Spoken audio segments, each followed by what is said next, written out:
Chapter 191. The End. Chapter text, chapter clear. The end deep in the blight it took what felt like another 2 days of following the road to get somewhere. Progress was slow because of Taija's charges and the need to dodge occasional bands of Trollocs, many of which had those disgusting channeling monstrosities among them. It was hard to be sure about the time, though, given the way that the sun never set. Either way, as time went on, Taija was sure she was getting closer. The number of times she had to dodge Trolloc bands increased, as did the signs of their presence. She actually saw occasional villages, or that was what she thought they were from a distance. She supposed Trollocs must live somewhere when they weren't out pillaging real people's homes. There was no time to stop and destroy them, though. She wished she had a sangreal and could just set about them, destroy their lives like the shadow had destroyed hers. When Taija reached a cliff face, she was fairly sure she'd reached her final destination. Groups of Trollocs milled outside under the supervision of Myrddraal, but what drew her eye was the perfectly carved, square entrance in the rock. It looked like someone had taken a cave and then made it look as neat as possible using the power. The other thing that convinced her was probably where she'd find Agena was the group of children being roughly urged into the entrance. The sight made her stomach turn. The question was, how to get in. Tentative feelers of spirit had already told her that the place was under anti-traveling wards. They didn't feel particularly substantial. She could probably break them, but that would be like a foghorn announcing her presence.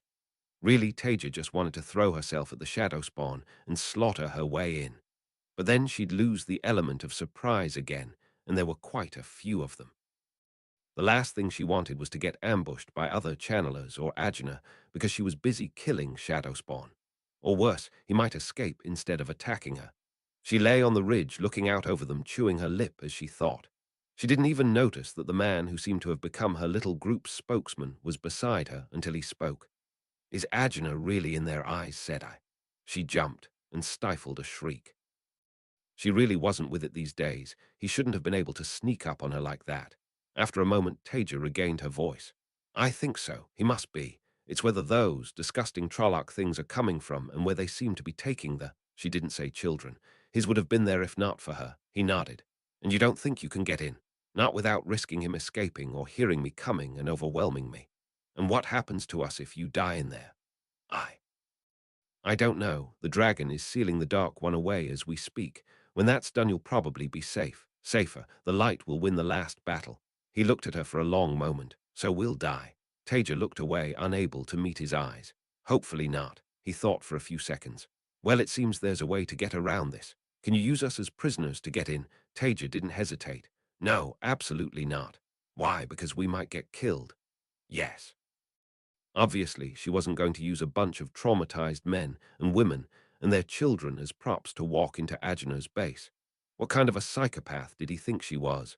What did he think would happen to them after she died? What if it wasn't even Agena's base? He just shook his head sadly at her.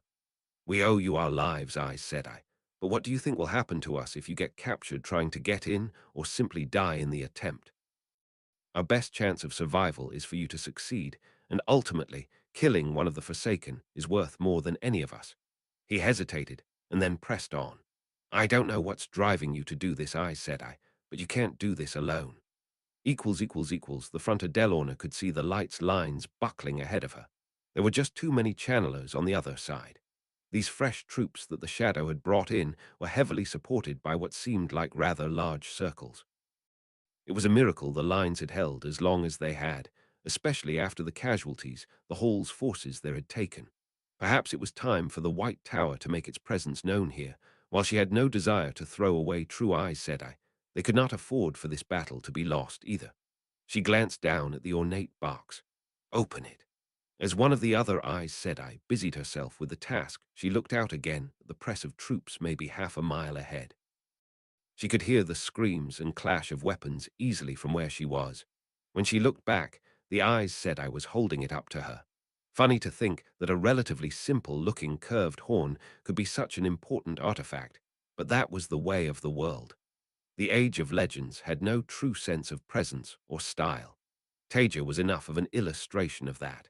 She reverently took the horn in her own hands and brought it to her lips. The rumors were that it had already been blown, possibly by Matrim, the young Andorran nobleman leading the Light's forces. If that was true, then it would be locked to him, but she was not sure she believed that. So she would try.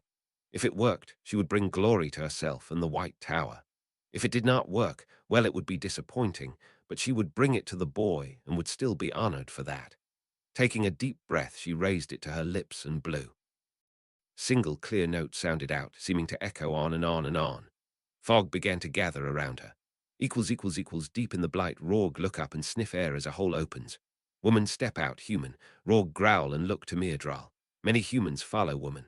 Little ones like Great Master want. Rorg no touch, also big ones. Rorg want, good meat. Rorg come forward and roar. Rorg take man meat, eat. Control your beasts or I shall do it for you. Woman talk to Myrddraal. No fear for woman. Rorg reconsider. Woman might be Aes Sedai. Myrddraal give Rorg look. Rorg decide not so hungry. Myrddraal not happy. You are not on the schedule. I have not been notified of your arrival. Rorg interested now. Rorg smart if Rorg wait. Maybe man meet after all. Maybe even Aes Sedai woman meet. You dare to question me. To question the great master's orders. I have been told to bring these test subjects to him, and I hear and obey. You want to interfere with his orders. We could go and bother him, I suppose. I am sure he will be even more delighted to have his time wasted than I am. Woman meets Myrddraal eye to eye. Rorg almost impressed. Rorg cannot do. Slowly Myrddraal stands aside. Very well, you may enter, but I shall accompany you.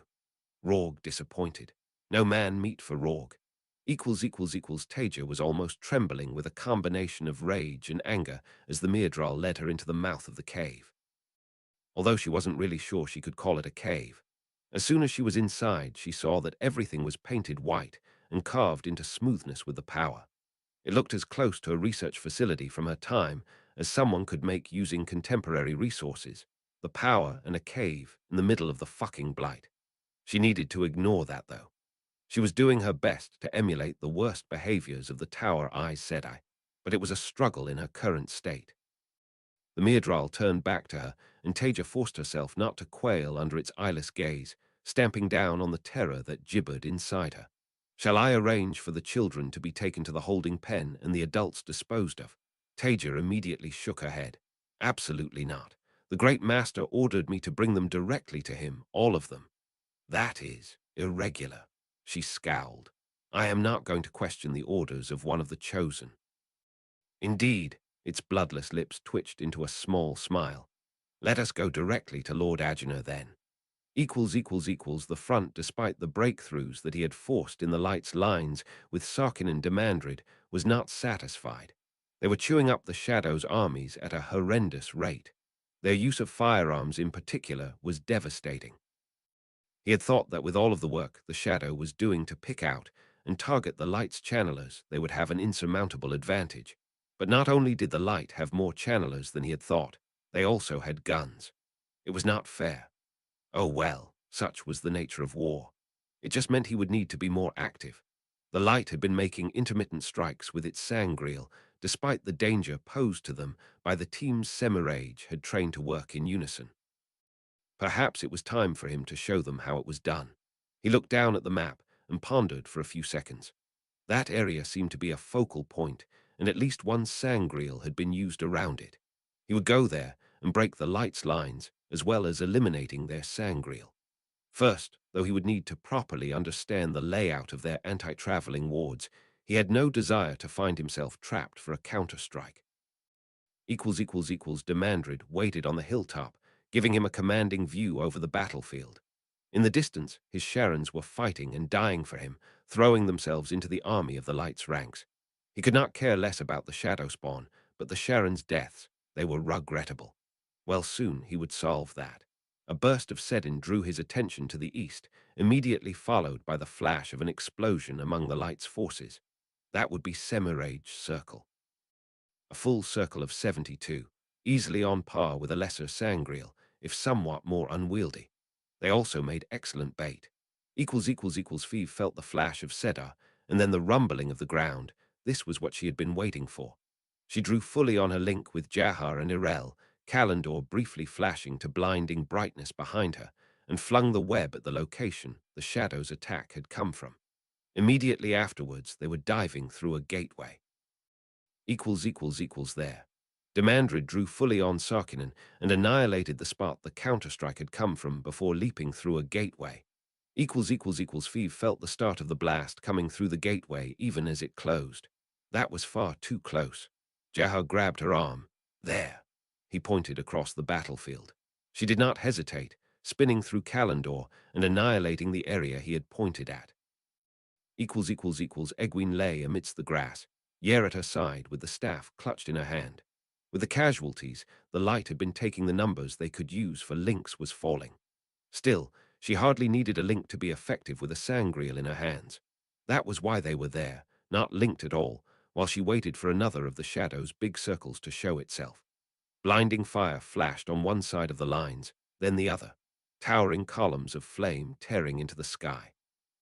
Egwene, it is Sedin, link with me. I can find him. She didn't hesitate, opening herself to Yer's control. He paused, watching, another 2 blasts, and then fire was tearing through the light's lines.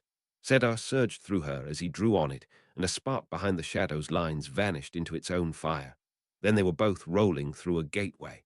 Him watching for signs of Sedin from the other side, her looking for the retaliatory strike on their previous spot. After a few long seconds, they both relaxed. She couldn't be sure, but she thought they'd probably hit the Shadow's channeler, no doubt one of the Forsaken, probably the one that had killed Tell. More worrying was the lack of retaliation from Kalendor at the end. Had he hit Jaha, Feeve, and Irel?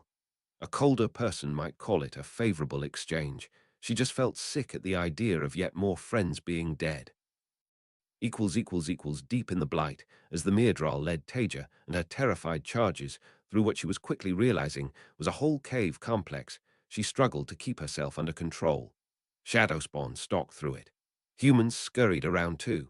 Some of them clearly dark friends, nervous but not terrified. Others looking more like slaves, emaciated and pushing heavy carts in front of them. Taija glanced inside one cart and wished she hadn't. A Trolloc carried a kicking and screaming boy past her under its arm, and she had to watch them go by, however much it horrified her. Eventually, the Myrddraal led her down a corridor past a line of children, standing against the wall with Trollocs standing guard over them. Most of them were crying quietly. The Myrddraal knocked on a large metal door and waited a second. Then it gave Taija another bloodless smile and opened the door for them all to file in, the adults clutching the children close to them. The Myrddraal bowed low. Taija saw a raised platform, a man hunched over it. There was a Trolloc on there, parts of a child suspended in the air around it, blood dripping, organs hanging loose and wide, staring horrified eyes. Very much alive eyes as the girl's head is drawn towards the Trolloc's neck by invisible Sedin. Taija had seen a lot over the years, and maybe it was her current condition, but this was too much. She looked away, her stomach clenching, and emptied the little that was in it onto the floor. Agena, not that it looked like him of course, straightened up and turned to face her, his arms covered in blood up to the elbow. As the Aes Sedai emptied her stomach at the sight before them, Alval did his best not to panic. This wasn't what was meant to happen. He'd expected her to just strike down the man in front of them the way she'd put down every other thing that had threatened them. He couldn't even look at what was going on in front of him. It was too horrific. That was what would have happened to Zereth. He swore then if he had to kill his daughter with his own hands to avoid a fate like that for her, then he would. The man, no, the Forsaken, Agena, frowned as he looked them over. Then he frowned harder as the Aes Sedai seemed to jerk and suddenly stood up straight again, meeting his eyes, although Alval could see she was trembling. The Myrddraal spoke first, its voice like ancient parchment.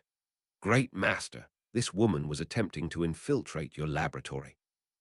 She could channel, so I thought it best to bring her to you, particularly as she had a number of potential test subjects with her." "Indeed." The Forsaken looked her over. He didn't look like much, a plain-faced, middle-aged man with lank hair and a weak chin, not like someone used to scare children in stories. So what have we here? Another do-gooding so-called Aes Sedai. The illusion over the Aes Sedai rippled to be replaced by her real appearance. She looked even worse than before. Nevertheless, the Forsaken recoiled. Taija Kosola, was that her name? Then the Forsaken switched to the old tongue, oddly accented and rapid fire with some strange words, but Alval was an educated man. He thought he could just about follow. "What are you doing here? You look utterly terrible. I know we don't see eye to eye on many things, but is there anything I can do for you? You need to leave, really." He sounded genuinely concerned, conciliatory. What in the light? Was she a dark friend? At the Forsaken's words, the Myrddraal went for its sword, drawing with snake-like speed. Neither the Aes Sedai Taija nor Agena even glanced at it, but it suddenly both erupted into fire and crunched into a compressed ball of blood and bone at the same time. The Aes Sedai Taija scowled at Agena. "I'm fine. You know perfectly well why I'm here, Agena. What the fuck is this? I knew you were a monster, did horrific things just because you could, but this is even more disgusting." Her voice was rising to a shriek. Agena blinked a few times, looking a bit uncomfortable. I thought it was quite impressive, to be honest. "Anyway, please, call me Isha. You know, the challenges of combining channeling with shadow spawn were almost impossible to overcome, while I've had to come up with several new webs to get it to work. Just the incompatibility of human DNA with—" Taija cut him off. "What the fuck is wrong with you, Agena? Those are children. It's disgusting." "Everything you do is disgusting." The Forsaken actually looked hurt at that. "I made sure they didn't suffer. A slight tweak to the pleasure centers, and that's why they're always laughing. It's a better life in many ways." He shrugged. "Well, except when they channel, nothing I could do about that. Can't even silence the screaming without." He trailed off under Taja's disbelieving stare. "Anyway, I don't suppose I could persuade you to turn around, go home. I'd really rather not fight you of all people." "I'd hate to have to kill you." She didn't reply, just kept staring at him. "No, I suppose not. I could make you a new arm, you know, quite easily, really. I wouldn't even ask anything in return. I'd rather hang myself than accept that from you, Agena." Agena actually looked disappointed. "Well, I'm sorry to hear that. I do hold you in the highest regard, you know. It's just a pity it's not reciprocated. Still, if we're going to do this, then I just want to offer you my sympathies about Tel Janin. While I cannot say that I was a huge fan of the man, I know you loved him, and I'm sorry for your loss." Who was Tel Janin? Also, why did this Taija speak the old tongue the same way as Agena? There was a long pause. Was that a tear trailing down Taja's cheek? "It doesn't change anything, but thank you." Agena shrugged awkwardly. If a blood-spattered member of the Forsaken could do anything awkwardly.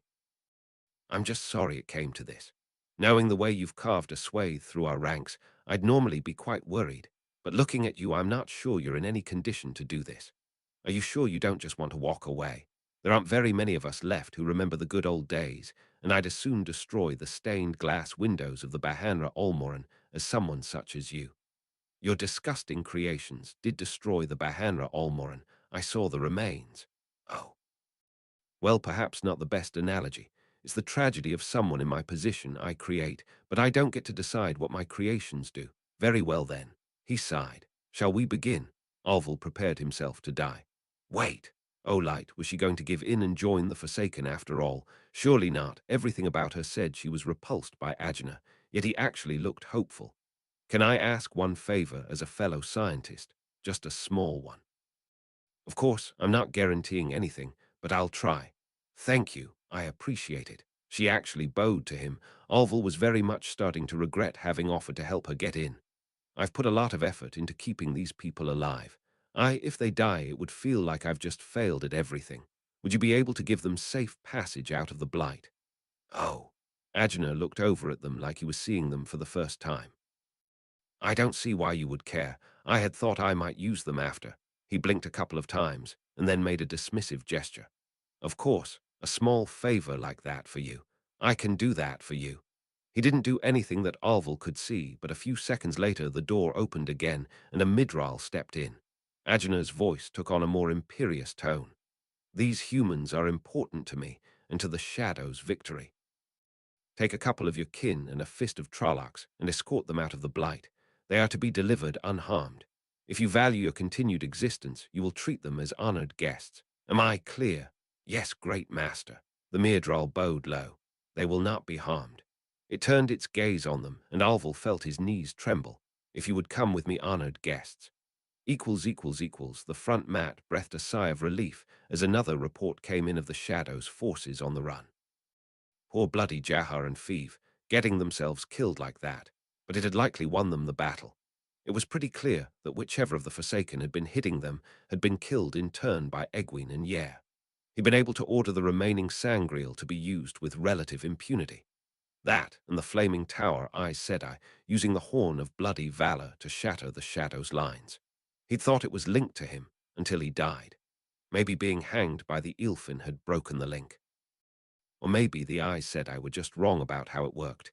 It wouldn't be the first time they were wrong about something. Now he only had to worry about Rand and Elaine. The channelers hadn't all started going mad, so Rand was probably all right. Elaine, well, she could look after herself, but she could also easily bite off more than she could chew. She'd be fine. She had to be. She wasn't going looking for a fight. She was just rescuing a mad Aes Sedai from the Age of Legends deep in enemy territory.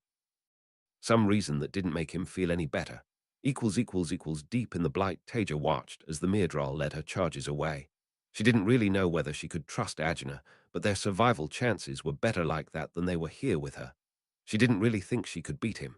He wasn't a fighter, but he was much stronger than her. She was also exhausted and just not functioning right. Thank you. To her surprise, she actually meant it, not that it changed anything. You're welcome. You know we could still tea. Taija spun balefire, cutting him off mid-sentence, sweeping the beam across him. Agena dived to the side, and she was immediately fending off a storm of webs from him. Taija retaliated, splitting her flows. All the elements, different types of web, all coming at him from every angle. But she felt slow, so slow compared to normal. He was still struggling to keep up. She could see that, but he must have had an angriel. There was just too much power there. Of course, all of the fucking Forsaken had managed to get angriels. She wouldn't be so lucky as for any of them not to. The whole room shook as one of Taija's webs was deflected into the walls, but the exchange of webs between the two of them didn't let up.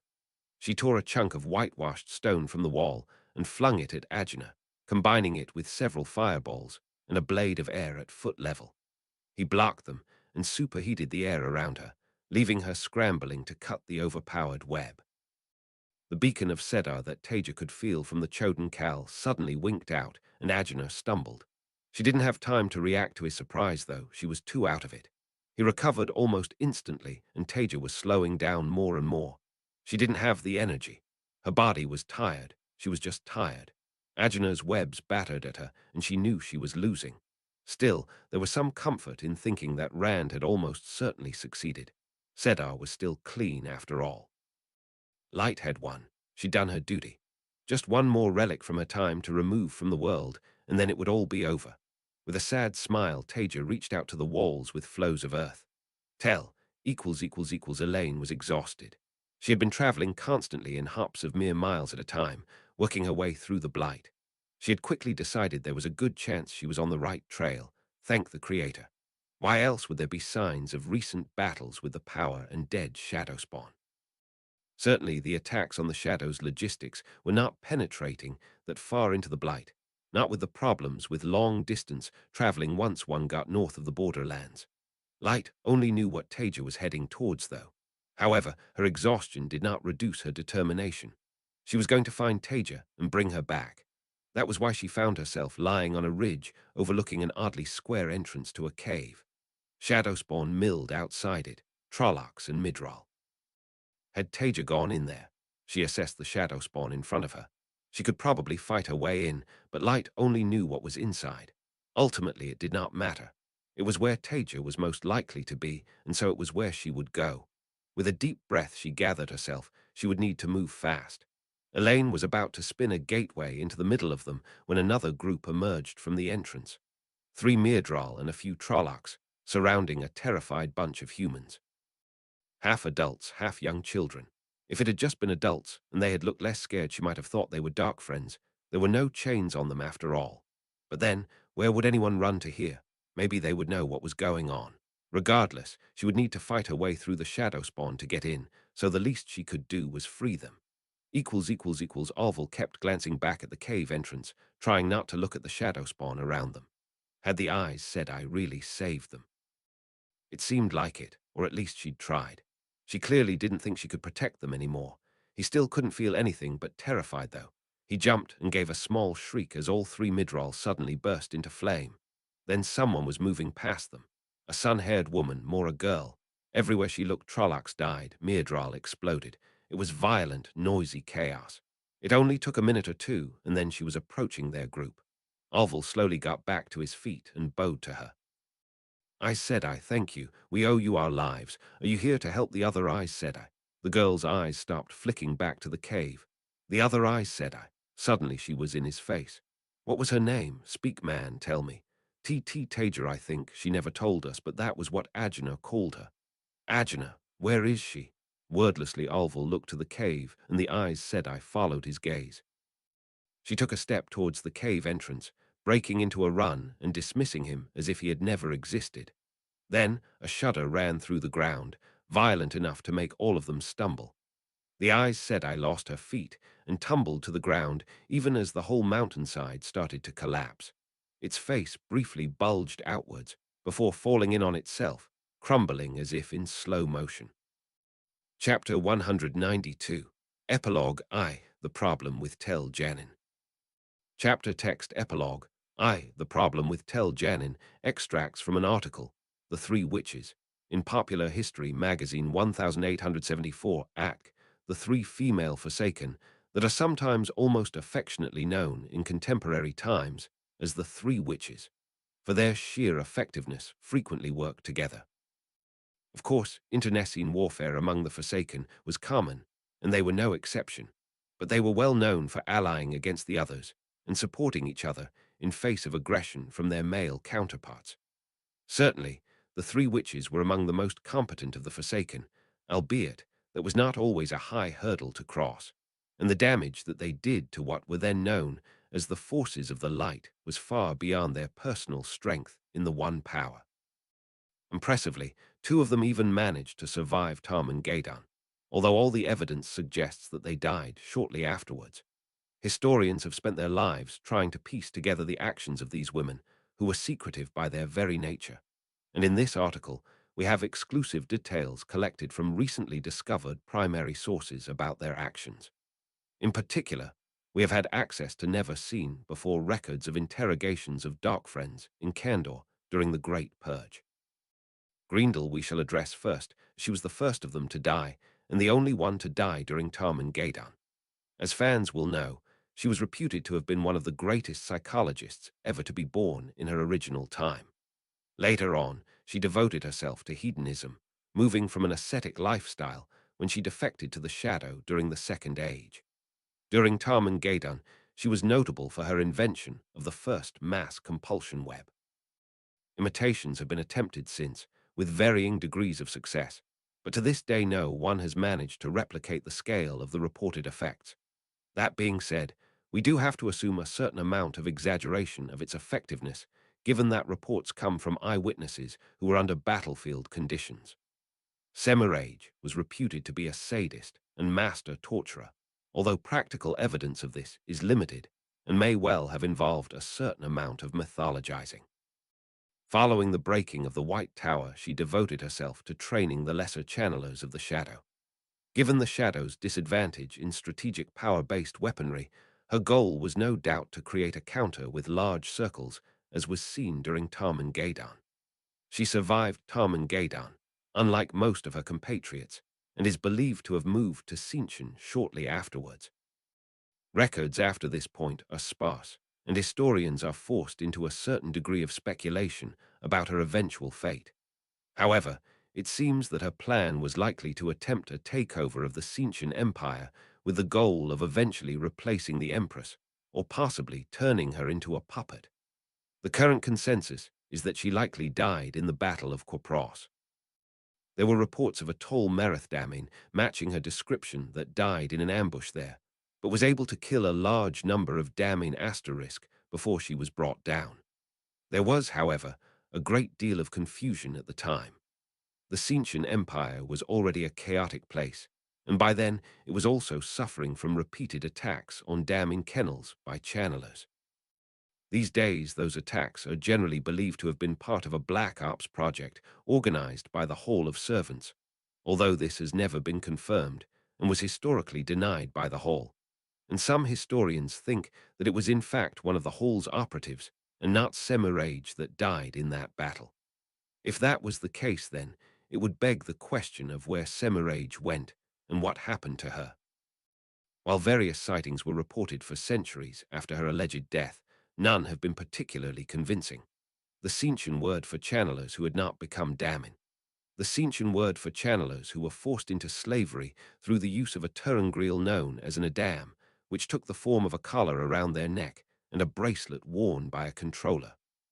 Messana, unlike the other two, had already died once and been brought back by the Dark One. Before and during Tarmangeddon, she infiltrated the Children of the Light Asterisk and was able to turn them against the Army of the Light, just as a breakthrough was threatened. It is believed that she simply rode away from the conflict she had started, and the Light's lines nearly broke as a result. In the end, the situation was only stabilized through the deployment of units wielding firearms, one of the first ever, which were able to stymie the Shadow's advance. Tarmangeddon was won shortly after that, and it is not clear what Messana intended in the face of the Shadow's defeat. Unfortunately for her, she was caught up in the frenzy of violent revenge that was the Great Purge in the months that followed.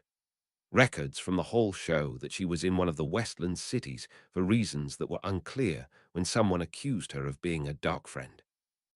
A crowd turned on her, and she was forced to channel to save her own life, killing at least 1,000 people in the furious mob. Unfortunately for her, she was trapped within the city's anti-traveling ward array, and there were sufficient Aes Sedai from the Hall and White Tower present to kill her, albeit with severe casualties. A fanatical religious organization devoted to what they perceived to be the Creator's goals. Ironically, their actions almost resulted in the defeat of the Light, although obviously that was at least partially due to Messana's interference. Approximately 1 month at Kerhian, she cursed the Creator before the battle. I heard it. The man pointed at a young lady, and the crowd surged behind him, roaring with rage.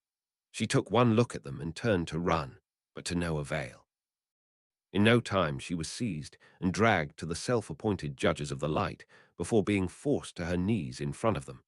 The three of them looked down at her, no mercy in their eyes as accusations were thrown. She had cursed the Creator's name. She snuck messages to rats. She had not given her goods to support the Light.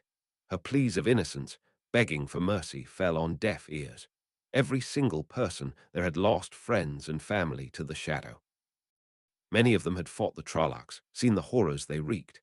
They wanted revenge. They wanted to see Dark Friends pay for what they had done to them, and they were not overly bothered by niceties of evidence. Dark Friend, hang her with the others. Next. Approximately 3 months at a palace in Keemlin. Thank you taking the time to get together. Egwene looked between the others in the very unofficial meeting she had called. Rand, Nynaeve, Elaine, Alexei, and Benny. She suppressed a sigh as she saw that Elaine and Alexei had placed themselves on the other side of the room to Rand. I asked you all to be here because of the rumors that have been going round. Which rumors? There are always rumors. Elaine sounded almost combative. You know what I mean. Damer explicitly asked me if they were true today. I was able to fob him off, but I had to promise I'd call a full meeting of the Aes Sedai to discuss the issue. That was not something she was looking forward to. Her election to be first among servants had been one of the proudest moments of her life, as well as one of the saddest given who should have been in the post. However, in the 2 months since then the work and stress had been relentless. She had no idea how Taija had handled it. And now, well, in a way, Egwene was glad she wasn't around to see this. Fucking White Tower. Elaine didn't bother to keep her voice down. Egwene didn't bother to protest that she had no proof it was them. They all knew exactly who was behind this. Indeed, she hesitated. So were the people who knew who Tell really was. That's why we're here. We need to decide how we're going to approach this and what we're going to say to the rest of the Aes Sedai. Rand grimaced. What is there to say? He was what he was, but he still died a hero of the light. No one can walk so far in the shadow that they cannot return to the light. Benny shook her head. It is a nice saying, but you are ignoring the reality, my dear. People are looking for revenge. I know things have not been as bad so far south as Ilion and Tyr, but even there the purges are ongoing. You've been spending enough of your time trying to suppress them after all, and even you have not been able to fully stop them. That unfortunate business in Gildan has only made things worse. Everyone, every single person has lost friends and family because of the shadow, and they want revenge. And if not for Tell, they would have lost a lot more of them. All right, let's think about this. I don't think any of us denies the contribution that Tell made to the light. It still made Egwene deeply uncomfortable to think that he had once called himself Samel. Whatever his contribution, she wasn't happy about it. The question is, what do we do about it? Deny it. Benny's voice was uncharacteristically hard. Call it slander. Tell them he was an undercover agent for the light. The truth does not matter, and they would not accept it in any event. No, Alexi's reaction was surprisingly vehement. That's not what the Hall stands for. It's not what Taija stood for. Yes, he committed crimes, but he chose to come back. If we can't justify allowing him back, then why did we allow it? But more importantly, we're not the White Tower. The Hall stands for openness, freedom, and truth, not manipulation and twisting the truth. We have our principles, and we should stand by them. While I take your point, I agree with Benny. This is not something that we want the rest of the Aes Sedai to know about. Most of us are still uncomfortable with Tell, are we not? Elaine looked from face to face and got grudging nods from everyone other than Benny and Rand. Imagine how people will feel when their blood is up and they are looking for revenge. When Demandred killed their brother. When their mother was killed by that woman in Gildan. You agree, Egwene, do you not? Egwene hesitated and then shook her head. I think Alexi's right. If we don't have our principles, we just become a younger version of the White Tower. We have a legacy to live up to. What about you, Rand? What do you think? He paused, looking at nothing for a long moment.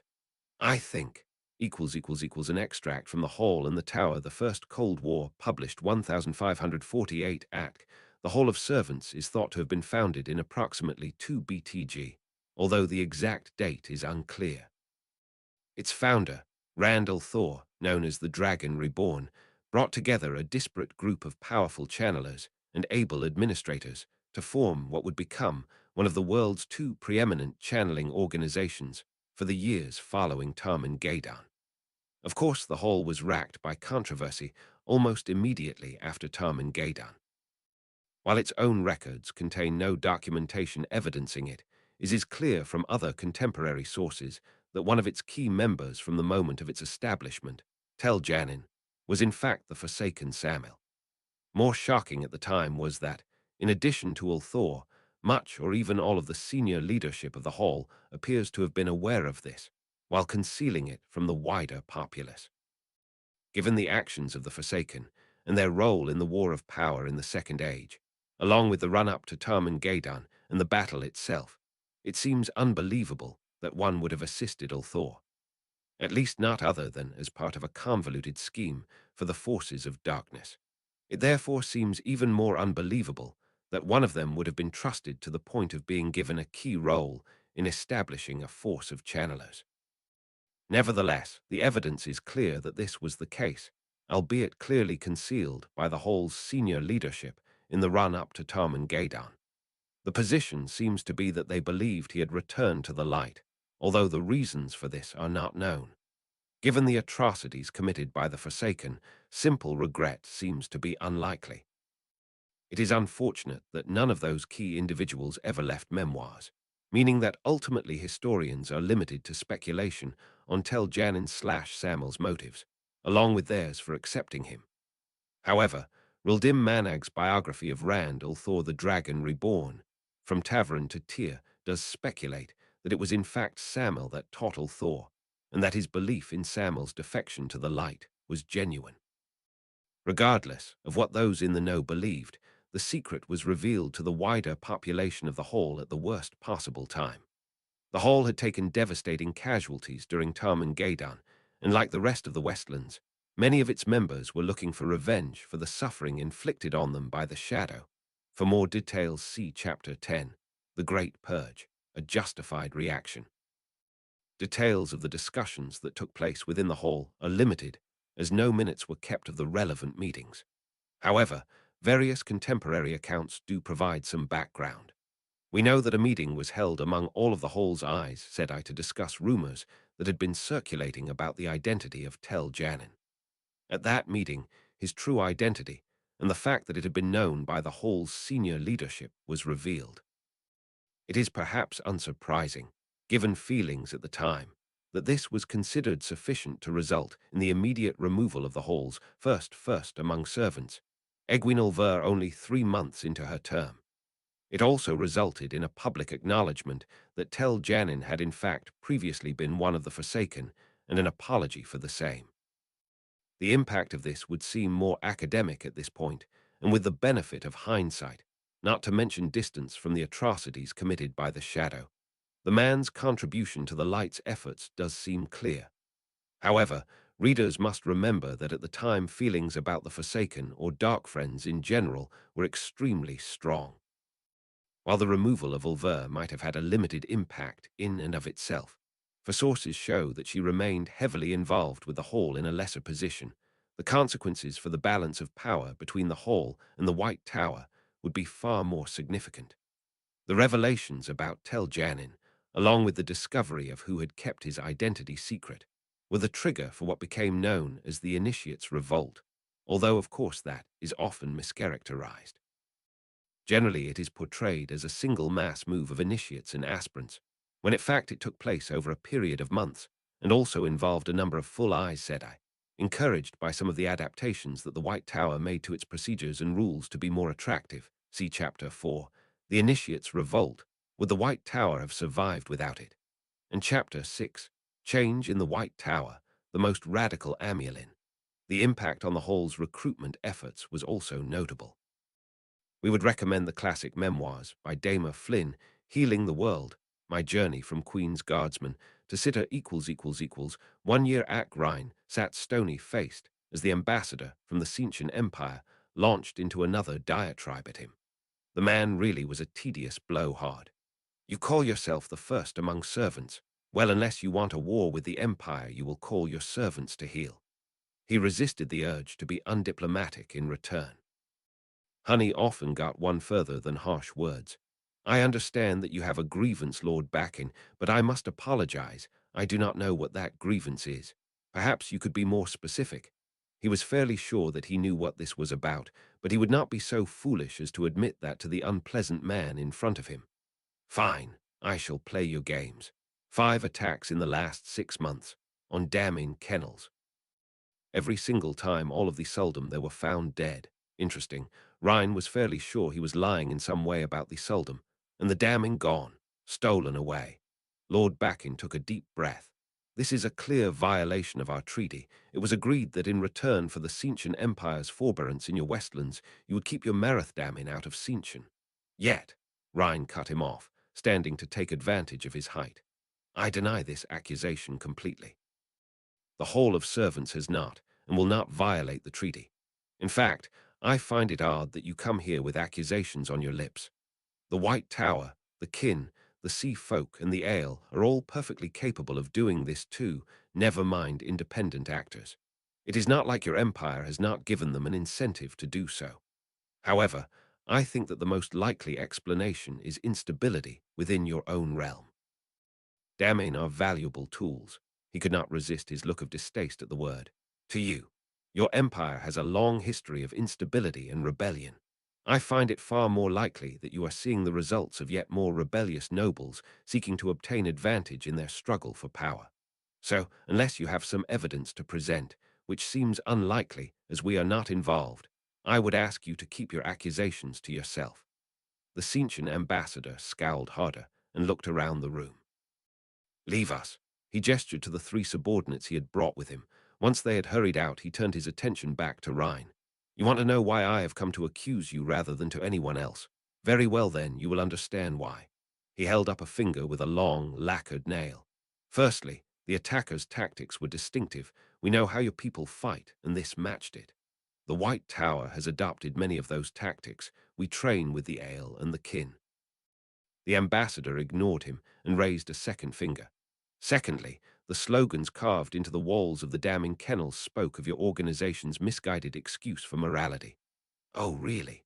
The damning Liberation Front, death to slave owners, freedom and equality are the fundamental goals of a just society. I cannot say I have heard any of those before. Thirdly, the Suldom were not dead. Well, some of them were, but most of them were in the kennels with the Adam round their necks. Ah, well, that must have been awkward, having your dirty little secret aired. The ambassador ignored that comment too. So given the treatment of the Suldom, and the slogans it clearly was not one of the Cinchen, and the evidence points directly at your hall. Well, no, it does not. As I said, the hall has not been involved in this in any way. Your visit today is the first I have heard of it. He certainly was not going to mention the groups of damning with tied-off shields that were occasionally found outside the hall. They were being looked after, and most certainly would not be returned to Cinchen. If you can give me whatever additional information you have, I promise it will be investigated. Lord Backin looked like he wanted to growl at Rhine, but composed himself. Every time it was a blonde woman, tall and attractive, in her middle years. Some might call her glamorous. She wore clothes that were certainly not in the Cinchen style, although I could not say which nation from the few witness accounts we have. She did not speak other than to the Damin, but she was heard by servants in Dakuvale, and they agree that she called herself Sailor. I suppose you will deny having any of your Merith Damin by that name. Thank you. I have indeed never heard of anyone by that name, but I promise I shall look into this. The Hall has no interest in violating its treaty with the Cinchen Empire. Rhine's mind was whirring. While he certainly did not disapprove of this sailor's actions, he could not risk her provoking a war with the Cinchen, not with the situation as it was there in the Westlands. He could not trust the White Tower not to take advantage, even if their long-term interests would surely align with the Hall's in seeing the Cinchen Empire fall. Who could it be, though? He did not think any of the Hall's Aes Sedai would do something like that without speaking to him first. He certainly hoped not. It was not the style of any of the other organizations. Lord Backin had been right about that. So an independent actor, they would need to be powerful. There was one obvious candidate. It seemed he would need to pay Olivia a visit. He certainly would not describe her as glamorous, but she was blonde, and who knew what fantasies she might be trying to replicate from her mist years. The Light knew, if it was her, he would understand it. He certainly would not be telling the Cinchen, but he could at least ask her to back off for a while, until tensions with the White Tower reduced. Extract from the autobiographical notes of Jelan Mackle, Aes Sedai of the Brown Adger, held unpublished in the White Tower's archives, 348 Ac. My decision to leave the Hall of Servants and join the White Tower was at the same time one of the hardest and easiest decisions of my life. The revelation about Sam'el changed everything. The very idea that I had been taught by one of the Forsaken, laughed with him, drunk with him, disgusted me beyond belief. The Shadow, led by his brethren, had killed nearly half the aspirants, and Aes Sedai in the hall by end of the last battle, yet we'd been told to remember this man as a hero, to group him together with friends and family who had given everything they had for the light, who had gone willingly to protect the world from people like him. I had cried at the memorial ceremony for him. Oh, those who stayed said that it did not matter, that it was about the principles of the hall, that he had fought for the light. Well, perhaps there was something to that. I certainly cannot say that I agree with everything the White Tower has done since I joined it, particularly not in the first 60 or so years, but it missed the point. The Hall's principles meant nothing, they were nothing. Its entire leadership kept this a secret from us and only revealed it when they were forced to, while spouting platitudes about openness and honesty. At least the White Tower lacked their hypocrisy. They talked about the Black Adger in the White Tower. The Hall's leader was sleeping with one of the Forsaken. I spent sleepless nights wondering if Taija was a dark friend. How else could she have tolerated it? I saw the way she looked at him. She loved him. Had he fooled her somehow? I don't know. I was angry then. These days, as an old man, I'm much less angry. Now it just makes me sad. Sad for her, but sadder for all of us that so blindly followed her. How much of the rest of it was a lie? Sometimes I lie in bed and ask myself whether it was the right decision, joining the tower. I think many of us never worried about it, were completely comfortable with their decision, especially after so many long years. For me, though, I still wonder, especially after some of the things the tower has done. Every time I do, though, I think yes. It was not a perfect choice, but it was the right decision. How any moral person could stay in the hall after finding about Sam'el, I do not know, but I still wonder. I wonder whether it was worth it, too. I thought at the time the hall would collapse. We actually outnumbered them for a time. Who would have expected that, in the midst of the hall's pre-battle triumphalism? Now, though, things are different. Maybe I have just lived too long. I do not know. Regardless, Sam'el can burn in whatever prison the Dark One or Creator keeps him in. As for Taija, I wish I knew. Poor, misguided hypocrite, or one step from a dark friend. I know what the Tower would prefer me to think. It does put such weight on public certainty among the Aes Sedai. Fortunately, it would rather I just keep quiet about her like everyone else. History does not like complexity. I wonder whether I will be allowed to publish this if I ever do turn it into a book. Chapter 193. Epilogue Roman 2. Mysteries of the Ancient World. Chapter text Epilogue Roman 2. Mysteries of the Ancient World extract from The Rise and Fall of the Cincian Empire, 1298 AC. The collapse of the Cincian Empire is one of the most significant events in the history of the eponymous continent. Unlike many other chaotic events of the Tarman-Gadan era and the decades following, the reasons for the collapse are relatively well documented. What remains unclear, even to this day, is the actor or actors behind it. This is why it is a frequent feature in lists of the world's most successful conspiracies. However, more light can now be shed on the question, tilting the evidence heavily towards the whole's involvement. As readers will know, the City of Peril remained a relatively isolated and secretive state, even after it nominally opened itself to the outside world. This meant that access to Peril's secret records was only open to historians in recent years. Documents in those have shed new and interesting light on the Damin Liberation Front and its origins. In doing so, they have allowed us to potentially dismiss at least one of the key theories behind its foundation. There is a great deal of uncertainty about the origins of the Damin Liberation Front.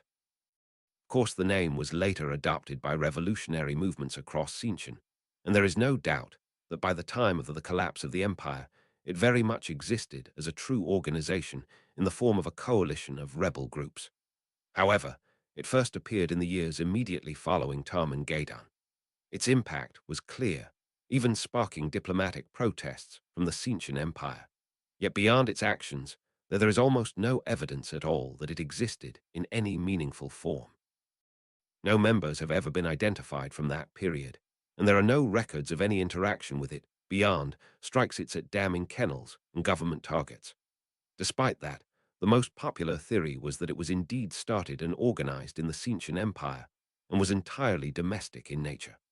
Of course, many argue that the lack of evidence for this is because it started as a small and, by necessity, highly secretive organization, and so documentation was limited.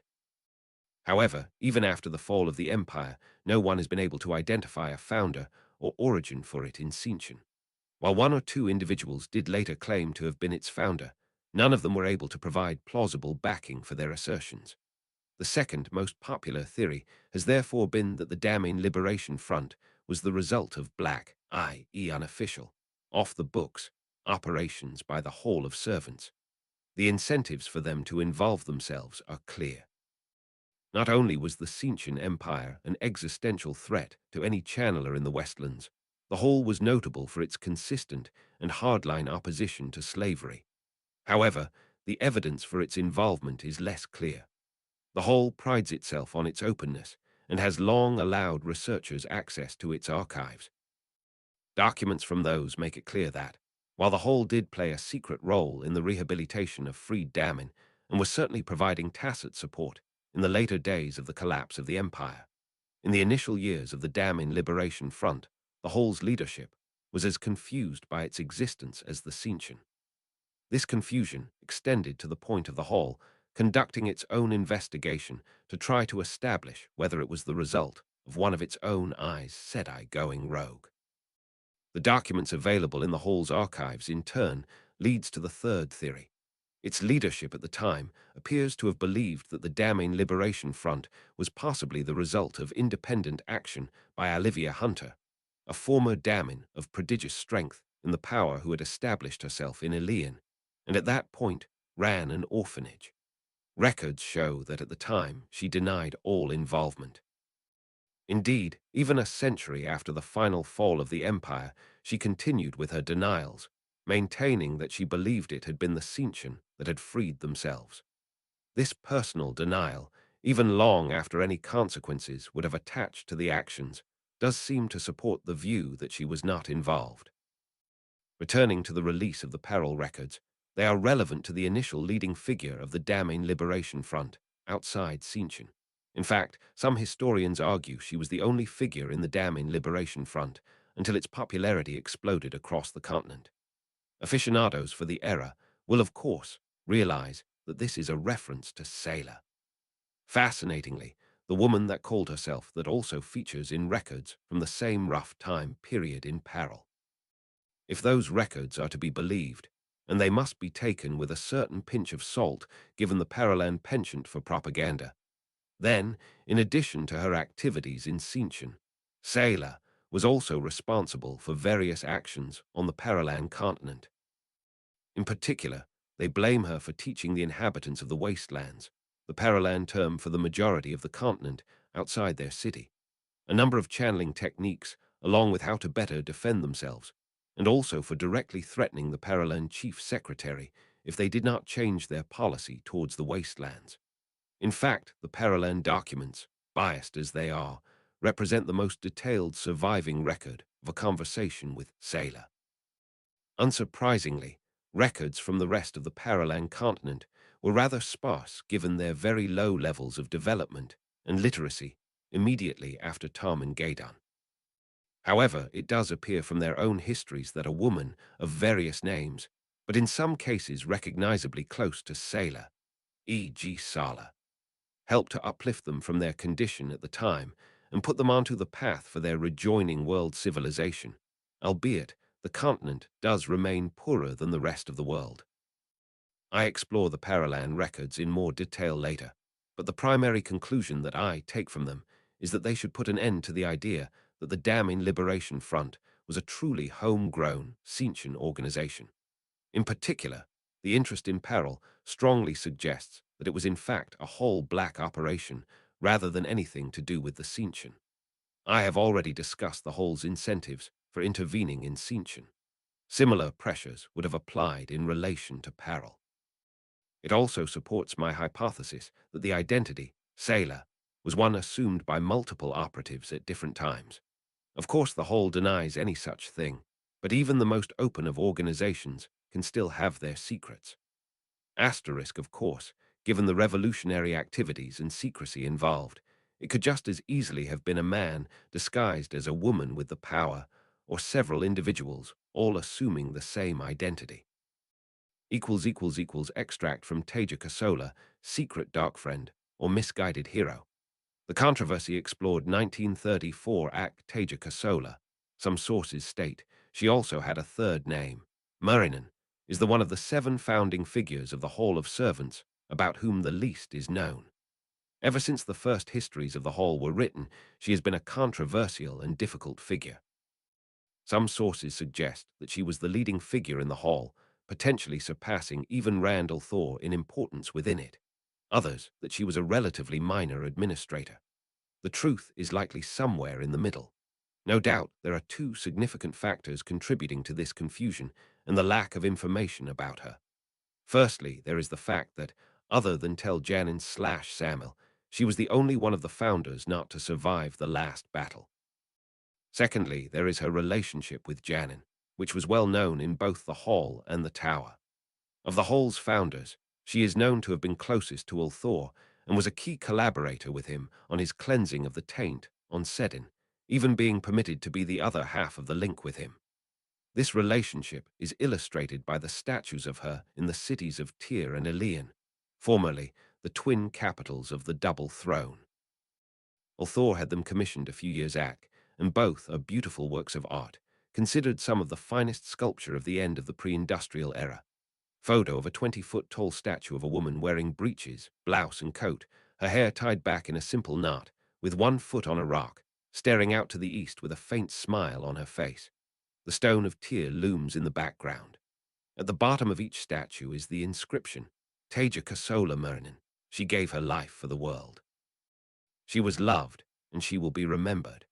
At the time, the statues were highly controversial. For reasons that will be properly explored later, Kosola was a contentious figure among those who knew who she was, and the construction of the statues also resulted in rumors circulating that she had been Ulthor's lover, although evidence for this is non-existent. Given the popularity of Queen Elmindreda, this led to further difficulties with their commission. In the end, Ulthor broke his habit of relatively hands-off rule and overrode all objections to the statues. Even then, for the first few years of their existence, they had to be guarded against vandalism. Fortunately, regardless of the truth of her story, these works of art eventually came to be seen as the treasures that they are. Note that during his lifetime, Ulthor was always insistent when asked that she was in fact the driving force behind the cleansing, but given his well-known modesty and the scope of his abilities, this seems unlikely.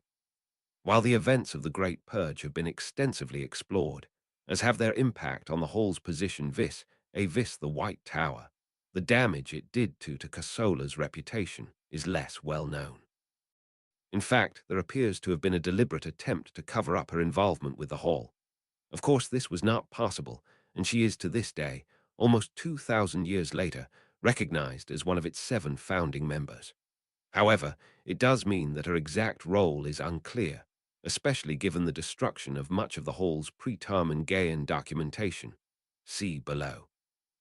That being said, while it is not undisputed, I think it is fair to say that the consensus is that it was a leading one, possibly second only to Ulthor.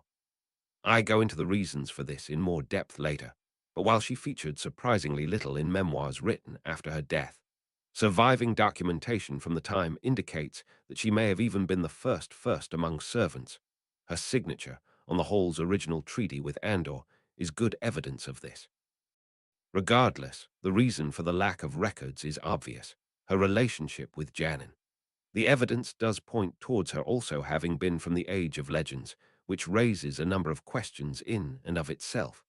Over the years, many historians have tried to argue that she was in fact also one of the Forsaken. However, I believe that is unlikely.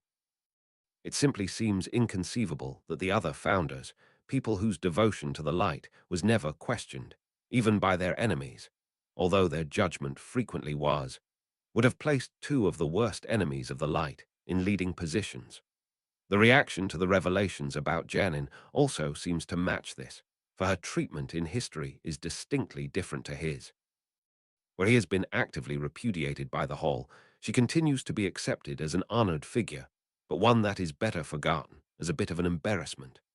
What is clear is that the revelation of Janin's identity led to accusations that Kosola was at best criminally foolish and at worst a dark friend, or even one of the Forsaken herself. Although, as I said, I believe that accusation can be safely dismissed. Of course, she was unable to defend herself or her reputation from these accusations, which no doubt contributes to the controversies around her. One thing is clear: the surviving founders of the Hall were willing to go to far greater lengths to defend her reputation than they had been for Janin. Some historians have attributed this to the theory that she was also Ulthor's lover, although in my view that is more prurient fantasy than sensible theory. It also fails to explain the fervor with which others defended her. After all, I have yet to see any suggestion that she was also the lover of the other 4 founders.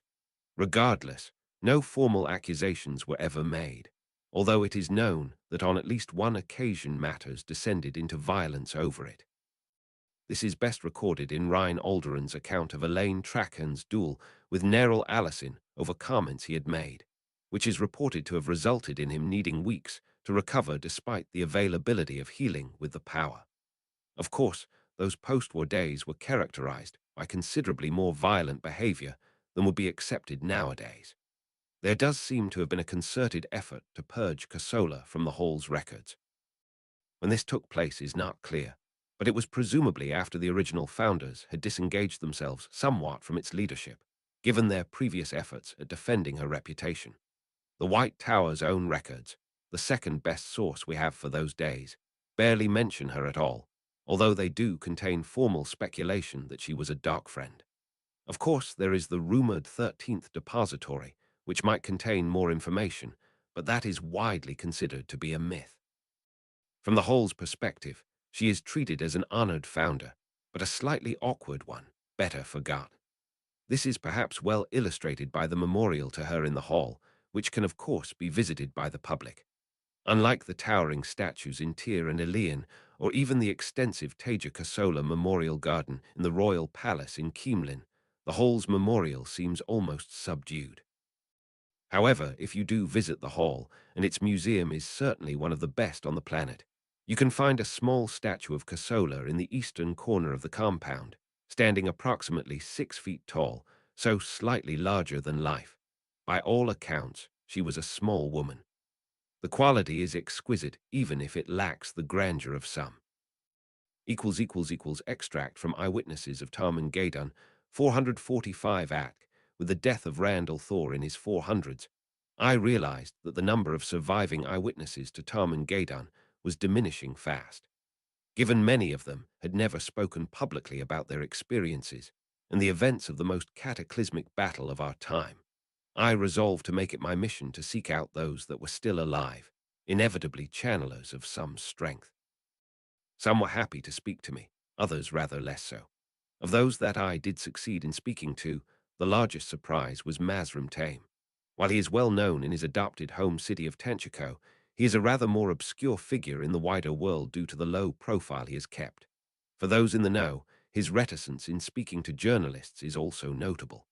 Interviewer: Finally, I would like to ask about Taija Kosola and tell Janin, your time at the Hall of Servants overlapped with theirs. What do you think of the controversy surrounding their participation, and in particular her? Tame: I could not care less. I have no interest in the Hall's political squabbles nor their relationships. Interviewer: Please indulge me. Tame: Very well if you insist. In my view, post-battle neither the Hall of Servants nor the White Tower were fit to clean either of their boots. The Hall is only what it is because of them, and the Tower only survived because it took advantage of their actions, and in particular Taija's forbearance. While there were legitimate questions to be asked about Tell's history, the way that the Tower has completely ignored and the Hall has brushed over Taija's history and contribution to the world is a complete disgrace. I can understand why the Tower has done it, but the Hall should have been ashamed of themselves. Interviewer: That is fascinating. You seem very passionate about the topic. Do you not wish to correct the historical record? Tame: No. I have indulged you as requested, but like I said, I have no interest in the Hall's internal squabbles. Paralan Archives. Report to the Internal Security Directorate Command Parallel, preserved in the original Old Tongue 5 ACK. Note: converted from the Paralan dating format. Greetings, citizens. I have written up the key point summary of the involuntary conference between the Chief Secretary and the terrorist channeler Sailor, as requested. Please see below. Should you require more details before your meeting, recordings are available.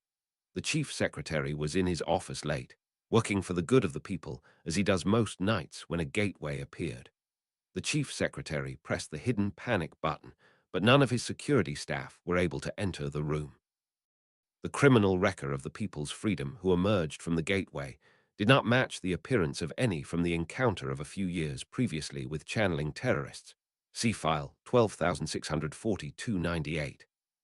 This one was also female, but taller than the two women previously encountered, dressed in style analysts say was reminiscent of the late pre-breaking era, and blonde. Unsurprisingly, this enemy of the people lacked decorum and simply took a seat opposite the Chief Secretary without any invitation. When the Chief Secretary bravely attempted to deal with her presence himself, she crushed his gun into a small cube using the power. At that point, the Chief Secretary resolved to buy time by listening to what the representative of channeling imperialism had to say. I note that she spoke the common tongue roughly as well as the leader of the previous channeling group, although she denied all knowledge of them when questioned. After she had introduced herself, the Chief Secretary demanded to know why she was interfering with the lawful business and freedom of the Paralan people, and what could possibly make her think the Paralans would accept the return of channeler oppression when they could live in self-ruled paradise. The terrorist witch laughed at his words and made the laughable claim that she had no interest in apologies, but I quote directly to illustrate the depths of her delusion: ruling anywhere, let alone this shithole that should have died 3,000 years ago. Obviously, the Chief Secretary did not believe this, but under the circumstances, there was little he could do. Note that at this point, his security were attempting to forcibly gain access to his office, but were prevented by a barrier of some kind, presumably a result of the power. This is the danger of channelers, and why their continued existence inevitably leads to suffering of the working man.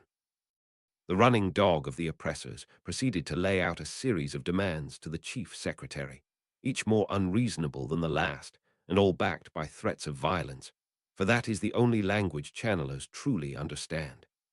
The only one relevant to current discussions was that she demanded that Peril cease operations against those in the wastelands that would threaten us.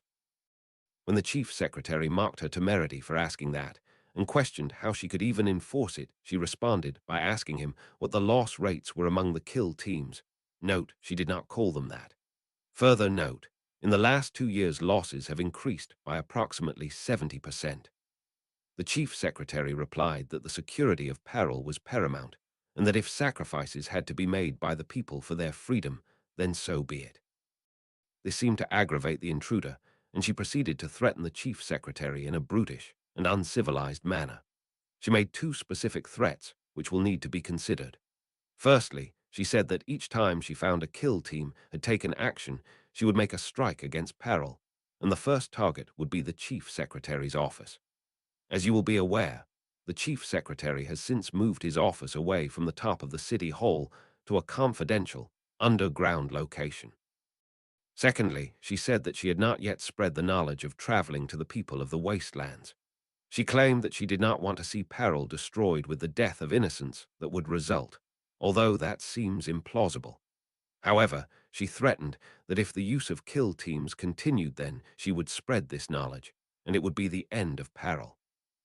To demonstrate what she described as the tactical paradigm resulting from only one side having the ability to travel, she opened a gateway to the wall and, apparently channeling through it, melted one of the defense guns to slag.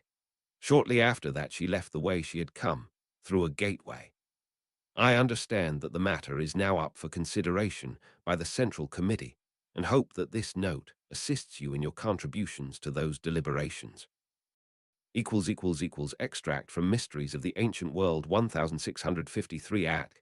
While not quite a mystery in the way that many of the subjects covered by this book are, the question of Taija Kosola provides enough controversy that it is worthy of inclusion. The sheer lack of sources about her activities during her life is highly unusual. She is probably the significant figure of the Tarman-Gaydon era about whom the least is known. Even Janin had various historical records about his life as Samuel, but Taija Kosola is almost unknown. There are no existent records at all of her from before 2 BTG, and of course she died in Tarman-Gaydon. The evidence is that there was a concerted attempt to suppress records of her life. The White Tower and the Hall both seem to have worked to ensure that little was known of her actions.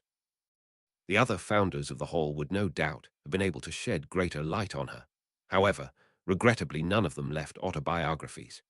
Egwene Ulver, Elaine Trachand, and Alexei Durkarel all refused to speak about her. The reasons for this are unclear. There was clearly a great deal of bitterness in the early years after Tarman-Gaydon, but it is unclear why their refusal continued into their old age. Other works were published by individuals claiming to have been close to Kosola and to have known her during her period of activity, yet they are often contradictory, making it difficult to know which are true and which are not. One of the most popular is Standing Beside Greatness, which purported to have been written by Beni Nalsed. Beni Nalsed is indeed a real person who was known to have been an Aes Sedai in the Hall of Servants who was promoted during Kosola's life. Some sources suggest that she was a White Tower Aes Sedai prior to that, but that is not supported by the Tower's own records. Regardless, the general view is that, whether it was in fact written by Nalsed or not, the book is best treated as an enjoyable work of fiction. Nalsed makes for a fantastic character, and several successful films have been made based on her story, but all available records point to her having been a figure of relatively minor importance and interest, rather than the master manipulator and assassin the book makes her out to be. Naturally, this also calls into question the claims the book makes about Kosola, portraying her as both the most important figure on the side of the light, matching Randall Thor, and also as a naive and often confused woman in need of Nalsed's guidance. Chapter 194. Epilogue Roman 3. Searching for Ancient Ruins. Chapter text Epilogue Roman 3. Searching for Ancient Ruins. 61 years Act Darien came to a halt, resisting the urge to sag with relief, with the village of Naturals Ford finally in sight. It had been a hard slog up what could charitably be called a road towards the mountain village. In fact, it had been a long journey getting there at all. He'd taken the new railway line from Keemlin to Berlan first, just to see what it was like. That had been an interesting experience. Noisy, smelly, and uncomfortable, but ever so fast compared to a horse and cart. Of course, it had been far slower than traveling, but he'd wanted the experience. He spent enough time worrying about the best way of doing things. This was his time to actually enjoy himself. Then it had been a series of gateways, out of Andoran territory, and then over the mountains of mist and into neutral arid Daman. From there, he'd had to be more careful. Of course, he could have just skip-traveled along the ever smaller roads, but that would have revealed his status, and he didn't want that. It likely didn't matter up in the smaller villages, but anonymity was his best defense here. Who knew what kind of ears news of someone traveling would reach? The last thing he wanted was to get ambushed by some team from the tower. That was why he was hauling himself up the steep slope. When he reached Naturals Ford, he had to stop for a few moments. Not to catch his breath. At 7 years old, he wasn't even middle-aged, but in surprise. Over the years, he'd been to plenty of villages in the neutral lands, and they were, without exception, dirt poor. Nothing like the prosperous farmers of the Alliance. Just poor, oppressed people eking an existence out of the dirt. Naturals Ford simply didn't fit. Walking through it, the first thing he noticed, and he liked to think he was an observant man, was that every single building was made of stone. Good stone, too, evenly spaced blocks that came together almost perfectly. While they were a bit small, their quality meant they would have easily passed for rich merchants' townhouses in a provincial alliance city. The people didn't fit either. They had the hard bodies of farmers and mountain men, but they didn't look like they were struggling to eke out an existence. They looked, maybe not comfortable or soft, but content. Maybe this was a sign he was on the right track. The Villages Inn was a busy place that evening, but it seemed it was mostly locals drinking. Certainly, it had a room free, and Darien was able to rent it for a very reasonable price. At least the village's prosperity didn't seem to have excessively inflated its costs. He found himself drinking from a tankard of surprisingly decent beer and chatting with the innkeeper. "So what brings you to Naturals Ford? We don't see many strangers out here, isolated as we are." Darien gave him a disarming smile. "I'm an explorer, actually. I've heard rumors of things up in the mountains here, and I was hoping to go looking for them." "Rumors? I can't say I've heard nothing. What are you looking for?" "Ancient ruins. There are tales of an age of legend city's remains, Camella Danzan, hidden away amidst the high peaks from the time of the breaking. I want to see it." "Ha! Well, I don't know anything about that." "Don't know why anyone would want to go poking around something like that, neither. But round here we say a man's business is his own. If that's what you want to do, you do you." "Ha, thank you. But you've never heard stories of anything like that up there. No one's ever seen it." "Well, no. I think you're barking up the wrong tree, my boy." Darien didn't point out he was probably at least a couple of decades older than the innkeeper. That would hardly help his cover. A pity. "Yes, I mean, who knows what's up there? The mountain range is deep and the peaks are high. People who go too far into them often never come back." "Ah, yes, of course, they could be dangerous. Perhaps with the help of a guide, though. I don't know that anyone would be willing to guide you into the high mountains, my boy. Like I said, people don't come back. I'd be more than happy to pay." Darien made a gold crown appear and rolled it across his knuckles. "Generously." Well, you might at that. "If you want a guide, then you need to speak to Lara. She don't look like much, but don't judge her on that. She knows more about these mountains than any three of us put together." If he put a lot of emphasis on the word and then repeated it. "If she's willing, then she's your best hope. She might not be willing. Like I said, I can pay." "Well, Lara does what Lara wants, that's all. Like I said, round here a man or woman's business is their own." Of course, I wouldn't press her." "Would I be able to speak to her tomorrow?" "Aye, if she's around, then tomorrow." "If she's around, is she away much?" "She goes on walks, long ones. She's very enthusiastic about them, I suppose. Probably why she knows the mountains so well." The next day, after a breakfast of bread and cheese, the innkeeper sent Darian off with his 10-year-old son to meet this Lara. What's Lara like then? Darian had never liked awkward silences, and the boy might be less close-mouthed than the adult villagers. Oh, she's mostly very nice, but sometimes can be quite stern. You have to be careful with her, though. If you ask her the wrong questions, it can upset her a bit. You see, she's a bit strange sometimes. As the boy nattered on, he led Darian out of the village and along a path for 10 minutes or so until they came to yet another finely built house. Before they got too close, the boy called out. There, Enith, a guest for Lara. A teenage girl, perhaps 16, straightened up from where she'd been working in the garden. Oh, hello, Tome, sir. She sketched a vague curtsy. Lara's inside, I'll let her know you're here. Without another word, she turned and hurried inside. Lara likes her privacy, the boy, Tome, sounded out the word. Doesn't like to be disturbed, you see. He leant in closer to whisper conspiratorially. I think it's because of the... He was cut off by a woman's unamused voice. I hope you're not telling tales about me, Tome. He quickly shook his head. No, of course not. This here is Darian. I'll just be going now. Darian met her eyes and bowed to her in the style of the hall. Pleased to meet you, I'm Darian. She just nodded, surveying him with deep brown eyes for a second. Lara, so you're looking for a guide in the mountains. She was quite a small woman, unassuming in appearance, although there was a certain presence about her, perhaps helped by the prominent scar that was slashed across the brown skin of her left cheek. Darian laughed. So they already sent someone to tell you.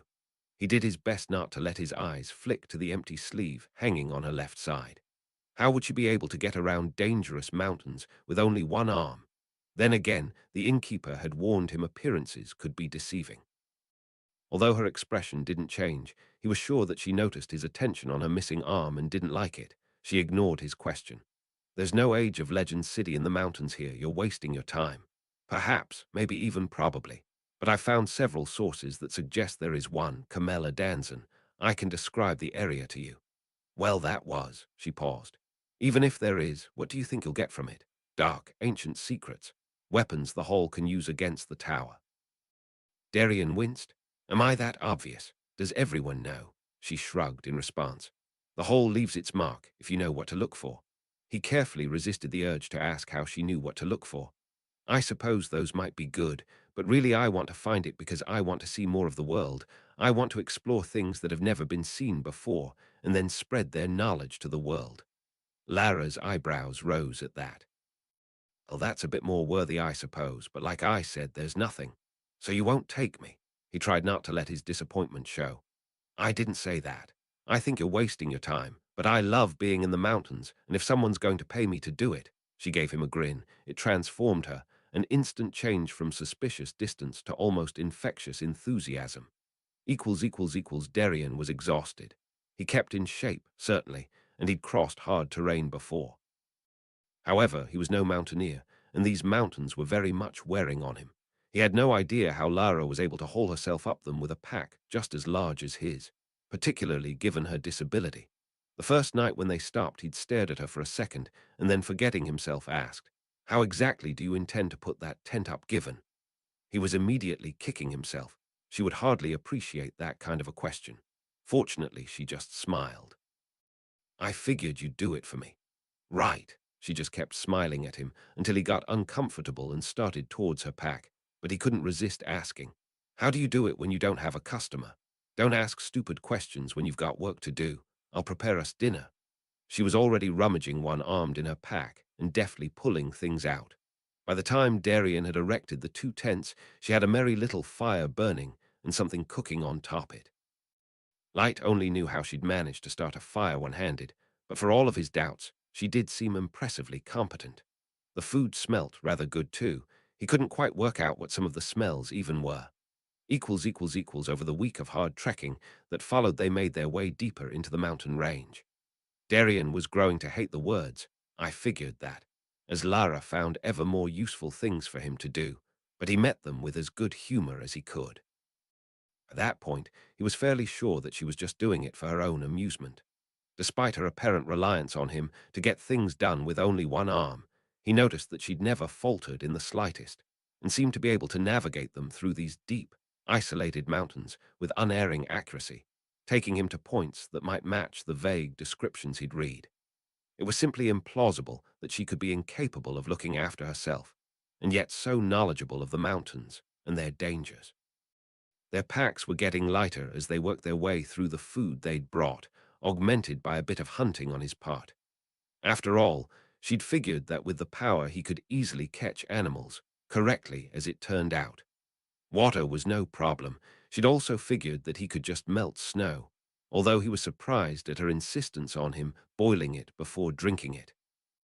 While the benefits of that might be common knowledge in the hall, he didn't expect that to be the case in a backwoods mountain village that wasn't even in the Alliance. But then Lara was clearly at least somewhat educated. Just occasionally, she'd drop hints of knowledge of the wider world that suggested she was both traveled and decently well-read. It made for a fascinating enigma, just the sort of conundrum that he enjoyed trying to work out. That night, the two of them sat back on cushions of air that he'd made as their evening stew heated up and looked up at the blue summer sky. Eventually, Lara spoke. "So, I've been wondering, given your channeling, why don't you just travel back to the village each night? Or light, back to a proper city? You'd probably be better rested in the morning, and you'd certainly eat better. You wouldn't even need to haul around that great big pack." Darian smiled at that. "It's a good question. Maybe I'm worried about leaving you out here alone." That got him the scowl he'd expected. It was a serious question. If you were actually worried about that, you'd just have offered to take me back too. That's true. She really was sensitive about any questioning of her capabilities, although he still hadn't worked out how she actually managed some of what she did. If he did ask sometimes, she'd ignore it. Other times he'd get a sarcastic comment, and sometimes she'd just scowl and sulk for a while. "Honestly, this isn't an official mission. This is just personal interest for me. I love exploring and I want to see and experience more of the world. If I just traveled in and out, I could be done in a couple of days. But then what? If I found Camilla Danzon, great, but we both know I probably won't, and I'd have got nothing out of the experience. This way I'm seeing a whole new part of the world, exploring beautiful scenery. Having time to relax, well sort of, and I get the pleasure of your," he nearly said scintillating company, but changed his mind in case it sounded too sarcastic, "expertise to help me along. If there's an emergency, then of course, I'll make us a gateway straight back to Natural's Ford. But until then, the journey is as important as the destination." "Ha!" She studied him for a second. "Maybe there is some wisdom in you after all. I think that's the nicest thing you've said to me. Well, I wouldn't want you to think the fact you're paying me means I have to be nice to you." "Ha!" He barked a laugh, and they subsided into silence. It was maybe a couple of minutes before Lara broke it again. "If you're here for the experience and don't mind not finding your city, there's something I could show you, if you want." She sounded almost nervous. "Ah, what's tha?" Darian cut himself off. Felt like the first chink he'd seen in the armor she draped around herself. "If you think it's worth it, then yes, please." The next day was the hardest of all. Lara diverted from the path that they'd been following and started them climbing. All through the day they kept going, making their slow way up trails barely worthy of the name. Darian was glad that he was fit, but Lara was like a goat. Wherever she put her feet, they stayed there. She never seemed even close to slipping at any point. Darian was flagging by mid-afternoon, panting from the effort and altitude. He'd already spun various protections around himself from the cold, and even offered them to Lara, although she'd politely declined. Nothing really seemed to touch her. Now they were making their way around a bluff, walking on a narrow ledge with a huge drop to their left. Although, despite its narrow roughness, it did look safe enough. Then they rounded the bluff, and Darian stopped dead in his tracks. Ahead of them was a vista beyond anything he'd expected to see. A green valley stretched away into the mountains, cliffs on each side, with towering glaciated peaks looming over them. The sparkling blue lake in the middle was fed by waterfalls tumbling down the sheer cliffs. They must have been 1,000 feet high, on top of the already high altitude of the valley. For a few seconds he just stared. "That's one of the most beautiful things I've ever seen." He'd murmured the words, but Lara clearly heard. "I know. Sometimes I come here when I want to just sit and gaze." "You come here sometimes. How?" She looked embarrassed for a second. "Well, it is a bit of a walk, not as often as I'd like." "Huh." She was madder than he'd, though, although he supposed if he had the time he might trek several days into the mountains to see something like this too. They both gazed out over the vista for a few more minutes before Lara spoke again, sounding slightly awkward. Well, it's no Age of Legends city, but you did say you were here to explore as much as anything. No, no, thank you. It's incredible. He hesitated. Have you ever been down into the valley? Lara looked awkwardly down at the ground. The cliffs are sheer. I don't think I could lead you down there. Well, I did say I preferred to get the real experience, but maybe I could make an exception this time. Do you want to? To his mild surprise, she hesitated. Maybe she thought he was trying to flirt with her rather than showing his appreciation. Well, if you're offering, thank you.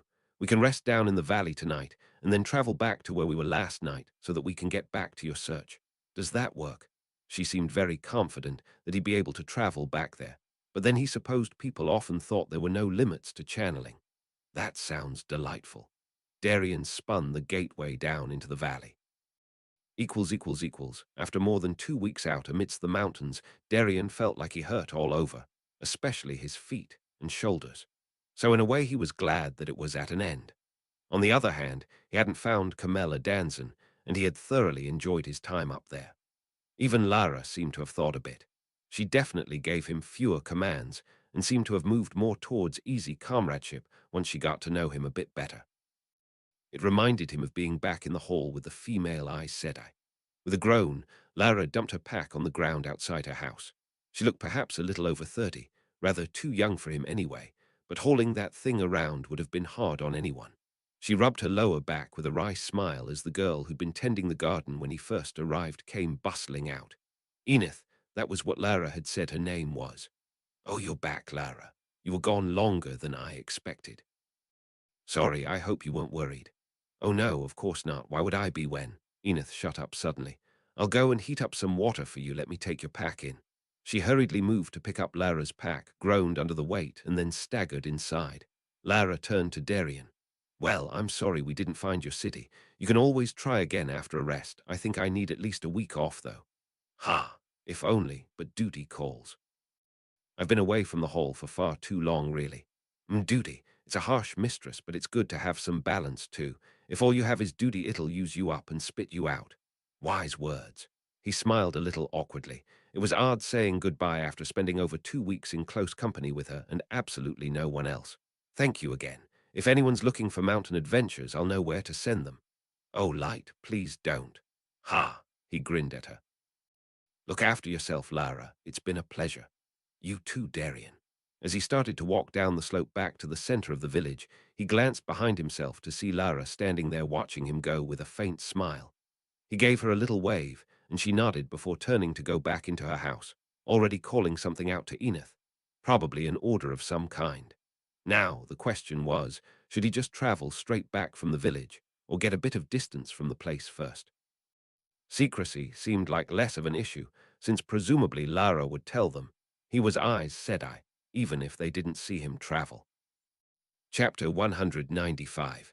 Epilogue Roman 4, Blans in Action. Chapter text epilogue part Roman 4, Blans in Action. Extract from The Growth of Democracy in the Westlands, 1256, ac prior to Tarman-Gadan. It is generally accepted that the Westlands nations were all some form of monarchy, albeit in some cases the monarch had so little power that it seems odd to describe them as the ruler of their nation, as opposed to whatever small slice of land they actually controlled. In any event, even those nations that were monarchies in name only were still de facto oligarchies at best. That started to change with Tarman-Gadan, while the Westlands were split into 3 relatively well-defined blocks by the influence of the Hall and the Tower. They were also split by other things, probably more relevant to the lives of the average person. The group of nations that came to be known as the Alliance were, of course, aligned with the Hall of Servants. They were also the places where the first shoots of true democracy in the Westlands, and in fact, the world, appeared. While there has been extensive academic debate about the impact of individuals on the world, great woman theory, as opposed to the course of events being made inevitable by wider factors, I think that in the case of the Alliance, there is little doubt this is at least partly due to the individuals ruling the nations. In particular, the dual monarchy, as it was known at the time of Tyr, and Elian was ruled by King Rand Thor.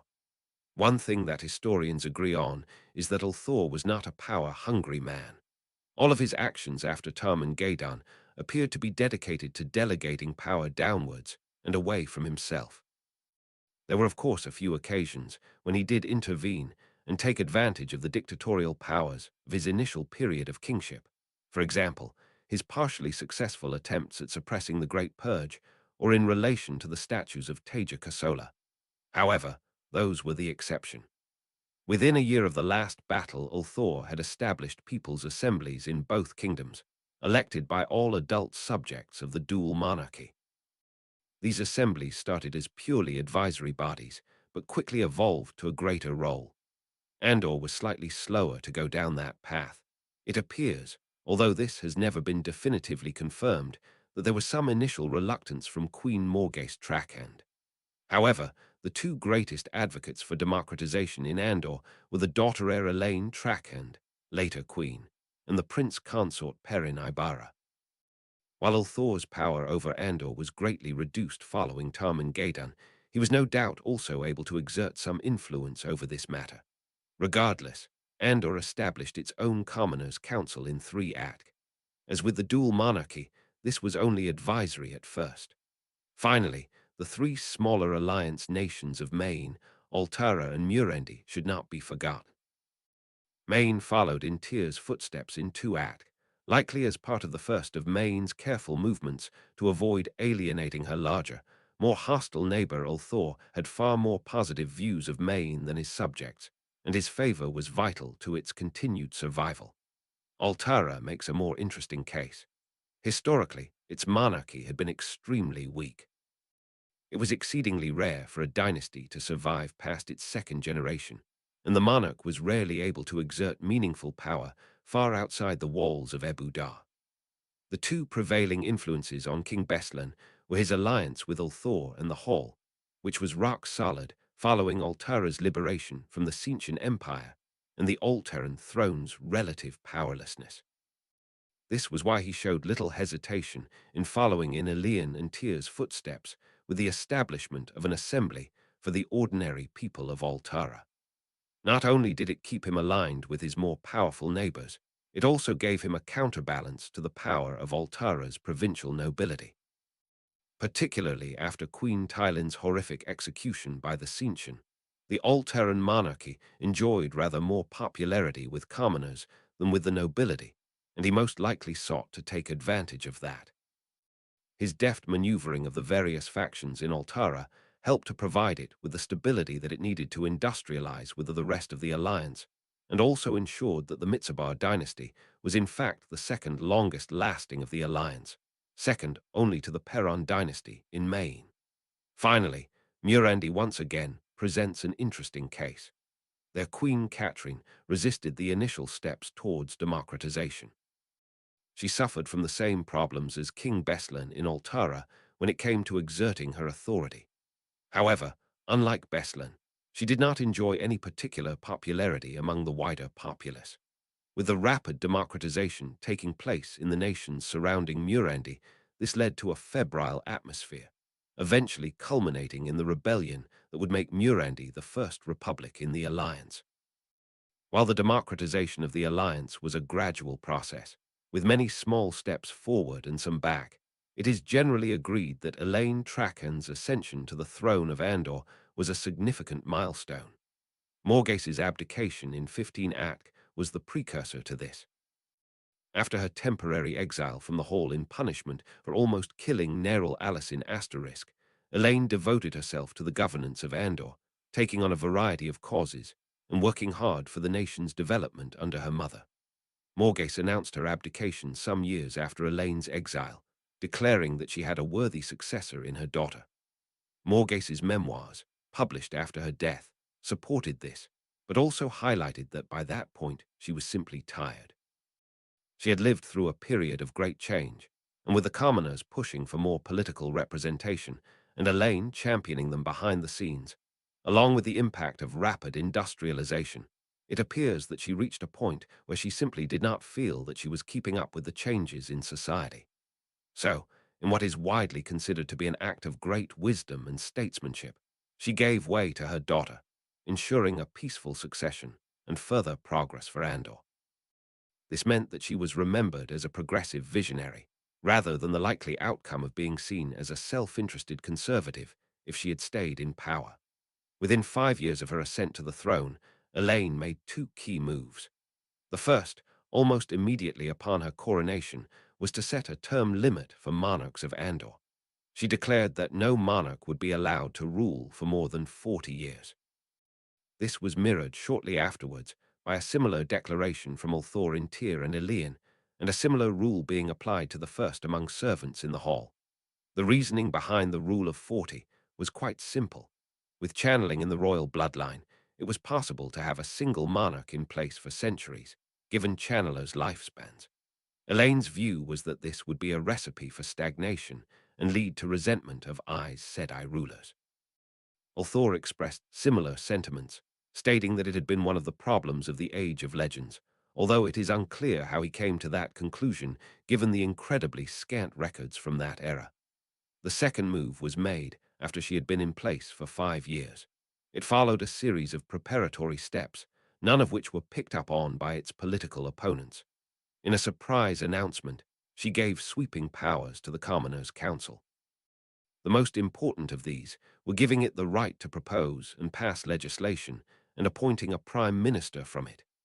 Queen Elaine retained ultimate executive authority and had both a veto over legislation passed by the Commoners' Council and the right to propose her own legislation. However, this was hugely progressive by the standards of its time.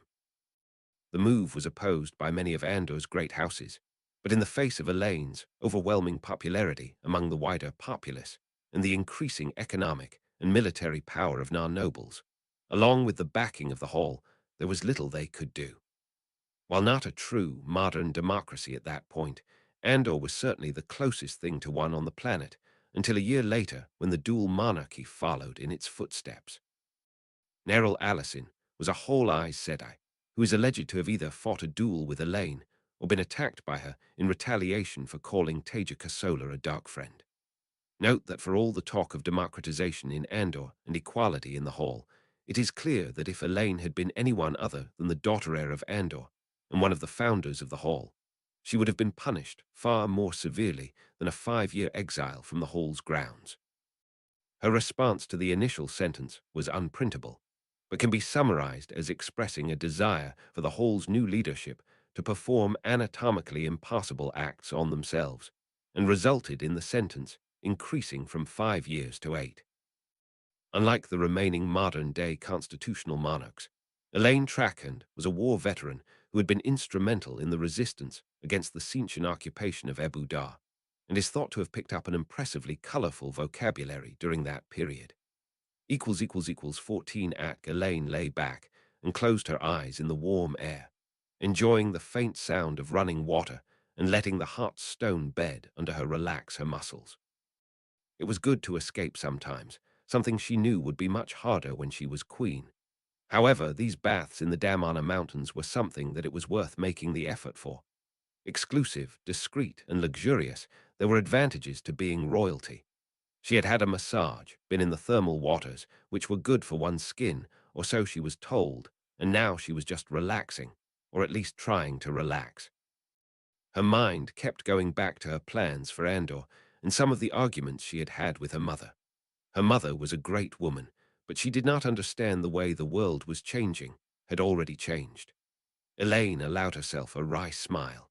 She had not thought that Taija's occasional rants about rule by the people and inbred nobility would rub off on her.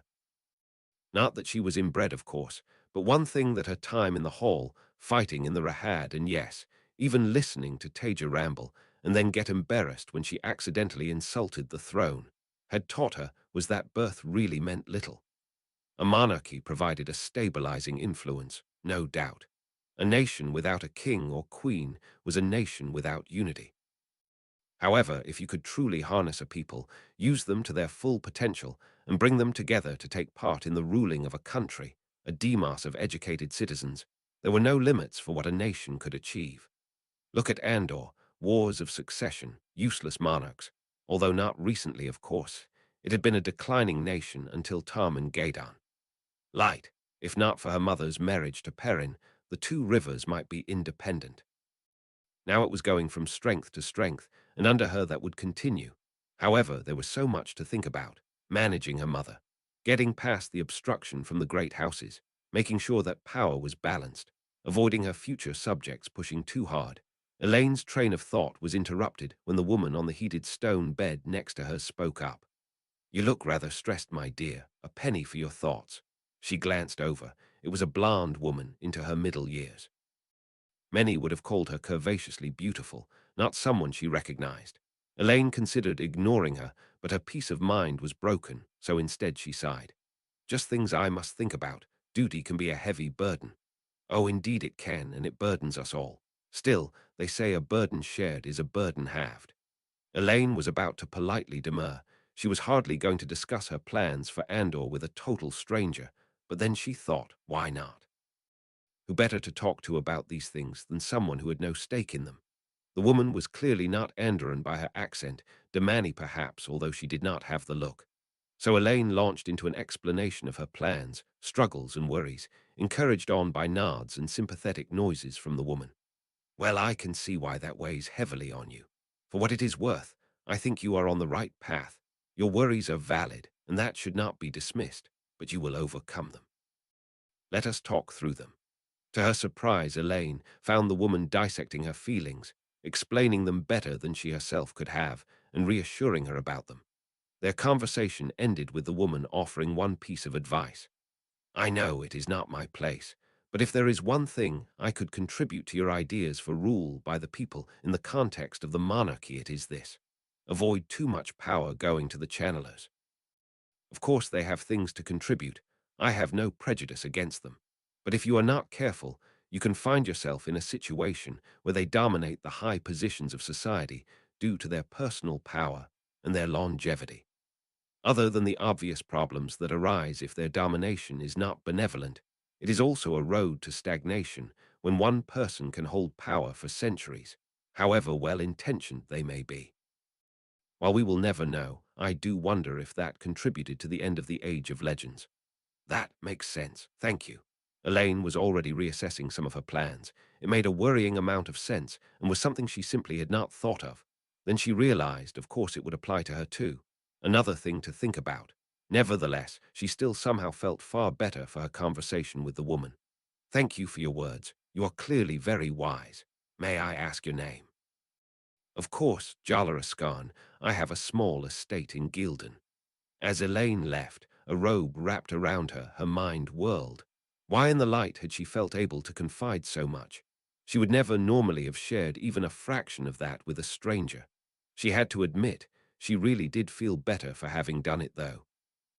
Extract from a history of the Ascan family, sold in the gift shop at the Ascan estate, 1101. Ac.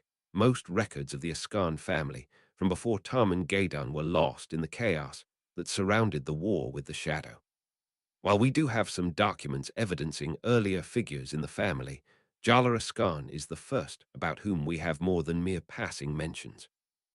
She was the matriarch of the family immediately following Tarman Gadan, until she was succeeded by her daughter Meryl in 32 Atk. Jala was able to bring the family out of obscurity and establish them as the discreet patron of the arts that they became known to be, and it was under her purview that the main building of Ascan Hall was constructed. Interestingly, in 15 Ak, Jala was subject to an investigation by the Hall. Although they technically had no authority over her, given her location in Gildan, she cooperated entirely, as was very much in keeping with the social conscience of the Ascan family. It is not recorded what triggered this investigation, but it is known that no issues were found, and by the end of it she had actually become somewhat good friends with Laren, the Aes Sedai, leading the investigation. In fact, he ended up as a frequent guest at Ascan Hall in the following years. This friendship, in turn, led to some of the elaborate stonework that can be seen around the estate, which would not have been possible at the time without the assistance of channelers. == 30 Ak Radran gazed out at the 7 towers as he rode towards the city. At this distance, he could still believe that they were just how his parents had described them. Looming above the lakes, he could still imagine that they were full of shining grandeur, the way they had been almost 80 years ago, or even the way they had been 15 years ago. He could remember those glorious years after Tarman Gadan. The excitement of rebuilding his ancestors' home, bringing something that had been thought lost forever back into the world. If only. With a sigh, he urged his horse onwards. There should have been streams of merchants and farmers going through the city's gates. There weren't. He knew that when he got closer, much of the imagined grandeur would be gone. The city was already falling into disrepair. Of course, the Hall's work lasted well. They'd used the power to rebuild the walls and towers, and many of the grandest buildings too. They'd worked from King Lan and other people's descriptions. But there just weren't enough people, not enough money. Everything was dirty, already looking run down. What had been a city of 150,000 now had fewer than 10,000. Across the whole of Malkia there were huge swathes of empty land, lacking the Malkari to farm it or build on it. It made sense, really. How many were there left even before the last battle, let alone afterwards? Nowhere had enough people, and Malkia was left with the remnant of a remnant. Light. He was half Chaldean himself. Full-blooded Malkari were rarer than gold dust. With the struggle to survive and turn what had been the blight back into productive land, it wasn't like the few people in Malkia had any time for much beyond the basics. Sometimes it was difficult not to feel resentful. What little they had to trade with the outside world had to go through the capital to be shipped by gateway, pushing costs up. Another problem with Malkia's alignment to the Hall. Every time he visited with his own goods, he would see people from the south, from the Alliance. Fine clothing, new devices, and full health faces. He knew he should feel more grateful. The Alliance and Hall had rebuilt large chunks of Malkia.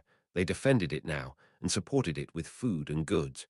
But their prosperity, the patronizing way they looked at the Malkari, sometimes it was difficult. == 50 Ak Nalal looked out at the Sheena and border post and scowled to himself. He could just see the troops on the top of the tower in the distance. No doubt they had a channeler up there too, watching him in turn. Not that the Hall or the Alliance had the resources to spare to man the border all around Malkia. It was a problem. Everyone knew it was a problem, but what could they do? Huge amounts of resources were already committed to supporting the place, and it was all a miserable waste. The Hall and the Tower had been fighting outright battles in Arad Daman. Light. The only difference between that and a war was that both pretended they weren't involved. Yet here he was guarding a few tens of thousands of people from neighbors that he suspected they'd quite like to join. Nalal shook his head. No, that was unfair. He was doing worthy work here. Everyone who wanted it deserved the Hall's protection. There was no question about that, but it didn't feel like a good use of limited resources. Well, there was no one here that was about to come and invade Malkia. Nalal spun another gateway to the edge of the capital's anti-traveling wards. Time to go back. He wasn't in any hurry to. The hard, resentful stares from the Malkari really didn't make it an appealing prospect. It was a terrible posting, really. The Malkari were too proud to want his money, but it didn't stop them from resenting him. Arad Daman was far more dangerous, but the people were friendlier, even if they mostly just wanted access to his coin purse. The Andor-Kerhian border would be even better. Sure, there was a lot of angry staring, but no actual fighting because both sides knew that the consequences would be disastrous, and the locals loved whole Aes Sedai. No, Malkia was a poor posting for him. Only 6 more months, and he could do something else. == Extract from Forgotten Cultures of the Late Third Age, 873 Ak Malkia was something of an oddity among the nations of the Westlands. Geographically, it should have been part of the Compact, like the other Borderlands nations. However, for the first part of its short existence, it remained a staunch ally to the Hall. Malkia had ceased to exist as a nation almost 50 years BTG after being overrun by the forces of the Shadow. Inevitably, this resulted in a large diaspora, which could mainly be found in the borderland nations. The nation was briefly resurrected following Tarman Gadan, when a Lan Mandragoran, the heir to the extinct Malkari throne, led a force of surviving Malkari to reclaim their lands.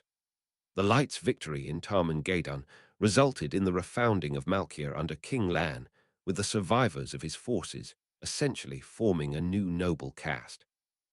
The new kingdom saw some immigration from descendants of the Malkari diaspora and also from other borderland nations. However, it remained severely underpopulated for its size. While King Lan had had a background with the White Tower, acting as warder to Muarin Damadrid, who became Amulin's seat in 79 Atk. For many years, prior to Tarman Gaidan, he terminated his relationship with her. All indications of this was amicable, and married Nynaeve Mira, one of the founding members of the Hall. This, no doubt, contributed strongly to Malkia's alignment with the Hall following Tarman Gaidan. Malkia was of course isolated from the rest of the alliance, and this, along with its low population, left it in a precarious position. Trade links were soon refused or ended by its neighbors as the Westlands divided into competing blocs, while the years following Tarman Gaidan saw the other borderland nations refusing to take direct action against Malkia, despite its weakness and pressure from the White Tower. As time passed, memories faded, and so the threat to Malkia increased. While records are unclear due to the secretive and nature of the conflict, the Hall was forced to take on an increasingly active role in defending Malkia and preventing it from becoming more akin to one of the unaligned nations and turning into a conflict zone between it and the White Tower's operatives. Recent releases of formerly secret Hall records even show that discreet messages were delivered to the Tower that the Alliance would consider any invasion of Malkia to be a red line issue that would result in retaliation with strategic weaponry. Malkia's position also stifled its economic development. It simply did not have the population to support industrialization. That alone might not have been fatal, but the economic pressure from its neighbors also meant that it lacked the trade links that would have allowed it to share in the rapidly growing prosperity of the rest of the alliance. Of course, the alliance facilitated trade by gateway, but this limited capacity and involved high costs due to its inefficiencies. This lack of prosperity also served to undermine the legitimacy of King Lan over time. When King Lan died in 42 Ak at the age of 89, he was succeeded by his and Ulmira's son, Ulbaran Mandragoran. However, the new king was never able to achieve the legitimacy that his father had had. As Malkia's situation declined relative to the rest of the alliance, and also compared to its neighbors' pressure on King Baron, continued to grow until, in 60 Ak, he surprised the world by announcing Malkia's alliance with the White Tower. With the benefit of hindsight, it was generally agreed that the move was inevitable, and that if he had not made it, King Baron would likely have been deposed sooner or later by his unhappy population. The reaction from the Hall and Alliance was muted. Their publicly stated position was always that they believed in self-determination, so it would have been difficult for them to justify an intervention. Notwithstanding that, in private their leadership breathed a sigh of relief. Malkia had been a significant resource sink for decades, while giving almost nothing of value back to the Alliance. While Malkia's defection occurred during a period of relative calm in Hall Tower relations, the Hall and Alliance nations were always concerned about potential conflict, not to mention the constant battle for influence in the neutral nations. Nevertheless, the King Baron's move was an awkward one, particularly because his mother was one of the founding members of the Hall. Malkia's allegiance to the Tower was always looser than that of the other nations of the Compact, perhaps because of this asterisk. In fact, Malkia was often used as an unofficial channel for the delivery of messages between the Tower and the Hall when formal diplomatic communications were inappropriate. There is some speculation, never definitively confirmed, that he was able to stay in power for the remainder of his natural life, despite his refusal to fully integrate with the Tower and Compact, due to some very pointed threats made by his mother to certain prominent White Tower Aes Sedai. Malkia would go on to survive as an independent state for some decades, but gradually economic integration with an immigration from its much larger neighbor Shinar proved to be irresistible. Malkia's independence officially ended in 145 Atk when it became an autonomous province of Shinar. By that point, it made little difference to anyone inside or outside the country. Equals. While the ale captured many people's imagination, and there is a whole genre of literature and film devoted to tales of life in the ale waste, albeit often criticized for its inaccuracies, their significance following Tarman-Gadan was marginal at best. The ale had played a very significant role in Tarman-Gadan and its run-up, providing a significant proportion of Rand al-Thor's forces. However, in the post-war years, they found themselves lacking a purpose. This led to a great split in the ale population. Historically, they had inhabited the area known as the Ale Waste, a hostile environment that could barely support their numbers and certainly did not provide for much comfort in life. A significant proportion of those Ale that had left the waste to follow Ulthor simply decided to stay in what they called the wetlands. There were large areas of land that were available due to historical depopulation, and the casualties caused by Tarman-Gadan and life was, without a doubt, far easier there than in the waste. Life in the wetlands could be difficult for the Ale. They faced a great deal of suspicion and prejudice from the locals, and so initially they tended to form their own communities, separate from their host nation's people. This in turn led to a certain degree of conflict and misunderstanding, but eventually these issues were ironed out, albeit with some bloodshed in places. With that, the wheels of integration gradually ground down the Ale villages, intermarriage, and simply the passage of time, meaning that they were gradually absorbed into their host societies, albeit with some cultural quirks. The Ale who remained in the waste suffered a harder fate. Life there was not easy, and with the industrialization of the Westlands and increasing use of traveling, even their position as facilitators of trade with Shara ceased to have any purpose. Much Ale culture had also been built around a system of honor and obligation that had their future service in Tarman-Gadan at its foundation. Without those cultural underpinnings, the Ale clans saw an increasingly rapid collapse in their societies as long-established checks and balances broke down in the face of their loss of purpose. This resulted in increasing poverty and warfare among the Ale that remained in the waste. It also led to increasing raids outside the waste, although these generally failed in the face of superior organization and technology. Over this period, many more Ale tried to emigrate to the Westlands. Different nations took different approaches to them, but by that point, the Westland nations were less receptive to them, with everyone who had fought in Tarman-Gadan, other than channelers, long dead. Chapter 196, Epilogue V, You're Not Going to Find What You're Looking For. Chapter Text Epilogue Part V, You're Not Going to Find What You're Looking For. 62 years Act Darien found that, despite the slope, he had a slight bounce in his step as he walked up the road to Natural's Ford. The year had rolled by, he'd done his work. People had benefited from it. A combination of healing and counterintelligence analysis against the White Tower's proxies.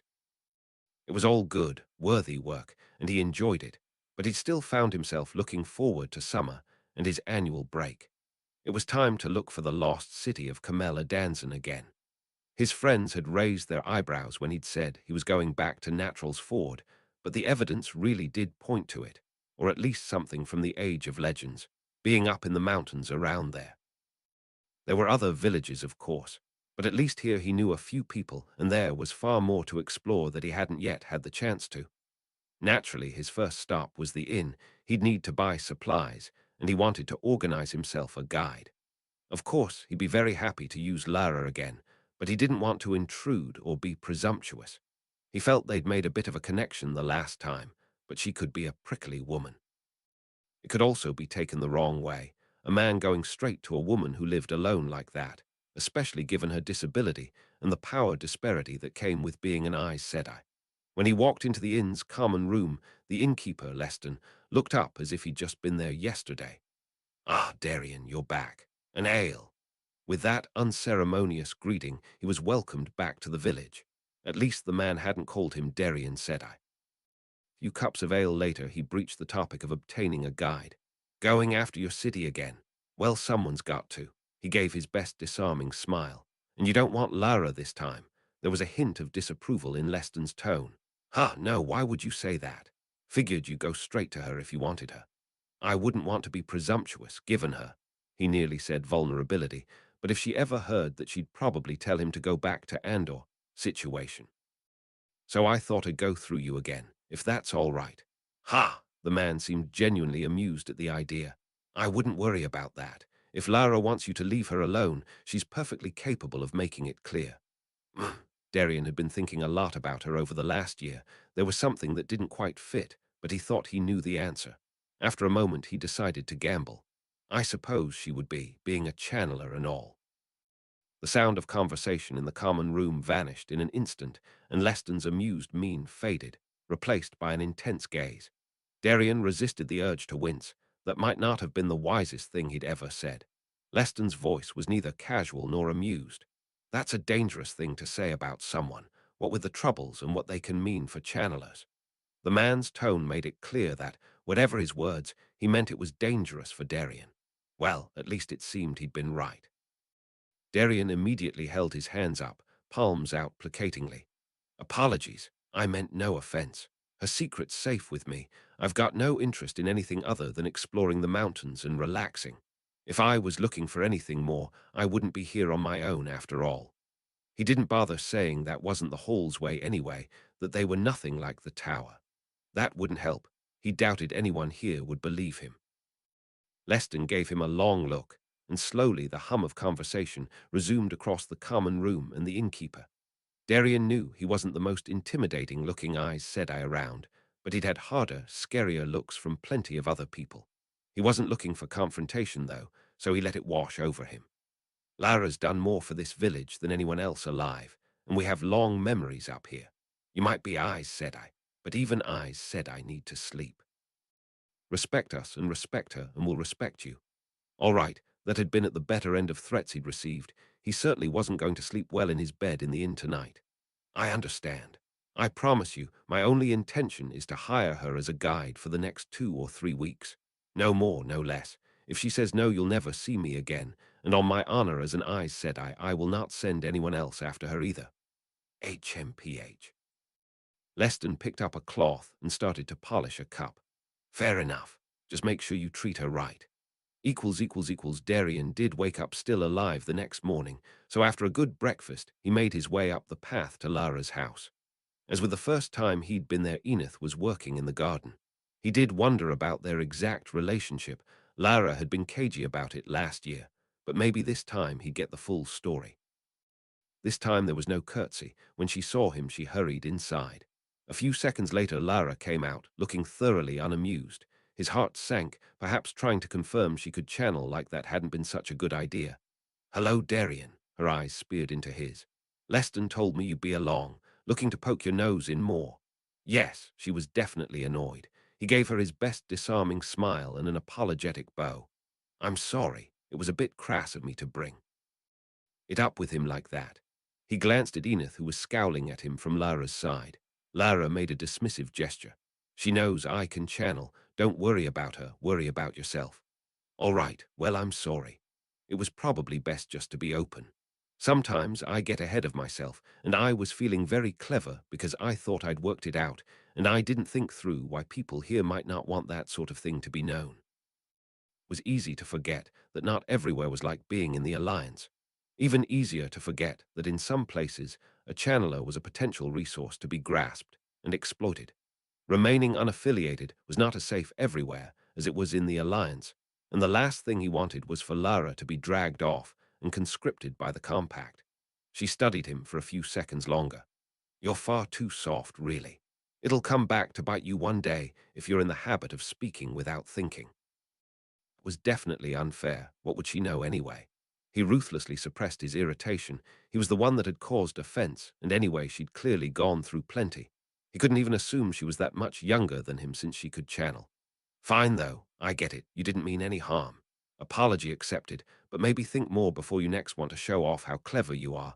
I know you have a brain somewhere in there. Anyway, I suppose you want me to take you back into the mountains. Yes. He made it sound halfway between a question and a statement. Fine, but prices have gone up. It'll be 5 gold this time. 5. It was only 2 last year. The Hall's Aes Sedai certainly didn't live in poverty, but they didn't have the kind of endowment the White Tower sported. 5 gold in a place like this was outrageous. A little smile crept across Lara's face. One he recognized from last year. He wasn't sure if he hated or loved it. Well, this year you're getting the services of a channeler. That's a lot more expensive. What difference does that make in practice? The smile grew. I won't need to hide what I'm doing quite as much. 4, and you have to put up your own tent. He held his breath, not sure if she'd be offended or not. Her smile widened into a grin. 4, and you do it for me. Go fetch your stuff from the inn. We'll leave in an hour. Without another word, she turned on her heel and headed for her house, already talking intensely to Enith, who hadn't stopped scowling at him throughout their conversation. Equals, as Darian hauled himself up yet another narrow, steep trail he couldn't help, but let his eyes linger on Lara ahead of him. She seemed to have so little difficulty with these things. He could see she was fit. The way her body moved ahead of him certainly told him that, but she seemed to be even stronger than that. That night, as he assembled her tent under her watchful gaze, he had to ask her how she did it. You seem to have so little trouble climbing. Are you using the power to cheat? She gave him a slightly disappointed look. No, Darian, I'm just fitter than you. I spend half my life out in the mountains, summer or winter. You probably go for a morning run when you can be bothered. Ah, he blushed. She had him there. A little unfair, maybe. He kept himself fit, but it was worryingly close to the truth. So you don't cheat at all? Oh, I cheat. She didn't sound in the slightest bit embarrassed to admit it, but I'm missing an arm, not a leg. How did you lose your arm anyway? He felt rather than saw her freeze and mentally kicked himself. He shouldn't have asked that. If there was one thing he knew she was sensitive about, it was her past. He didn't want to destroy the comfortable rapport that they'd built up over the last few days. Sorry, I didn't mean to ask. You don't need to answer. Lara made a vague noise, but then, to his surprise, started speaking slowly and carefully. I lost it in the war, Tarman Gaydon. I don't like to talk about it. It was a very difficult time for me. For everyone, really, obviously. I don't want to pretend that I had a uniquely bad time, but it's a time I'd rather forget. I'm happy here. I found a home, a better life, people who accept me for what I am rather than just for what I can do, she trailed off. Thank you. For what? For sharing that with me. I know you well enough to know how much you value your privacy. I didn't think you were older than me, though. Wasn't it obvious? I'm not sure what you mean by that, and I'm not going to engage with it. If you're fishing for compliments, you're not getting any. Oh no, I don't need compliments. I gave up on that a long time ago. Darian ruthlessly stamped down on the urge to say something. He absolutely was not going to take the bait there and compliment her, even if she wasn't bad looking at all. I just meant I'm clearly far more mature than you. Obviously. Darian smiled as he hammered in the last peg. I've finished your tent for you, by the way. Making you do that for me is not immature. Darian's smiled widened. At least she got the message. Still, he was curious, and she seemed to be in more of a sharing mood. So I don't think you're a wilder, and you said you're not from here. If you don't mind me asking, were you in the tower or the hall? He laughed. You're clearly not Ale or Seafolk. Lara hesitated and looked away from him. He was sure he'd pushed things too far then, but eventually she answered. I spent some time in the tower before the war. It didn't suit me, and after Tarman Gaydon I wasn't interested in going back. I ended up here a couple of years later and made it my home. He could certainly understand why someone wouldn't have wanted to go back to the tower, particularly with the way things had gone there, but she didn't need to sound so sad. 60 years in one small village, too. You know, you could easily go to the hall. They'd welcome you and you could develop your skills, become an Aes Sedai.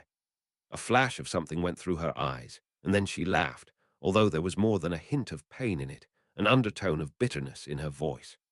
You're a nice man, Darian. Too nice, really. I know you're trying to make me feel better, but why would I want to do that? I'm sure I could learn a thing or two. It seemed she'd at least partially bought into the tower's propaganda about their skills. But why would I want to be an Aes Sedai? I don't want to be a servant to the world. I want to live my life in peace and be with my friends. Not everything is about strength or skill in the power. That seemed to exhaust her willingness to talk for the night, and Darian was left feeling bad for having pushed too hard. Odd that she'd call it the power, though. He was sure that was a whole thing, and the tower called it the One Power. Presumably, she'd met people from the hall during Tarman Gaydon and was just trying to use his terminology. As the two of them looked out over another vista, Darian turned to Lara. Sorry to ask, but I can't stop wondering. Why don't I get goosebumps around you when you channel? Lara gave the shrug that he'd come to recognize meant that she had no intention of engaging with a question. Maybe because it's summer. That's not how it works, though. She shrugged and smiled. Have you ever been up in the mountains and had someone channel Sedar around you before? No, but, well, there you go then. As Darian tried to find a way to protest that wouldn't sound like boasting about his knowledge as a full Aes Sedai, she started walking again, and he had to hurry to catch up. It was getting towards the end of their 2 weeks in the mountains when they were lying back on cushions of air. Of course he'd spun them. He had yet to actually catch Lara channeling and talking in the evening. Lara had been telling him about her favorite types of mountain flower, although apparently he wouldn't be seeing them so late in the summer when she suddenly turned serious. Look, I'm sorry, Darian, but I don't think you're going to find Camella Danzan here. I've done my best, but I don't want to waste your time and money. I don't think it's here. Most likely there's nothing at all left of it, but if there is, it's probably far away. You don't sound particularly upset about that. Lara shrugged a bit awkwardly. Well, it's your quest, not mine. I'm just being paid. He let the silence linger. That was one of her non-answers, but he'd found that if he just left it, she'd often give a better answer after a while. After a few seconds, he was proved right. Anyway, even if you did find it, what then? You'd just be treading on the graves of an ancient civilization looking for their leavings. Isn't it better to build something new, to let what died stay dead? Well. His response died under her gaze. She really did look intense when she focused fully on something. Maybe you're right. I don't know what I'd do, but I'd like to be able to say I'd been there, just to see the way our ancient ancestors lived. I might not even tell anyone if I did, just knowing would be enough. That got him a smile. He thought he was really starting to figure her out, even if she did have a rather odd way of looking at the world sometimes. Well, doing something just to say you've done it, that's a pretty decent goal. Finally, they reached the village again. It had been a huge 3-week loop through the mountains, longer than last time. They hadn't seen the slightest sign of Camella Danzan, or any other Age of Legends city for that matter. However, Darian did feel refreshed, invigorated, and ready to face the year ahead, working for the good of the Hall and the wider world. It had been 3 weeks of beautiful mountains and thoroughly enjoyable, if slightly sardonic, company. Once again Lara dropped her pack with a groan and Enith came out to fuss over her, shooting disapproving looks at Darian when she thought Lara wasn't looking. Darian studiously ignored the teenage girl. Well, thank you, Lara. I'm not sure I'll be able to walk normally for a month, but it was a pleasure. Even if this isn't the right place for Camella Danzan, he smiled. Even then, thank you. She returned the smile, a little fainter perhaps. Well, look after yourself then, Aes Sedai. Don't get into any trouble. She paused as if she was about to say more. Goodbye, Darian. Goodbye, Lara. He turned to leave as he had a year ago. Chapter 197. Epilogue Roman 6. The White Tower, Bastion of the Light. Chapter text Epilogue Part Roman 6. The White Tower, Bastion of the Light. Extract from The White Tower. Bastion of the Light 457 Ak Tarmangadan plunged the White Tower, the world's preeminent channeling organization, into chaos. It had already suffered blows at the hands of the Shadow, and appeared to be falling behind the Hall of Servants, due to a number of factors, not least the noble efforts of the Tower to purge Dark Friends from within its numbers, a notable contrast to the Hall, where one of the founding figures was later revealed to be Samil, and another was suspected of such sympathies due to her relationship with him.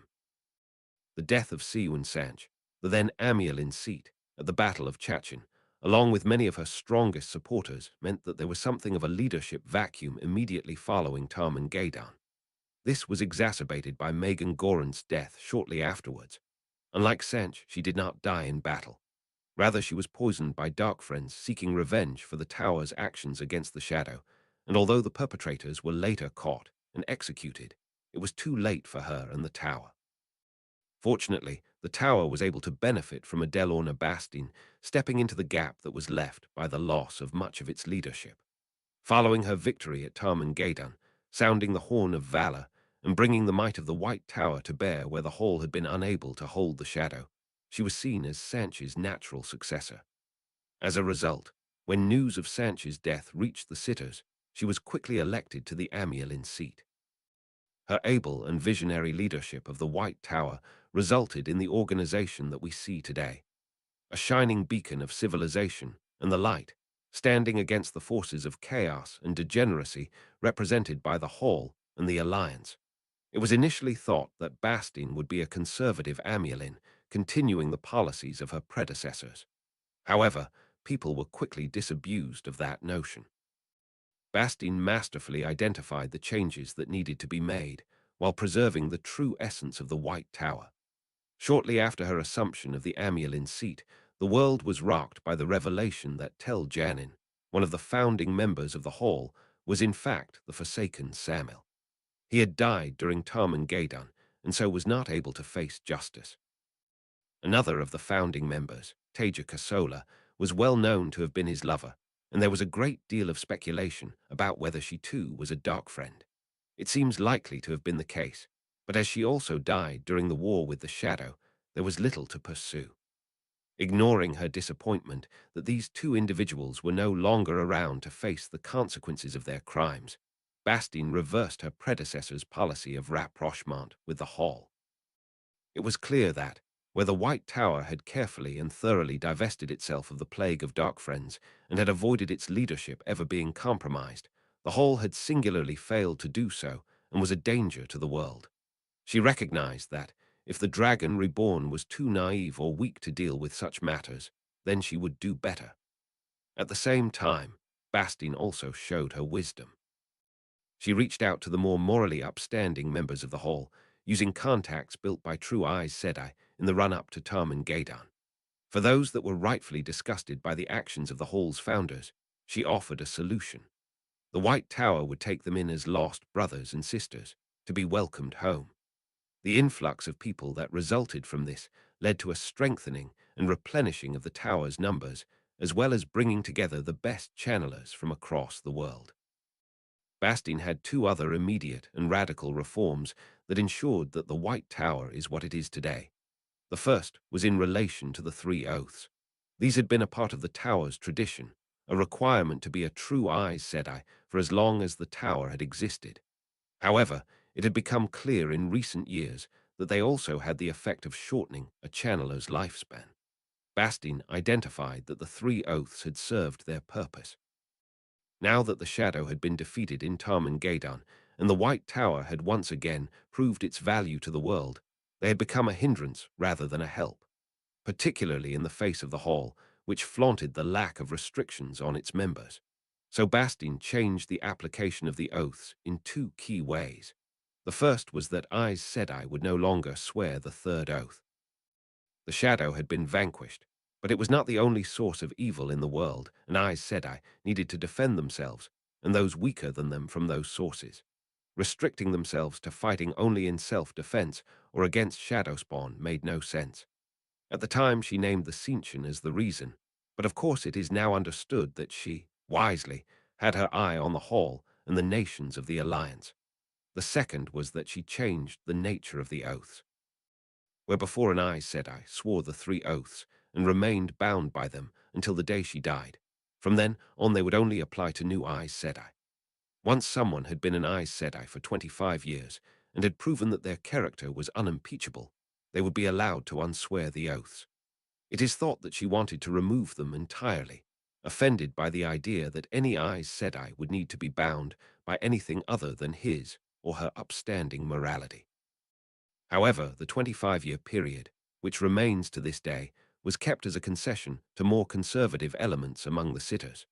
Bastine's second radical reform was the introduction of the levy.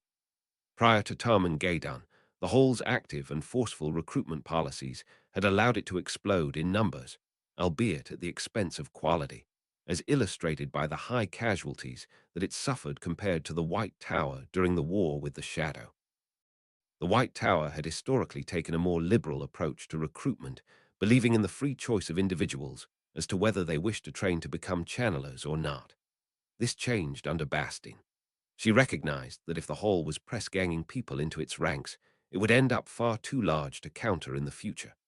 She also, showing her compassion, resolved that no channeler in the lands of the Compact would be allowed to die due to a lack of training. It took some years for the policy to take full effect, but it is now thanks to her that every single girl or boy in the territory of the Compact, along with many outside it too, who has the spark or can learn to channel, will now benefit from the training offered by the White Tower. Of course, not all are able to achieve the hallowed rank of Aes Sedai, but they are nevertheless able to live lives of honor supporting the Aes Sedai and the governments of the Compact in whatever way their gifts allow. It is one of the greatest tragedies of the White Tower's history that Bastine died in 79 ATK, cutting her life short and preventing her from leading the Tower to ever greater heights. If only she had survived, the White Tower might have benefited from another 2 centuries of her noble leadership. Extract from the Compact. The Alliance and the rest power politics in the Westlands immediately post-Tarman Gaidan 1694 ATK. The sudden emergence of hostility between the White Tower and the Hall of Servants within a year of Tarman Gaidan caught many rulers by surprise. It was widely believed that with the victory in what was then, with a certain amount of hubris, known as the Last Battle, the world would be able to take a step back and commence rebuilding, ushering in a new period of peace and prosperity. Certainly, there were nations that saw the benefits of the peace. The Alliance nations, still among the richest on the planet today, commenced what quickly became a rapid industrialization and democratization program. However, the situation was different across the remainder of the Westlands. At first, it seemed that the White Tower's newfound opposition to the Hall would leave it isolated. However, the stunning revelations about the Hall's senior leadership that came within months of Tarman Gaidan drastically changed the equation. The Alliance nations remained aligned with the Hall due to their close links with it. Randall Thor was king of Elian and Tyr. Maine was effectively a protectorate of Tyr. Andor hosted the Hall itself, and the heir to its throne was a whole Aes Sedai. Altara had particularly strong bonds of its own to the Hall after the Tzeentchian invasion, and finally, Murandi was simply surrounded by other Alliance nations and had little choice but to fall into line. The Compact's center was, of course, Tar Valon and the areas that it controlled. The Tower had more difficulty in finding initial allies. However, the revelations about the Hall caused a rekindling of the Borderlanders' traditionally positive relations with the Tower. Of course, Saldir and Kandor had been devastated by the Shadows' breakthroughs, but the Shadows' focus on penetrating directly to the south meant that much of those nations nevertheless survived. Shinar and Arafel were able to defeat the Shadows' forces in their lands, at the cost of the Amulin seat in the case of Arafel. The borderland nations also found themselves suddenly in control of increasingly large tracts of underused land as the Shadow retreated, and this became fertile ground for immigration from disaffected citizens of other nations. The largest surprise in the Compact, however, was Kerhian. This nation had been aligned with Ulthor since his forces had essentially placed Caroline Damodred at its head, although not onto its throne, by force, in retaliation for an attempt at kidnapping him. Following Tarman Gaidan, Ulthor had publicly declared that nations were free to go their own way. This was followed shortly after by Damodred's death due to illness and the ascension to the throne of Queen Aelil Riotin. It quickly became clear that Queen Aelil's inclinations were towards the White Tower, and Kerhian in policy subsequently came under its influence. Although it is generally accepted that the nations of the Compact only had limited ability to act independently of the White Tower, their exact scope for action is often debated, and there were certainly policy differences between them. In the case of Kerhian, Queen Aelil emulated the Alliance nations in one important way and repudiated their actions in another. Unlike the other nations of the Compact, she saw the potential for industrialization relatively early on and pushed the Kerhian down a similar route, ensuring that Kerhian became the factory of the Compact. However, she showed no interest in democratization, instead ruthlessly suppressing it wherever the concept reared its head. There was never a single formal name for the group of Westlands nations that sat outside the Alliance and the Compact. To this day, they remain poorer than the nations of either bloc. Their relative geographic separation from the Hall and the Tower kept them culturally and physically distinct from the Alliance and the Compact nations, and the devastation wrought in them by the Tzeentchian Dragonsworn and Tarmangadan, along with their relative disorganization, meant that they were less attractive prospects for recruitment into the two blocks. By the time the Alliance and Compact had stabilized and were looking outwards with avaricious eyes to find additional members for their blocks, it was too late for easy gains. The rulers of these nations, such as they were, either did not have the power to commit to either side or did not have the desire. This eventually turned them into the battlegrounds of the Compact and the Alliance, neither of which particularly desired to fight the other head-on. Most of the time, this conflict stayed underground with assassinations, bribery, and sabotage, but at times it erupted into full-scale proxy wars. The most famous of these is the Ara-Damani Civil War, which verged on genocidal at times and lasted from 78 AC to 79 AC, when the Compact withdrew support from their proxies for reasons that are yet to be fully explained. Extract from Ordinary Men and Women. The Black Hand's Atrocities 1235 AC, the Black Hand Asterisk, was a Kerhianin organization formed in the years following Tarmangadan. A significant proportion of its membership was made up of channelers, generally tower-trained, who had not been able to achieve the shawl for one reason or another.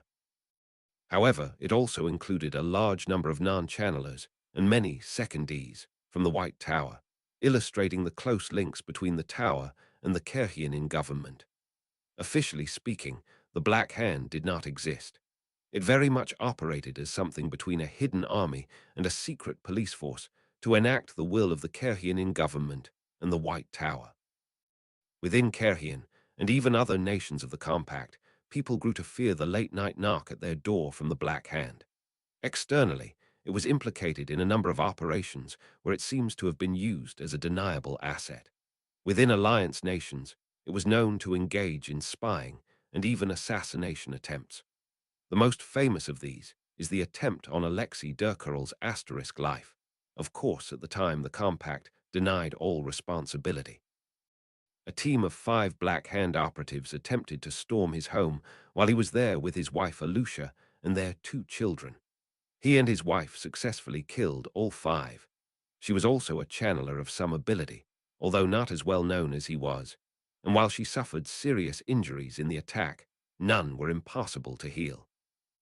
However, the main external activities of the Black Hand were to be found in the neutral nations, where they engaged in bribery, extortion, assassinations, sabotage, and in some cases, open ethnic cleansing.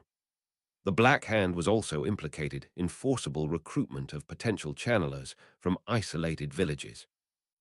Although the Compact's levy did not apply outside its borders, central government in the neutral nations was often weak enough that officials would not be aware of such activities, or if they were, would have no ability to do anything about them. Of course, the Black Hand's activities also made it a target.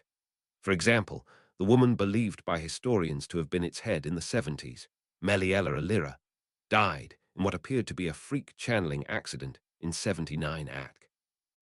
Even at the time, the general consensus was that it was a successful assassination attempt by the Hall, although no proof of this has ever been found, even in the Hall's secret archives. Their own documentation called them the Shining Hand, but this name was not publicized due to their secretive nature, and they were more widely known as the Black Hand. One of the Hall's founding members, and generally believed to have been its spymaster in the years following Tarmangadan. Information is limited on the retaliatory action the Hall took, but there were a number of suspicious deaths in Compact territory in the year following the attack. ===65 at Kisuan stifled a yawn and tried to shift to a more comfortable position. She had been lying on this rooftop in Taraban for hours, and her body was not happy about it. It was miserable on every level. She felt filthy, her body hurt, and she was bored, but she had a mission. It was another long, tedious hour before anything happened. A man walked into the courtyard, a bulging satchel across his shoulder. Yes, he matched the description. She embraced Sedar, the webs on her stopping it from being detectable to anyone else. Kisuan watched as the man shifted nervously from foot to foot. He was waiting. Of course he was. Fortunately, it did not take long for his contacts to arrive. 2 men and a woman. Nondescript, nothing about them said who they were, but she knew. They would be Black Hand agents, possibly even Tower Aes Sedai. The newcomers went over to the man, exchanged words she couldn't hear, and then he handed them the satchel in exchange for a bulging purse. It was time to act before they traveled elsewhere. Kisuan quickly spun, splitting and inverting her webs. With wet thumps, the three Black Hand agents sunk to the ground, bisected by simple flows of razor-sharp air. The other man, the traitor who thought he could sell Alliance secrets, froze, horror on his face. She dispatched him at the same time as she floated the satchel up to her.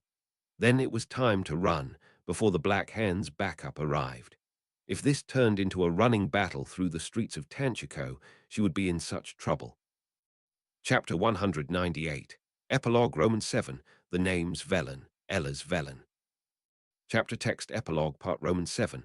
The names Velen, Ella's Velen 1340. Ak Ellas took a sip from his drink, his eyes scanning the room as he did so, melodious music playing in the background.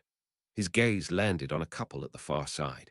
A glamorously beautiful young woman walking arm in arm with an older man. They were the ones. Without hurrying, he looked away, downed his drink, and headed for the card table.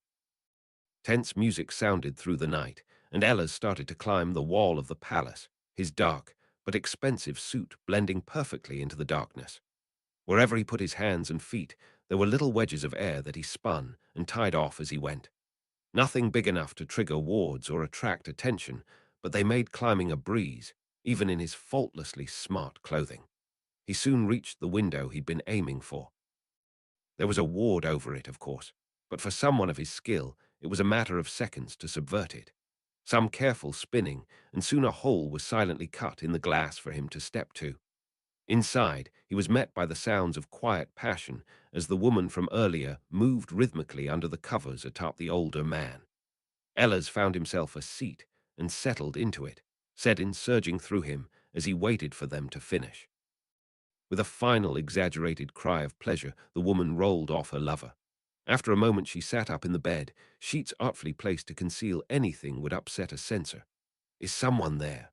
The music came to a crashing stop as Ellas spun a ball of light and felt the Tower Aes Sedai reach for Sedar, only to find the shield he'd placed on her. Who are you? The name's Velen, Ellas Velen, Aes Sedai. And you, my dear Satilla said, I have been poking your nose into places where the White Tower most certainly is not wanted. The older man gasped from the bed, and Ellas glanced over at him. I will deal with you shortly, Lord Damrim. The Hall does not appreciate the way you have been getting intimate with the White Tower. Ellas struggled, bound to a table as a short, dark-haired, blue-eyed woman stood over him. A web of air sliced into it, between his legs, and he tried to squirm away from it. Such a wonderful Turangrail, do you not agree, Ellas said I. The woman chuckled as another web of air sliced into the table, just a little further up, a little closer to where his legs joined. Ellas pushed at the shield blocking him from Sedin again, to no avail, before tugging at the restraints on his wrists. You are a monster, Adelorna, said I. The fact that the White Tower has you as its amulin says everything anyone needs to know about it. Do you expect me to talk? She laughed again. No, Ellas said I. I expect you to die. I do believe that this is goodbye. A pity that your do-gooder friends at the Hall will never find out what happened to you. She turned her back on him, already discussing her next move with her hangers-on. The shield was still there, but as soon as her back was turned, Ellas reached with nimble fingers to a metallic button on his cuff. As the music built to a crescendo, he twisted it just so, and with a crack, the metal restraints holding him in place broke. In a flash, he was up and running, before the Tower Aes said I could even react. Good work, Ellas. The head of the Hall's intelligence operations, known only as F to outsiders, clapped him on the back. If the Tower had succeeded in turning Lord Damrim, we might have lost Amadisha to them. His death will be a suitable deterrent for any others thinking about walking down his path. Thank you, Alexei. So what comes next? Well, I think you've rather earned this, don't you? F pulled out a small badge from a drawer. Is that? Yes, Ellas, you're truly one of us now. You've earned your license to kill. Now, for your next mission. The teacher paused the movie and flicked the lights back on. Now, obviously, License to Kill is considered one of the greatest action movies of its time and was the first in what went on to become a major franchise, but this is a history class, not film studies. The Ellas Velen movies were loosely based on real stories. He hesitated. Very loosely. What's interesting for us is identifying which bits of it are historically accurate and which are altered or simply invented for entertainment purposes. Would anyone like to suggest some aspects that fit that? He pointed to one of the students who'd raised her hand. Well, sir, we know that Adelorna Bastine was a real person, the first Amulin seat of the White Tower following the last battle. But she hesitated. I don't think it's likely that she would have been involved in torturing a captured spy. Well done. That's quite right. Of course, we all know what the Amulin seat and White Tower were. That got a titter. Obviously, they knew. They weren't primary school students. While the White Tower ended up being implicated in a number of insalubrious activities, particularly in what were then known as the unaligned nations, it seems very unlikely that the Amulin seat would have been directly involved, even if things were done at her order. The historical consensus is that she was a thoroughly unpleasant woman, but there's very little evidence she actually got her hands dirty on a personal level. The whole Ella's Velen franchise was set in the period post-Tarman Gaydon, when the White Tower and Hall of Servants were engaged in an undeclared war jockeying for influence in among the unaligned nations. In general, they limited their actions to those places, avoiding direct action in each other's territory, but there were exceptions to that too. 63 Act Darian wasn't quite sure how he found himself on the road to Natural's Ford a third time. Last year he convinced himself he might still be able to find Camella Danzan in the nearby mountains. Even at his most self-delusional, he couldn't convince himself of that this year, especially after what Lara had said. Yet here he was, a week later than last year too. Rising tensions made it harder to get away. There was always more to do, but a man couldn't just work. At the same time, he felt a bit guilty. He'd been able to justify his trips before with the excuse that he was still doing something worthwhile. This was more of a struggle.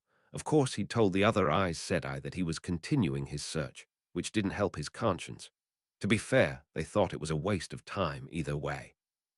Darian's mind went back to evenings in the mountains, staring at the sky and feeling at peace with the world in a way he never normally did or even could. The way Lara would have a soft, contented smile when she thought he wasn't looking. That was what he needed, a couple of weeks of hard physical exercise, natural beauty, and simply not having to think about the wider world with a decent guide. And what better place was there to do it? When he half-walked, half-staggered into the inn in Natural's Ford, he was greeted with a single raised eyebrow and a simple "Darian" from the innkeeper. In no time he was drinking a cup of ale. I suppose you'll be here looking for Lara again. She is very good. That she is.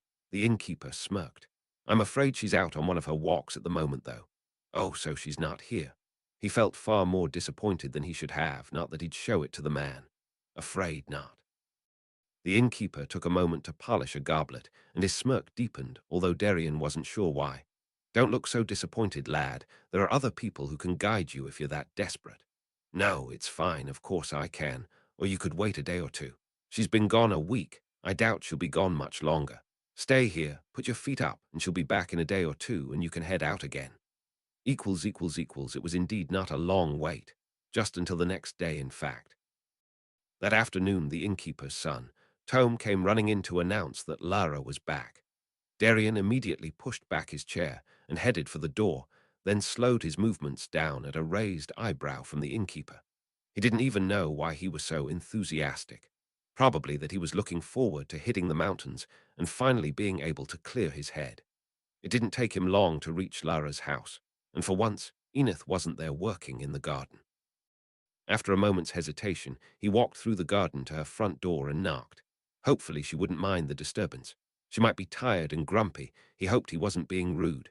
He heard the sound of movement inside and what sounded like a curse, although he couldn't make out the exact words, and then the door swung open to reveal Lara looking unamused. Sorry, I'm quite. Oh, Darian. He gave her his most winning smile. Hello, Lara, I'm back. It wasn't quite up to his usual eloquence. She just raised her eyebrows and stood aside. I suppose you better come in, grab a seat. Would you like some tea?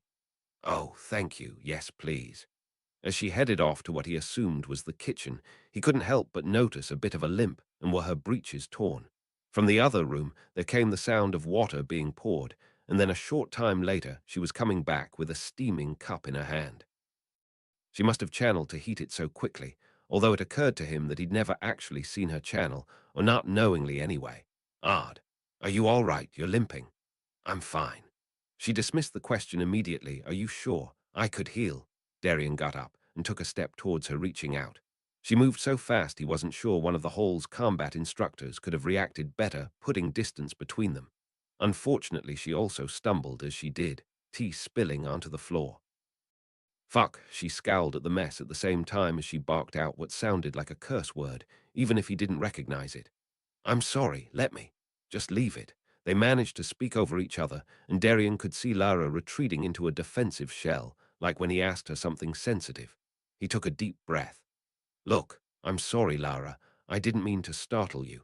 I wouldn't have touched you or channeled at you without your permission. You know that, surely. Look, let me clear up the tea. You sit down, and then maybe I can heal your ankle. It's fine. I don't need healing.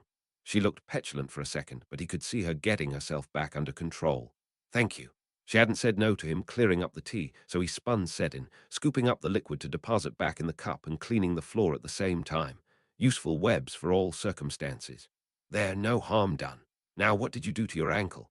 I said I was fine. After a moment, she relented. I twisted it walking home. It felt like she was lying. Perhaps she was just embarrassed. She did take pride in her independence. All right, well, that was silly of you. He ignored her scowl and smiled. You really should let me heal it unless there's someone else here who can. Lara just ignored that, so he tried a different tack. I'm going to struggle to hire you as my guide for this summer if you can barely walk. Lara's scowl deepened. Are you serious? Well, why do you think I came back here? Light only knows. You're certainly not going to find Camella Danzin here. Well, maybe I just like the mountains here. Perhaps they're particularly good ones. She huffed. Well, you wouldn't know if you just keep coming back here. But okay. I suppose I should take it as a compliment. 6 gold. 4 and I'll put up your tent. Same deal as last year. Darian couldn't quite believe he was negotiating with someone for the privilege of healing them.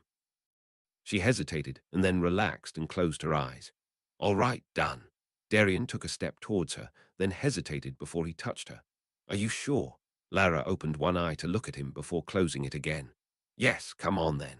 All right, all right. He spun all 5 elements, bringing them together into her ankle and mending it, taking the time to soothe out a few other aches and pains he felt in her body before releasing the web. Lara gave herself a shake and then opened her eyes. You're a pretty good healer. All 5 elements. I remember hearing about a man at the hall who could do that, Damer Flynn. Her mention of Flynn rather dampened Darian's sudden pride at the compliment. He moved over to the tower shortly after Tom and Gaydon. Oh, that seemed to exhaust Lara's capacity for conversation, leaving her staring morosely at the wall. So, do you need to rest before we head out again?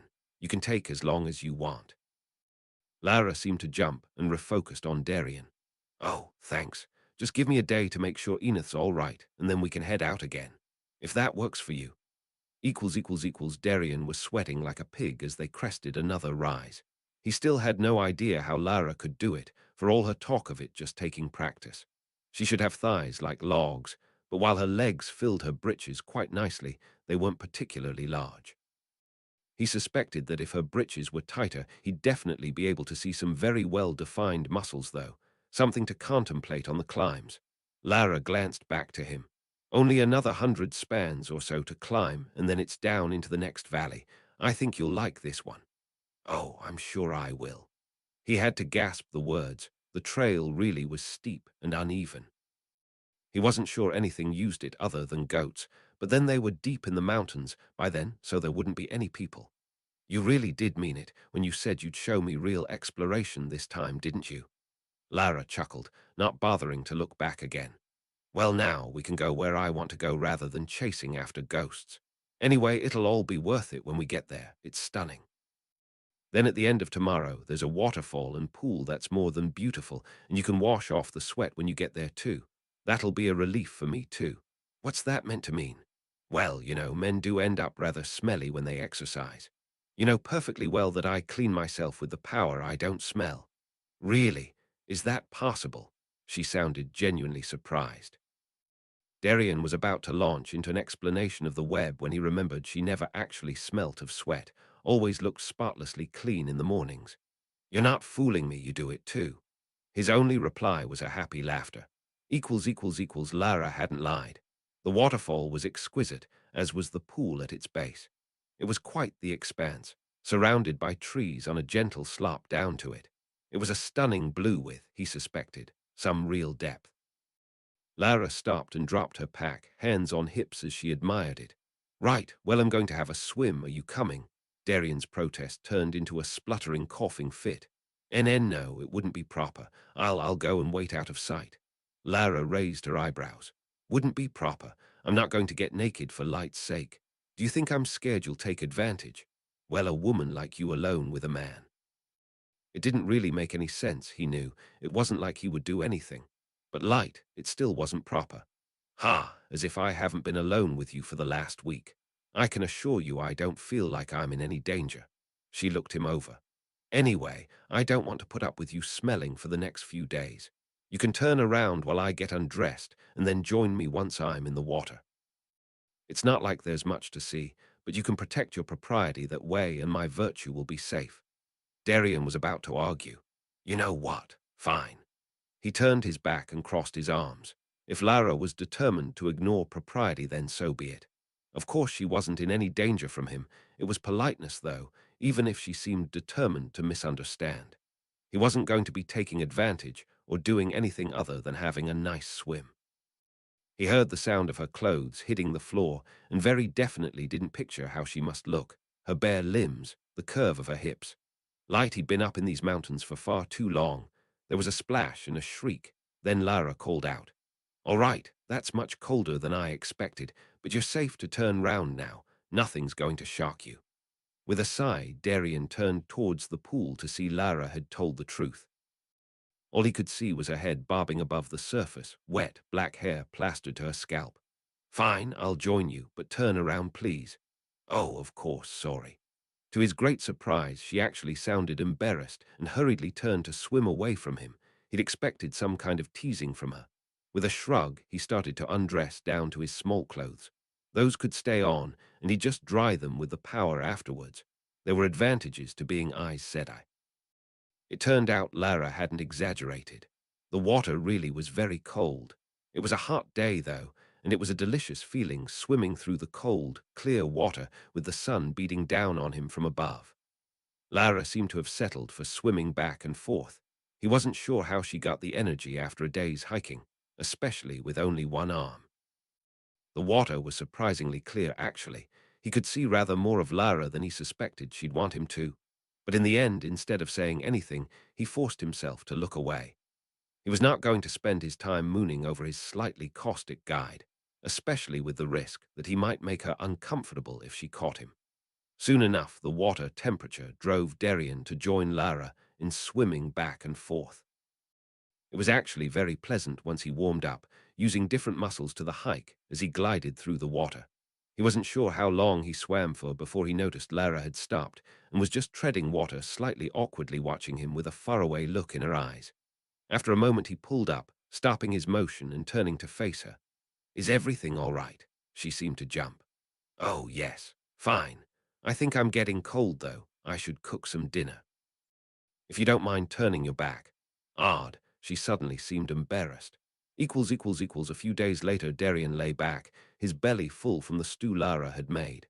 A goat he'd caught provided the meat, and she'd mixed it in with a surprising variety of spices that she'd had with her.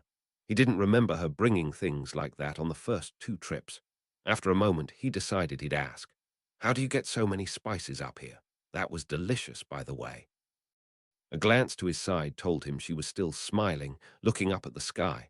That was a relief. He'd been a bit worried it would turn out to be a sensitive question. Ha! Well, we do get peddlers coming here. They know what I like, and I have the money to spend these days, what with you hiring me. I don't even recognize some of them, though.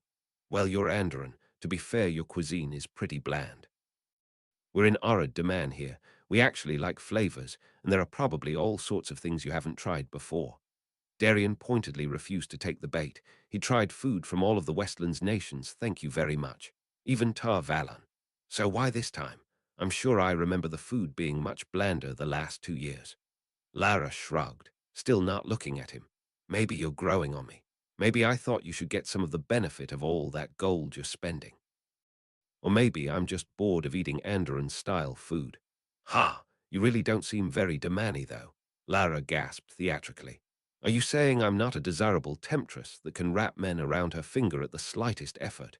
Haven't you seen how they treat me in Natural's Ford?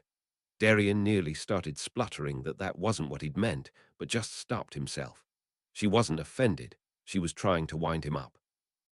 Oh no, you're all that. I've seen what the men of the village will do for you. You just don't strike me as much of a traitor. Ha! I wouldn't worry. I'm not Damani, and I'm under no illusions about my abilities as a temptress. That ship sailed a long time ago. There was a certain something underneath the humor in her tone, and Darien hesitated, wanting to contradict her, but not sure how without being offensive or inappropriate. Eventually, he settled for just ignoring the comment. So where were you born? I barely remember these days. He doubted that, but a small village in Taraban, I doubt you'd have heard of it. They were on an easier stretch working their way down a shallow slope, so they had the breath to talk as they went. So what exactly is it that you do for the Hall? I'm sure you don't spend all your time chasing up rumors of Age of Legends relics. Darien laughed. No, that's just something I do out of personal interest. A way to relax myself after doing my real work. Well, everyone needs a hobby. Indeed, what's yours? Going for walks in the mountains. Isn't that your job? Ha, when I do it for fun, they're very enthusiastic walks. She paused. No, more seriously, I suppose I mostly pay my way by helping around the village. Oh, healing you mean, like a village wisdom. Light, no, I'm a bloody terrible healer. Just helping here and there, there's always more to do. She clearly didn't want to elaborate, so Darien let it lie. I still don't think I've ever seen you channel. I suppose I got into the habit of hiding it for good reasons, and that stuck. She paused and then grinned at him. I can show you if you want. All right then, entertain me. Lara sat up and frowned, holding her hand out in front of her, an exaggerated look of concentration on her face. Goosebumps sprung up on Darien's arms, and a wavering bowl of water, about twice the size of his head, emerged from the stream they'd set up camp next to. She stuck her tongue out slightly, dead focused on the not particularly large sphere as it slowly glided away from the stream and towards him. Just in time, Darien realized what she was planning and seized Sedin, spinning a wall of air in front of him. The water hit it and splashed to the ground, losing coherence. Lara immediately gave him a look of disappointment. That wasn't very nice of you. Darien shrugged and smiled. I could have cut the web instead, but why would I let you dump the water on me? Washing's good for you. Nope, fair enough. She really was a funny woman, in both senses of the word. She made him laugh, but she was odd too. Light only knew what she'd gone through in the past. She avoided most questions about channeling or her history, but given how she lived, and what she told him, he could work out a fair bit. He'd have guessed that she'd been put out for being too weak either in the power or in dedication to achieve the shawl, but that didn't quite fit. He had no doubt that if she put her mind to it, she'd succeed at almost anything. Other things didn't fit with that too, although she seemed to think he hadn't noticed, which was fine by him. There was the fact that that was the first time he'd ever felt the goosebumps of Sedar being channeled from her. She also clearly had a certain ease with the power, or she wouldn't be able to do so many things while he wasn't watching. Darien didn't know why she'd try to pretend to be so much less competent than she was. It wasn't like he'd be worried.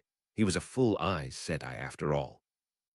Given what little she'd told him, she'd probably be around 90 now, so given that she looked like she was in her early 30s, that let him make a good guess at her strength in the power. Not totally insignificant, but not much of a threat, all things considered. Not that that was how he was thinking about her, or people in general, in fact. That was the way the White Tower thought.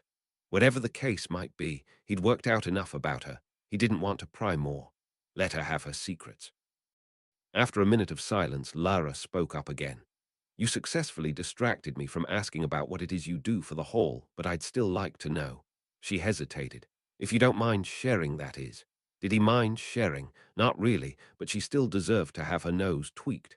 Well, I suppose I can share in return for that display. Display? What do you mean by that? Well, it was absolutely the worst impression of a beginner channeler that I've ever seen. Even the White Tower trains its novices better than that. He saw a scowl forming, fine she hadn't found that funny time to press on. I do two things, really. One is healing, that's the part that I like better, just helping anyone and everyone who needs it. She nodded approvingly at that, irritation seemingly forgotten. The other half is, I suppose you could call it analysis. I look at what's going on in other nations and how it could affect the Hall. Oh, you're a spy. You shouldn't admit that to me. You've got no idea whether I'm actually working for the White Tower or someone else. I'm not a spy. I just analyze things. All the fighting and cloak and dagger things are for other people to do. Oh, she sounded a little disappointed. Well, a spy might have been quite good fun, but I suppose you wouldn't be a very good one if you told me about it, would you? She thought a little more. Anyway, you're too nice to be a spy. Too soft, too. Equals, as he headed away from Natural's Ford, feeling refreshed and relaxed, ready for another year of work. Darian glanced back up the slope. It was probably the last time he'd see Lara, but he was glad he'd come again, even if it had been a bit self-indulgent. Maybe next year he'd follow up on some rumors he'd heard about a Turangreal stash in Terabon. Chapter 199. Epilogue Roman 8. The World Moves On. Chapter text epilogue part Roman 8. The world moves on. 51 Ac Fortuona sat on the palanquin as it was carried through the gateway. Of course, riding a palanquin befitted her status, but she had to admit that these days her age meant that it could be something of a relief too. She tried to keep in shape, but it was inevitable that her body was slowing down as she entered her 70s. She felt every year of her age when she thought about the state of the empire. It was not as large as it had been. Several peripheral provinces had been outside central control for more than a decade, and almost everywhere in the empire, the bandits and terrorists of the Damane Liberation Front caused problems. The Dakuvale bearing her palanquin set her down. They were well trained, not even grunting from the effort, and she stepped from it, looking over her favorite summer retreat. At least now she could have a few days of peace before she had to return to Sindar and keep trying to hold the empire together. Samith felt more than uncomfortable in the sheer clothing of one of the Sintian Empress Dakuvale. Another example of the degeneracy of Sintian morals. Slavery and rape bundled together. It didn't stop her from doing her job, though. As soon as the signal came that the Empress was settled in her reception room and the Dakuvale were to return to their duties, she straightened out of her prostrated position on the floor and hurried away, ignoring a lecherous look from one of the guards that had accompanied Fortuona. She rushed through the corridors, looking like she'd been given an urgent task. In a way, she had. There. She turned into a small room and glanced around. She was clear. With a flex of the power, she tore up the floor to reveal a bundle of clothes and a carved stone cube. Thank the light she'd able to get out of this ridiculous dress, too. She picked up the cube and spun spirit into it just so. For a second, nothing happened, and then a wave of something shot out. She didn't feel Sedar, just a brief wave of nausea, but she knew that the wards over the summer palace, every tied-off web in fact, would have just vanished. She hurriedly divested herself of her Dakuvale clothing and pulled on the clothes that had been with the Turangreal. As she donned the unadorned black breeches and tunic, she respun and tied off the webs concealing her channeling. Finally, she pulled the hood and mask over her head, leaving only her eyes clear. Then she was spinning a gateway to join the others. They should be arriving any second now that the wards were down. Fire flashed down the corridor. Samith sliced it, and Redran leapt through his own gateway, slicing through the damning with his sword, and sending a crackling ball of energy past her at the same time to detonate on some unseen enemy. The first thing they'd done was spin their own anti-traveling wards. Nothing huge. They weren't defensive, just there to make sure that the target couldn't escape, and then they'd been moving. The 5 of them fighting in perfect, long-practice synchronization as they ran through the palace corridors. A pair of Damins started to spin attacks at Samith and were slammed into a wall by Florin before they could finish their webs. They hadn't even seen him. Keep the enemy reacting. Strike hard and strike fast. That was the fundamental principle of their tactics. Within minutes of bringing the wards down, they were at the doors to Fortuona's main reception room, the guards on the doors dead the moment they saw them. They didn't even hesitate. Florin and Samith took up position by the doors. The other 3, slightly further back. Sarmith spun Sedar, and the doors collapsed with a crunch. Florence sent fire spiraling into the room, and the other three traveled straight through the gap. Fortuona watched aghast as the five black-clad Merith Damin simply executed her guards and Damin. She called it an execution because that was what it felt like. The speed and coordination they showed meant that the Damin and Deathwatch guards had as much chance of fighting them off as a small child would a grown man. Then it was just her and them. So this was how she would die. Perhaps it was for the best. She really was very tired. She nodded to them and braced herself, ready to die with dignity. Her resigned peace of mind was shattered when one of the walls exploded inwards. The black-clad figures whirled to face the small group of men and women that burst through. For a moment, Fortuona thought she had been saved, and then she realized, no, it was ridiculous. The newcomers were dressed in clothes of servants and soldiers of the Empire, but each of them had a grey mask across their face, the mark of the Damin Liberation Front. She started to laugh at the madness of it. Two groups of assassins, both falling over each other. If she was incredibly lucky, they might kill each other, but no, she doubted she would be that lucky. The pattern was no longer favoring the Cincian Empire. One of the black-clad figures spoke first. A man. Are you here for her? He tilted his head at Fortuona, and she bristled at being talked about so dismissively, her laughter dying in her throat. His accent was pure Westlands. A shot of rage went through her, so they had been involved. Of course she had always believed they had been. They had denied any involvement in Cincian's troubles, obviously, but that meant nothing. The true irritation had been that her seekers had never been able to find any evidence of it. Yes, you. A woman's voice, she had a proper Cincian accent. The man chuckled. Oh yes, Damin Liberation Front. MMHMM, you. You might call us an interested party if you want her. She's all yours, but we're on a schedule. If you want to do the business, we'll be gone. Ah. Realization seemed to dawn on the woman leading the Damin Liberation Front contingent. Such a ridiculous name, as if good Damin even wanted to be liberated. Traitors too short-sighted to see the damage they did to the world, every single one of them. I understand completely. She gave a low bow. I'd thank you for your help, but of course you were never here. Fortuona could hear the amusement in the black-clad man's voice. Exactly. Please do take all the credit. She wished they would just get on wit. Extract from the rise and fall of the Cincian Empire, 1298 AC. While the death of Empress Fortuona in 51 AC did not bring about the end of the Cincian Empire, there is no doubt that it hastened the slow collapse that had begun almost immediately after the last battle. After Fortuona, there were to be only 3 more true empresses, as what was left of the imperial family descended into vicious infighting. With the tendency of the Cincian royals towards internecine warfare, it can sometimes be hard to tell who killed which of them. However, it is generally accepted that the Damin Liberation Front were responsible for Fortuona's death, although there are some suggestions that it was the result of a whole Black Ops team. Her successor Carol's reign lasted only 6 months, and it is thought that she was assassinated by her own successor Loina, although the death was certainly arranged to make it look like another assassination by the Damin Liberation Front. Loina lasted a further 1.5 years before she in turn was assassinated. It is believed that this was the action of restive lords, dissatisfied with her leadership. However, the evidence is sparse.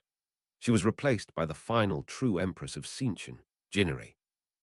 Jineri quickly became renowned for her ruthlessness, and was able to bring the empire back from the brink it had reached following Fortuona's death, driving the Damin Liberation Front's operations back to the periphery of the empire, and forcing rebellious nobles back into the orbit of the Crystal Throne. While she was without a doubt a competent woman, she was also well known for her brutality, ordering horrific reprisals for attacks by the Damin Liberation Front, and in one case having the entire population of a small city put to death for not immediately surrendering. Her reign came to an end, like her 3 predecessors, at the hands of an assassin in 63 AC. Of course, for the previous 10 years of her reign, there had been numerous attempts on her, but she proved very difficult to kill, and her successful efforts against the Damin Liberation Front and Cincian nobility meant that by 63 AC the attempts on her Elfi were becoming rare. This changed when somebody, most likely the Damin Liberation Front, managed to slip an individual claiming the now famous and arguably overused identity of Sailor past her guards. Following Jinnery's death, the empire split between rival empresses, hence the description of Jinnery as the last true empress of Sintian. This is not generally seen as the very end of the Sintian Empire because each faction kept to its laws and traditions and claimed to be the legitimate ruler of the whole empire. However, at that point the writing was on the wall, and it was only a matter of time until the empire's final collapse and the rise of the Sintian People's Confederation from its ashes. 1456 Act. The Trakan Summer Palace. In 55 Act, after 40 years of rule during which Andor had prospered, transforming itself into a far wealthier, more populous, partial democracy. Queen Elaine abdicated the throne, showing that she truly believed in what she had said when she imposed the term limit on Andoran monarchs that has stood to this day.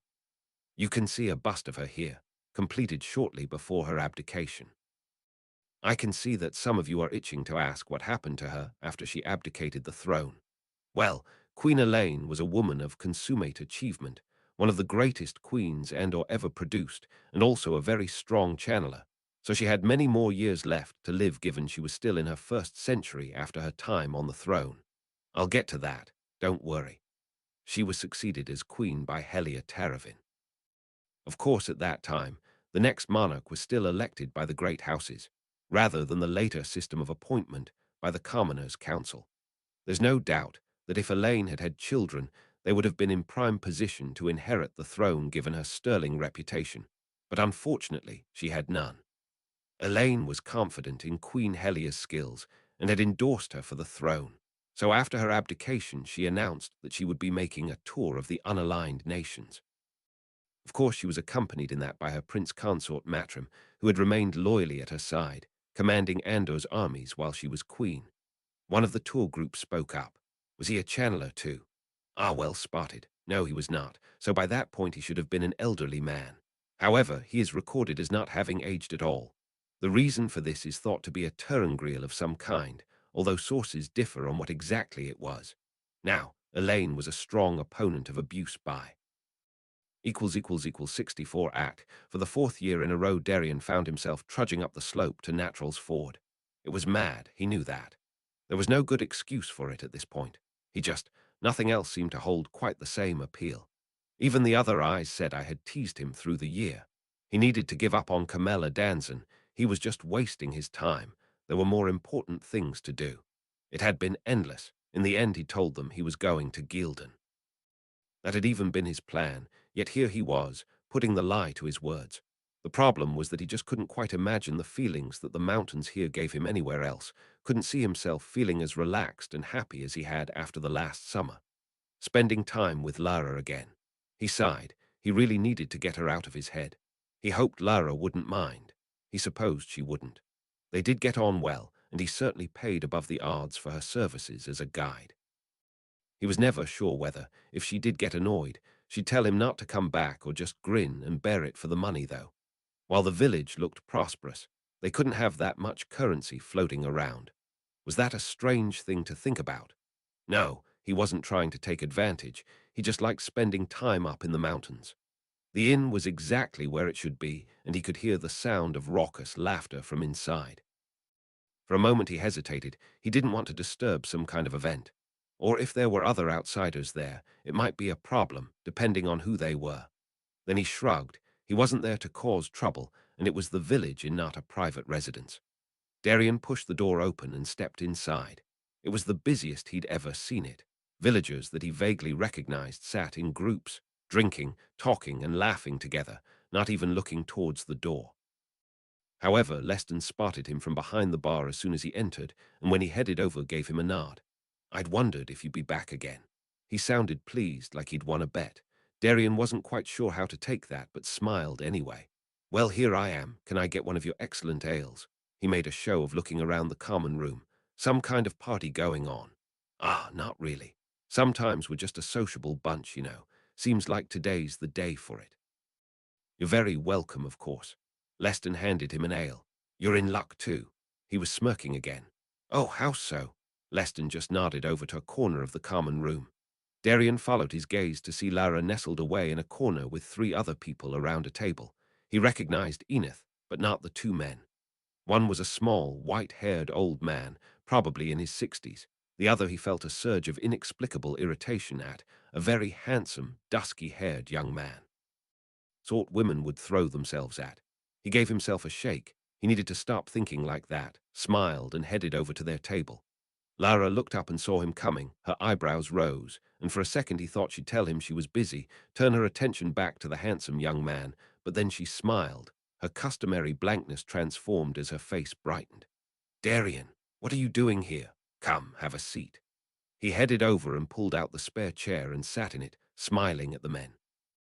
Both of them returned his smile, introduced themselves, and then quickly said they'd leave him to his catch-up.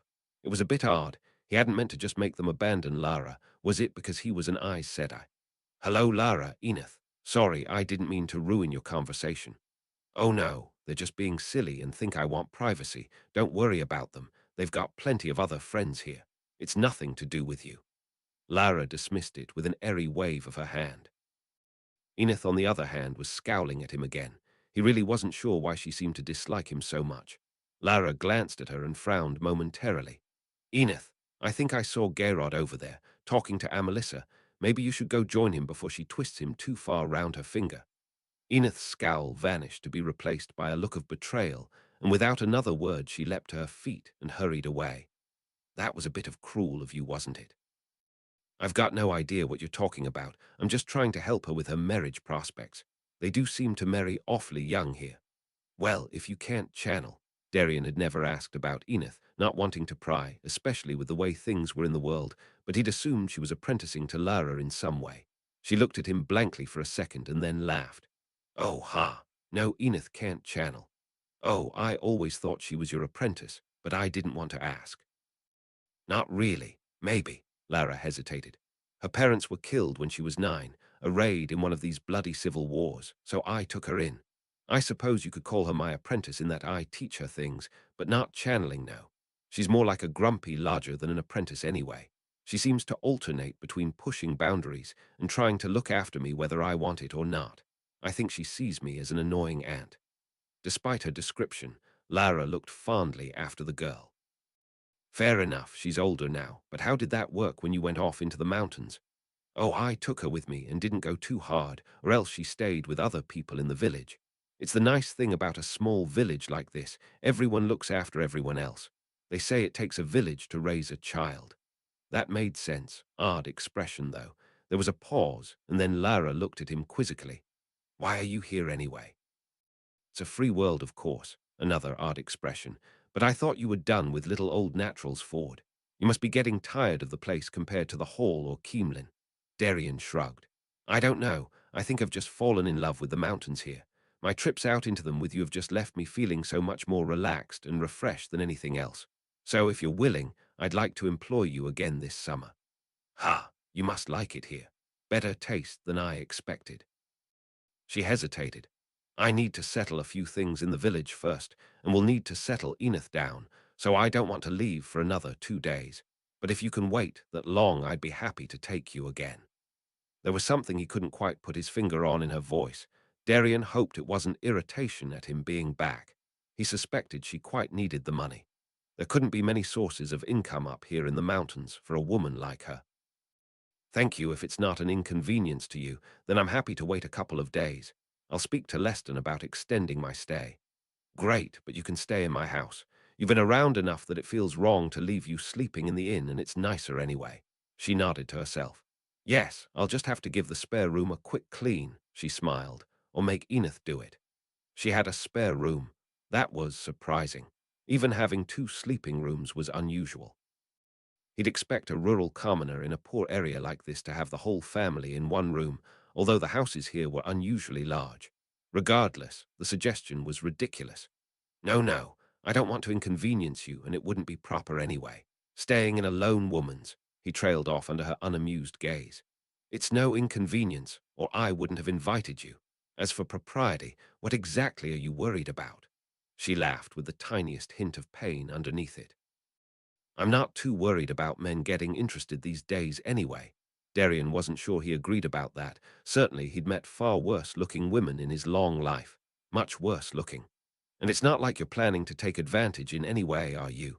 She looked at him sideways. I'm just trying to protect you, she cut him off. I'm perfectly capable of protecting my own virtue, thank you very much. I'm not worried about you behaving inappropriately, and if you did, her face suddenly went blank, let's just say I have a lot of friends here. Fine, whatever. He wasn't going to win that argument, and if she didn't care then, who was he to argue? Time to change the topic. You do a very good threatening face, you know. You could teach some Aes Sedai a thing or two. Lara smiled widely at that, the hard look gone from her eyes. Thank you. I'll keep that in mind for future negotiations. So. Yes, thank you for your kind offer. I'd be delighted to take you up on it. Great. You'll need to entertain yourself while I get things ready, but you'll eat better, whatever Leston claims, and the room's nicer. Lara hadn't lied. Her home was indeed nicer than the inn. Darian still wasn't sure how she had such a large, nice, stone house, or where she got some of the decorations in it, but he supposed she'd had time to travel the world before she came to Natural's Ford. This is the kitchen, reception room, utility room. Through there is my room, if you need me just knock. That one's Enith's room. Just avoid it completely, she defends like an angry badger. This one's the spare room. It wasn't very big, but the bed looked comfortable. A pair of tapestries in what looked like a Lena style hung on the stone walls, and a desk and chair stood in the corner. That's an interesting little statuette. Where did you get it? He pointed to a finely carved raven, made from some kind of black stone. He'd never seen anything quite like it, although it reminded him a little of the Cincian imperial banner that he'd seen during his training. Lara glanced at it. Oh, that.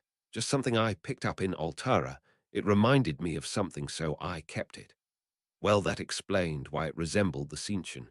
It was probably left over from their invasion before Tom and Gaydon.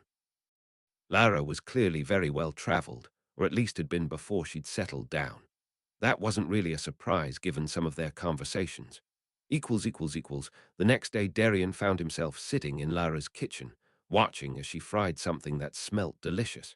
He still wasn't quite sure what it was, or where she got the ingredients from, but he had no doubt he'd be eating well. Enith was out somewhere, probably mooning over Gerard, as Lara had put it.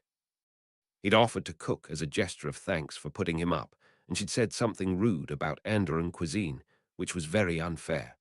He knew how to do more than just boil a lump of meat with some potatoes.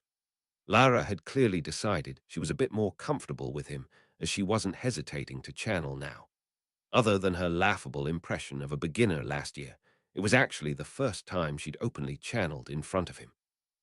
He was fairly sure she was splitting her flows at least two ways, while keeping two pans going on the hob and holding a conversation at the same time. Almost any whole Aes Sedai could have done it, but it was still impressive, especially for someone who'd never completed her training. Not for the first time, Darian wondered why Lara had never become Aes Sedai.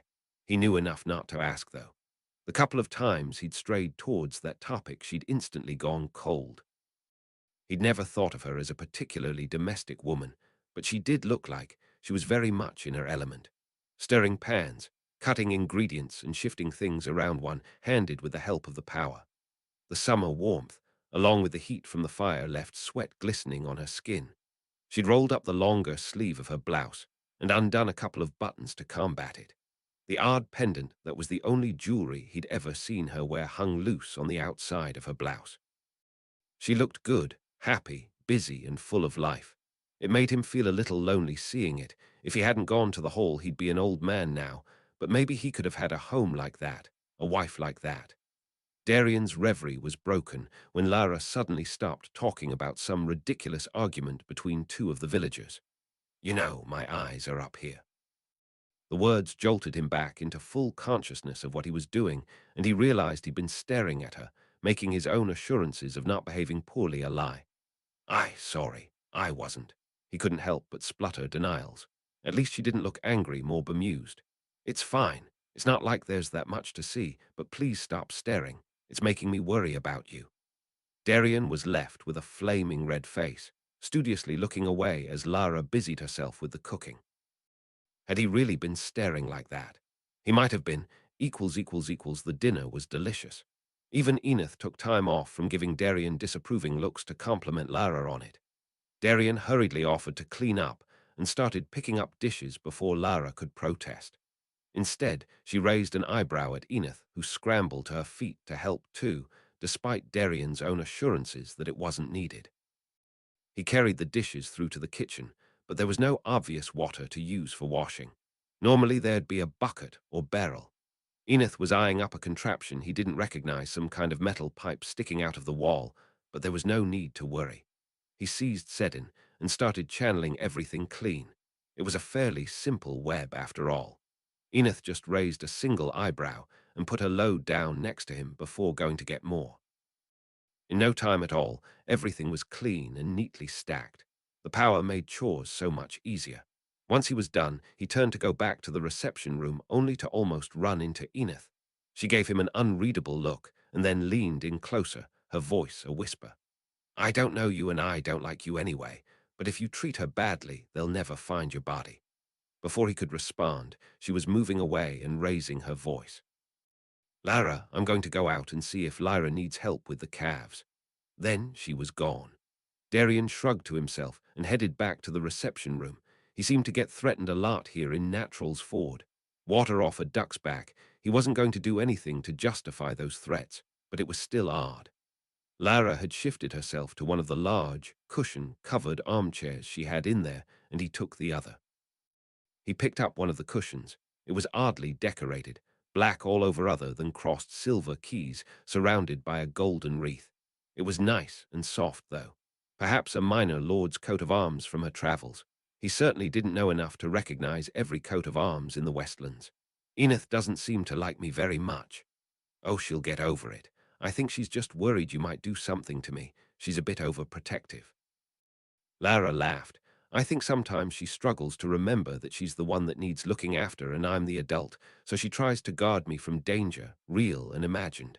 I think it probably comes from losing her parents. The amusement left her eyes, and for a moment she looked morose. But she's safe here with you. The brightness returned to Lara's face. Exactly, she'll grow up, find a nice husband, have babies, and the world will never trouble her. Sounds idyllic, dull but idyllic. What about excitement, exploration, fun? Well, there's plenty of fun to be had. Why, just last week old Holland tripped and fell straight into a cow pat. It was the best thing that happened all year. It took Darian a moment to realize Lara was joking, but then he burst out laughing. Don't you get bored being here, though? You're still young for a channeler. There's a whole world out there. I've said it before. You could come to the hall, become an Aes Sedai. Lara responded with a question of her own. Haven't you ever thought of just running away to the mountains, living a peaceful life away from everything? Since you showed them to me, yes. It was the first time he'd admitted it out loud. He liked the way her lips twitched up at that. She had nice lips. But then I think of my duty. Not so much the analysis work. Plenty of people can do that, but healing people, just being able to help.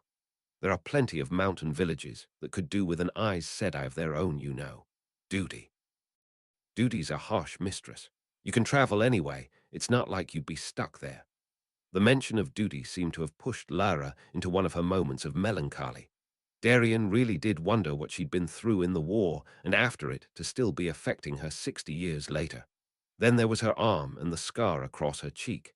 Not that he'd be stupid enough to ask. He knew her well enough to avoid that, but regardless, it was one thing new initiates learnt fairly quickly at the hall when dealing with some of the older Aes Sedai. They all had memories they preferred not to relive. Well, traveling does make a difference. He deliberately made his tone jovial, and she jumped and refocused on him. Yes, I suppose if you could travel, you could see the world. There are so many things in it. Oh, there are. Maybe he should offer to take her somewhere. Would she take that the wrong way? You must have been to Keemlin. Ha, of course I have, but you know me, I just like my mountains. Well, you could see more mountains. Her laugh matched his. I'm happy here now, it's my home, but I used to fantasize about just packing everything up and becoming a permanent traveler. Maybe writing a book about what I saw, but just going from place to place, seeing the most beautiful cities in the world, eating the best foods, finding natural wonders. Like Jane Fastrider, I suppose, but less adventure and more just exploration. As she mused, Darian found himself studying her again, the smooth skin of her face, well other than the scar on her cheek, but that didn't detract from her looks as far as he was concerned, her lips as she talked, the way her eyes gazed into the distance. Without thinking, his gaze moved down her neck, to her body. With a sinking feeling, he realized why he kept coming back. Light, he shouldn't have let her persuade him to stay in her home. He was snapped out of his contemplation of her when she suddenly looked at him, catching him gazing at her. A rare look of uncertainty flashed across her face, and he looked down, flushing in embarrassment at being caught unable to control himself. "You're staring again. Why?" "Sorry, I was just lost in thought. I wasn't staring. I didn't mean to." She frowned. "No, you were staring right at my O." He wanted the ground to open up and swallow him. What kind of a creep was he? Shame flooded into him as he realized he'd been paying Lara to spend time with him like this, as if she was as if she was for sale. "Darian, why are you really here?" There was no point denying it. "I wanted to spend another summer with you." "Blood and bloody ashes. That's terrible. I'm coming up here and paying you to spend time with me because I like you." "Taking advantage of you like that? What kind of a creep even am I?" He'd behaved badly, selfishly, that much was obvious. He was still Aes Sedai, though. He knew right from wrong. Darian stood in a decisive movement. "I'll go back to the inn. You won't hear from me again." "You wanted to spend it with me, but why? I'm not even that nice to you." She sounded genuinely confused. "Because I like you, all right. I know you've got your life here and you don't need someone like me butting in, but I just wanted to be with you." She ignored his raised voice, seemed to be chewing over something in her head. "Wait, you like me? As in like me? Light woman, I've come back here 4 years in a row. Yes, the mountains are lovely, but do you think I really cared that much about them, or the flaming age of Legend City? Are you that oblivious?" Did she have to humiliate him like that, make him admit it to her? Lara blinked a few times. She still sounded uncertain, but a bit more confidence had crept back into her voice. "Don't be rude about the mountains. You like them, and you're not fooling anybody. But yes, you're right, I clearly am that oblivious. I'm sorry." "No, I'm sorry. I should have been clearer after all, rather than taking advantage of your friendship." He shuddered. "Offering to pay for your company, like I said, I'll just leave." "No, sit down." Lara's voice cracked out like a whip, and Darian found himself obeying without thinking, falling back into the oversized armchair. "All right, I just want to be very clear so that I know exactly where I stand. You've kept on coming back because you like me, because you find me attractive. There's no need to rub it in." Lara stood up, an unreadable look in her eye. "All right," she nodded. "That's clear." Why was she coming towards him? He looked up at her. "Again, I'm sorry. I'll go to the inn. You won't need to worry about me again." Light Darian, how can you be both so smart and so stupid sometimes? Yes, you should have been clearer. She was standing right over him. It was surprisingly intimidating for such a small woman. "Let me just get my bag from my room." "Let me finish. I'd appreciate it if you were clearer in future. I've had some experiences in the past that have made it difficult for me to. Oh, for fuck's sake, I'm terrible at this." She cut herself off and dropped straight into his lap. She felt surprisingly light. Shyness suddenly infected her voice, her confidence fleeing. "It's been more than 60 years, so please be gentle. Also, I've never done this one-handed, so it might take some thought, but I'd like it if you kissed me now." Chapter 200. Epilogue Roman 9. You done goofed. Chapter text epilogue part Roman 9. You done goofed 79 at. Ilsa looked over the scared men. Women and children gathered in the square with a satisfied smirk. It was good to be doing the light's work, and he'd much rather be up here in the mountains than down in arid Demand's plains, where the real battles were going on. Up here no one was going to put up much of a fight, although he kind of hoped some of them would at least try. He did enjoy villagers' futile attempts, and then that exquisite moment when they realized it wouldn't work, and they were going to suffer true consequences of opposing the compact. This far from Bandar, Eben, he could do what he wanted. The Alliance's filthy proxies were too busy trying to prevent the Compact's takeover down on the plains. Up in the mountains, the Shining Hand could act freely. They would root out traitors to the light, take away any men and women that might be useful to the tower or the Compact, and then enjoy themselves with the rest. One of the women was sobbing too loudly. It interrupted his train of thought, so he strode over and gave her a slap that sent her to the ground. Not too hard. She might have the talent. No point in doing anything permanent. Yet. Enith. That was a girl who ran forward, small, dark-skinned. She looked somewhat different to the rest. He was about to burn her for her insolence. He told them to be silent when Zerret shook her head. Ha! Presumably the girl had talent. Instead, he just gave her a kick, sending her sprawling into the dirt. He raised his voice. People of Natural's Ford, you have been harboring traitors to the light, working against the forces of all that is good and right in the world. Each day a new village with the same speech. It was good to be part of the Shining Hand sometimes. Maybe he'd enjoy that Enith girl tonight, assuming she lacked the talent. Although her sobbing was rather annoying, he liked it better when they were quiet. There is a price to pay for that, but fortunately we are merciful people. You do not need to die today. Darian stepped out of the gateway from Ebu Dar, his bag filled with ingredients that were simply impossible to obtain up there in the mountains. He put them away and then head into the village to pick up the children.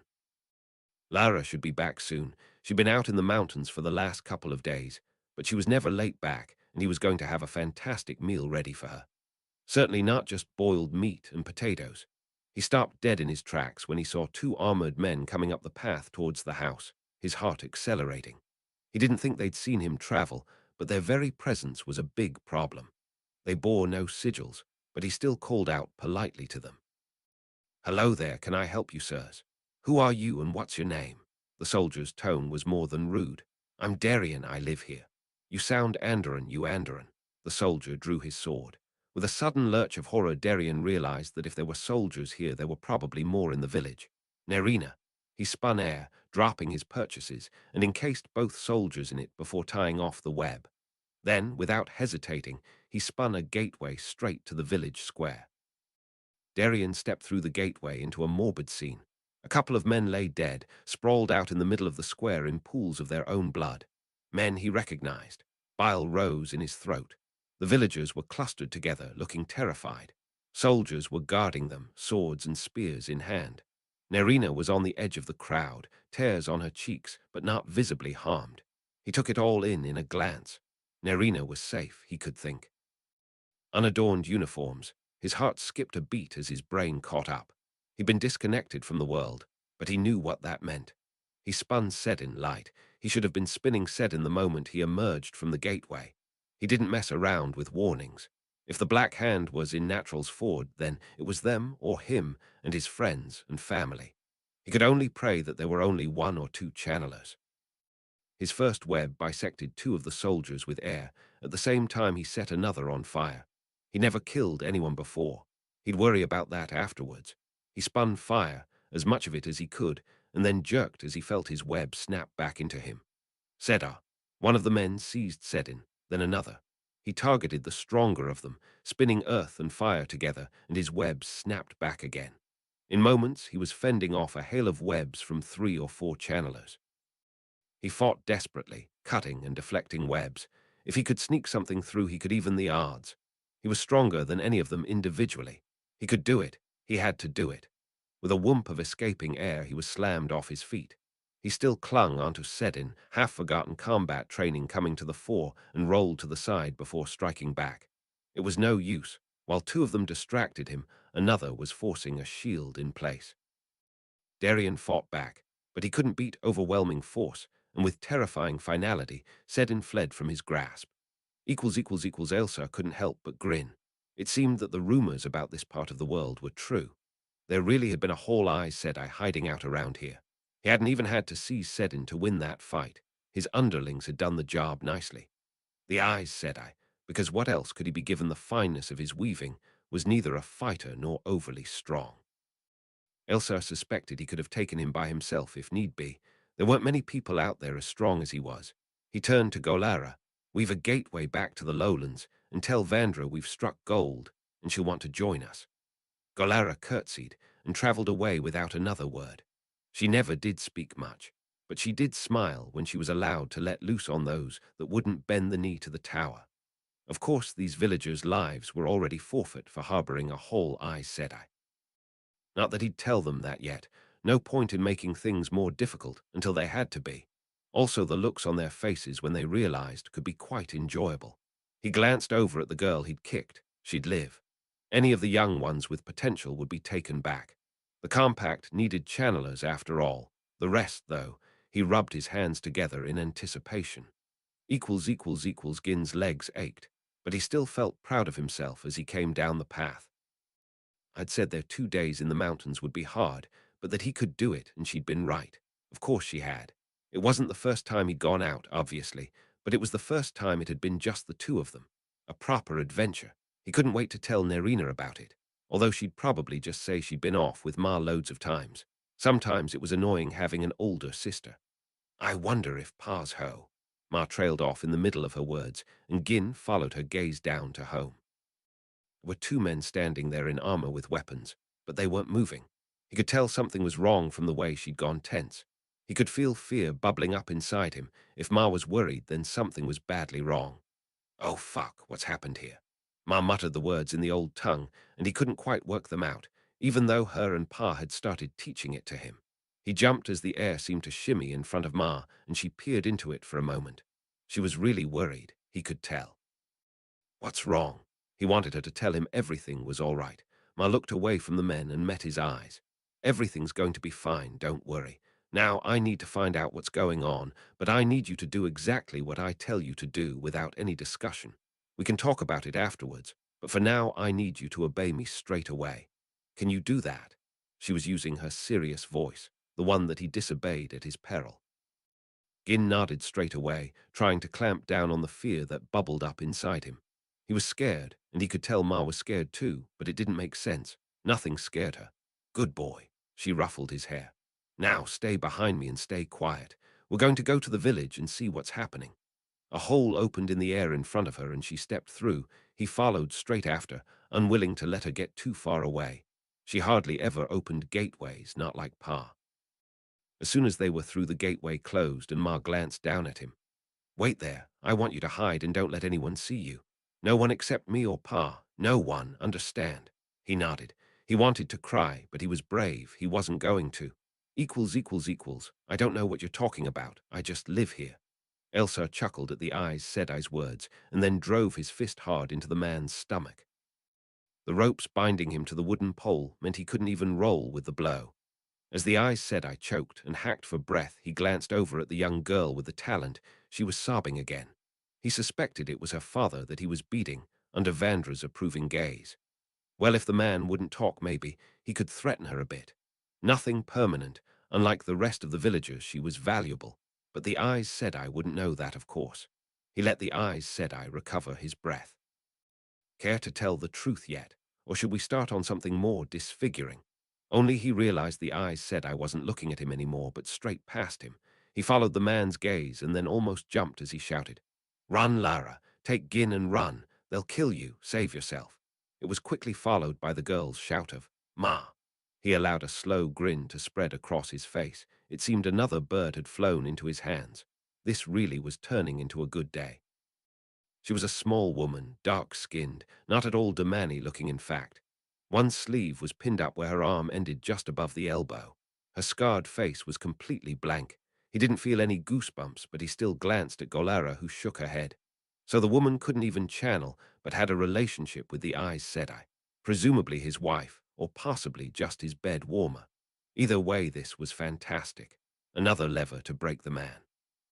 He looked to Vandra, and she gave him a nod. She was as arrogant as any of the Tower's Aes Sedai, and he often felt she was looking down on him when he indulged himself with people.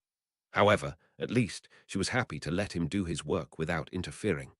He'd had to deal with far more irritating overseers from the Tower in the past. To his delight, the woman didn't seem to be showing any signs of running. More fool her. If not for the scar and missing arm, she wouldn't be too bad looking, but as it was, he could have better. Still, her disabilities wouldn't stop him from using her to break the Aes Sedai. Maybe some of the men might enjoy her. Speaking of the Aes Sedai, he was still shouting to her. With an irritated look behind him, he wove air to gag the man. No ward against sound. Elsa wanted him to hear everything. The woman, Lara the Aes Sedai had called her, had stopped walking, only a little way into the square. Was she worried? She should be worried. His grin widened as she looked over them. She didn't look worried, though. Her eyes settled on the girl. Yes, she cared about her. All the better. Then she spoke. She sounded halfway between Andoran and Damani. Another Alliance agent. Who are you and what are you doing in my village? Her tone was steady, neutral. An excellent question. We're here to cleanse the region of traitors to the light. The taint of the Alliance has seeped in here. He glanced back at the Aes Sedai, who was grunting against his gag, and looked back to see the woman's eyes narrow slightly. I'm glad you've fallen into our net. Even if you don't know anything, you'll help make your lover talk. Now we can do this the easy way or the hard way. He leered and gestured a couple of soldiers forward. She still didn't seem at all worried, though, was she mad? A little warning bell started to ring in his head, and his smile started to fade. She was too confident. After a moment he dismissed it. She was just an idiot. They had descriptions of all of the hall's heavy hitters. None of them looked like her. None of them lacked an arm, for that matter. It wasn't like he didn't have backup. Then his smile widened again. A little boy, perhaps 8 years old, had just poked his head round the corner. Had he come with her? Darian struggled futilely against the ropes tying him to the pole, struggled to shout to Lara through the painful gag of air in his mouth. She needed to run. Why wasn't she running? She was too brave. He'd never seen her flinch at anything other than a difficult conversation, and now she wasn't running when she should. He was already dead, but she could survive. Her face had taken on the blankness that he'd only seen once or twice, when she'd been absolutely furious. She was good with the power, much better than she pretended to be. He wasn't blind. Even after their years together, he knew she hid some of her ability from him, and he'd never minded. But he was fairly sure there were at least 10 channelers among the Black Hand force in the square. He could count on one hand the number of people who might be able beat that. He loved her more than anything, but she wasn't one of those people, and he didn't want to watch her die. 2 soldiers advanced on her, and Gin revealed himself at the same time. She looked back to see him and frowned. The first sign that things weren't going as expected was when Lara barked, "Nerina, Gin, close your eyes." At the same time, a black patch appeared over their faces. Sedar. The soldiers didn't notice. The Black Hand spokesman's smile faded slightly. Then people started to die. The 2 soldiers closest to her simply vanished in sprays of blood and gore, momentarily obscuring Darian's view of Lara. Fire shot through where she had been before the cloud of viscera even hit the ground. Far faster than when he'd fought. With a lurch in his stomach, Darian realized they'd barely been trying with him. Only Lara was gone. Light flashed, almost blindingly bright, followed less than a second later by the crack of thunder and explosions as lightning struck from the clear sky. Darian looked around frantically. There she was on a roof. He wasn't the only one that saw her. Fire blasted up from the Black Hand channelers. He couldn't see the webs of Sedar, but he could see Sedin. Too much of it. Webs vanished before they could reach her. A fireball shot through a gateway that appeared in front of it and exploded into the back of one of the Black Hand's women. Then 3 gateways opened around Lara. Without even looking, she stepped through one, and 2 more Black Hand channelers were yanked into the others, just slightly too small for them to fit through. What in the light was he seeing? Lara couldn't do this.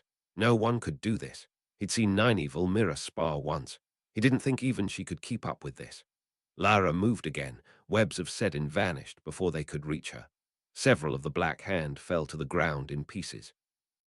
With a jolt, Darian realized she was keeping the Black Hand between her and the villagers the whole time, fighting without even being able to maneuver properly. A gateway opened behind Lara, and she simply stepped aside without looking to avoid the fire that shot through it. One of the men from the Black Hand crunched into a ball, far too small to be survivable. Then Darian's vision whited out as a series of darts shot out, exploding among the Black Hand in a wave of fire and noise. When it faded away, there were only 2 of the Black Hand left standing. Their spokesman, Darian knew the man was stronger than he was, and the woman named Vandra, their apparent leader. Both of them seemed to be unscathed, but now they faced Lara with deadly focus. He pushed at the shield on him again. It had changed. It had been tied off. Desperately, he started working at it. If he could just unravel it, equals mother's milk in a cup. Elsar glanced at Vandra, and then back at this Lara. Who in the light was she? They were both untouched. Lara was clearly very good, far better than they had expected, but he was strong and Vandra stronger still. One of the strongest the White Tower had to offer. Just because she could deal with the chaff didn't mean she could beat them. Vandra spoke for the first time. Impressive. If I did not know better, I would think one of the Forsaken had survived and made their home here. However, I do know better. You have defeated the chaff, but your attacks did not even manage to touch us. You will not beat us. Lara's expression didn't change. You think you're untouched because of your skill. I just need someone alive to tell me who sent you here. Elsa didn't wait for her to say anything more. He forced Sedin into weaves, splitting the threads multiple ways and sending them at her. Instantly, he felt the threads snapping back into him. With a growl, he sent more, weaving Sedin into complex patterns until agony. He collapsed to the ground, his leg blazing with unbearable pain. He looked down at it, Sedin fleeing him. Chunks were torn from it, flesh hanging loose and blood pumping free. A moment later, he felt blessed relief as consciousness fled him. Darian could hardly believe how quickly Lara had taken down the last two. It was brutal. She certainly hadn't tried to hold back. In fact, with the way they'd both been left screaming on the floor in maimed agony, he was fairly sure she'd done the opposite. As they suddenly lost consciousness, presumably another web from Lara, silence settled on the square. Then Lara was running to scoop up Nerina, Gin floating towards her on invisible air, both of their eyes still covered. With a final convulsive effort, Darian managed to break the tied-off shield, his heart already sinking. What bloody use was he? He couldn't even save his own daughter or anyone else. Some Aes Sedai. He just wanted to vomit at the sight of all the blood, guts, corpses. He'd never been in a battle before, never wanted to. With an effort of will, he mastered himself and sliced through his restraints. It didn't matter that he was a failure. His children needed him. As soon as he was free, he was running towards them. Lara had Nerina's face pressed into her chest and was holding Gin in her arm. Both were sobbing into her as she whispered comforting words to them, ignoring the stunned villagers. She looked up when she heard Darian running forward and her face fell, worry suddenly painted across it. She took a nervous step back. "I'm sorry. I should have told you, I know, but—" He cut her off. "Are you hurt? Are the children hurt? Light, I thought you were going to die." He reached out to embrace them, just hold onto them, tears of relief streaming down his face even as his stomach twisted at his failure. "We're fine, we're all fine. Thank the light. Are you all right? Did they hurt you?" Her eyes radiated concern. I'm all right. I'm sorry. I failed. I couldn't protect them." The sound of the villagers' murmured voices, quiet sobs suddenly vanished from around him. Had she just spun a ward against eavesdropping? "What do you mean you failed? I'm sorry about. I should have told you, not if you find out like this." She looked terrified, Darian realized as his mind caught up. She shouldn't have been able to do that. He'd known she was better than she pretended, but not this. Had she been lying to him all along? He looked into her scared eyes. She'd been completely unfazed by a force of channelers that could have beaten some of the strongest Aes Sedai in the hall, and now she was almost trembling with fear at how he was going to react. He couldn't stand it, that she'd be scared of him. I trust you. You told me you had secrets, and I accepted that. I meant what I said then, and I mean it now. I know you, Lara, and I love you, but I'm sorry. I'm a failure. Some husband I am when I can't even protect my own children." At least the fear had left her eyes. He braced himself. She'd probably be nice about it. "Darian, for someone so smart, you really are an idiot sometimes. I don't need a protector or a fighter. I can manage those just fine. I love you because you're you. You look after me. You make me laugh. You're the father to my children. You make me feel whole. There's no one I'd rather spend my life with. Now stop being stupid and help me here. Gin's getting too heavy." He doubted that, but he still took his son off her, rubbing Gin's head comfortingly. Lara hesitated. "All right, we need to sit down and have a proper talk, but it'll have to wait a couple of hours. You deserve a full explanation, my full story, and then you can make up your mind. In the meantime, I need to have a talk with those two." She shot a glance at the two unconscious channelers. "And do something about the soldiers outside the house." He didn't know how she could keep such a clear head after fighting for her life, after killing so many people, but her voice was calm as she said it. There was still a tightening around her eyes when she said he could make up his mind, though. Short of her turning out to be one of the Forsaken, he couldn't see anything she'd say that would change his opinion of her. Darian nodded. He needed to pull himself together, too. The smell of smoke, of blood and shit was making him nauseous, but if Lara could be so calm then, he could at least hold himself together. "I'll take the children home. Do you want me to deal with the soldiers?" To his relief, she shook her head at that. "Don't worry about them. I'll sort them out." It took a while for Darian to get the children settled enough to go to sleep. They were both exhausted, and utterly terrified at what had just happened. Thank the light Lara had blocked their vision before she killed all those people. He knew he'd be having nightmares about it, and he was an Aes Sedai. Actually, it was getting late. He was a little worried that Lara wasn't back. He very deliberately hadn't looked out the window to see if the immobilized soldiers were still there. As he waited, he sat and sipped at a cup of tea, thinking back to the years he'd spent with Lara. What had he missed? Had he really missed anything, or had he just not wanted to look? Maybe a week after she'd awkwardly pounced on him and practically dragged him into her bed. The two of them had been lying on the bed, exhausted and happy, taking advantage of Enith being out to enjoy themselves after having completely failed to head into the mountains. She turned her head to look at him, her tone suddenly serious. "Darian, I like you a lot, so I want to say something important now. It might be too soon, but I need to say it. I've got a past that I don't like to talk about. I'm not even sure I can. You already know that, but I need to be clear. There are a lot of things in it that are more than painful for me to remember, and I've tried to move on. It was bad enough that I left everything that I knew, ran away, and built myself a new life, and I don't want to go back to the old one. If things go well and you want it to, I think there could be a place in this life for you, but I don't want to lie to you or give you false expectations. I might never talk about it. When I'm ready, I'll tell you, but until then, I just need to know that you're willing to put up with that. I understand if you're not." She'd seen a questioning look appearing on his face and hurriedly added, "I'm not a dark friend, and I never have been, just to be clear." That had been his only real worry. He'd looked at her, met her worried brown eyes with his green, and smiled. All right. Just that one word, and he'd meant it. He'd never pried. He'd already been more than halfway in love with her at that point, and it was true he hadn't minded. As he'd fallen more and more deeply in love with her, none of that had changed. Maybe he'd been a fool, but he'd trusted her. Why force her to talk about a traumatic past when there was nothing to gain from it? They'd married after 2 years. A year after that, Nerina had been born. Lara had barely even made a sound when she'd given birth. His wife's pain tolerance was insane, probably another product of her mysterious past. 4 years later, they'd had Gin, and he'd thought life was perfect. Of course, there'd been hints of Lara's secrets. Some she showed to him, gradually opening up as they'd gotten to know each other. Others, like her ridiculous tolerance for pain he'd discovered over the years. He thought back to when he'd found she could travel and smiled despite his current morosely introspective mood. They'd been sat together reading and she'd looked up.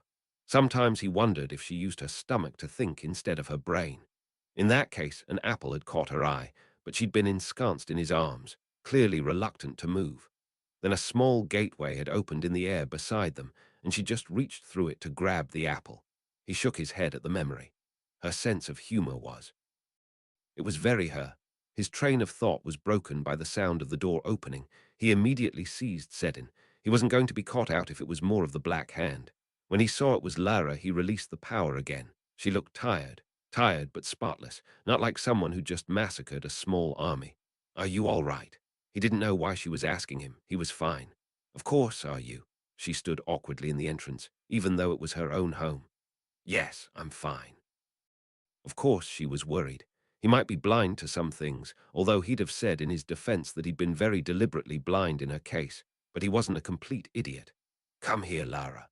She took a hesitant step forward, and then with a sigh he got up, grabbed her hand and pulled her down next to him, wrapping his arms round her. He held her tight to him for a few seconds. Business first, though. He might not be much of a fighter, but he'd read enough reports. "Are you done with the survivors and the soldiers?" "Yes. I'm going to have to pay a few people visits, though." Well, that wasn't at all ominous. "When you say you're done, they're all dead. They won't be able to report where we are." Darian felt a bit of tension leave him. He hadn't wanted to do it, and he didn't feel good that he'd left it to Lara, but once those people had seen that there was an Aes Sedai there, let alone whatever she was, they couldn't be allowed to report back. It did beg the question of where she'd learnt to think like that, though. "Thank you. I'm sorry you had to do that." She leant her head on his. "It's all right. I've killed a lot of people over the years. I'm more used to it than I want to be. I'm more worried about you. I'll survive." He'd probably be having nightmares for months, but he didn't want to put any more of a burden on Lara. All right. He knew her well enough to know she didn't believe him, and he'd be hearing about it later. "So, I think I owe you an explanation." He winced. I won't pretend I don't want to know, but I stick by what I said when you first asked. As long as you aren't or weren't a dark friend, your secrets are yours. You don't have to tell me anything. I love you and I'm just glad you turned out to be a better fighter than anyone expected. She smiled weakly at that. No, I should have told you years ago, but I was just scared to. Just. You might think you already know some of it, but let me give you my side before you jump to any conclusions. She took a nervous, deep breath and started to speak.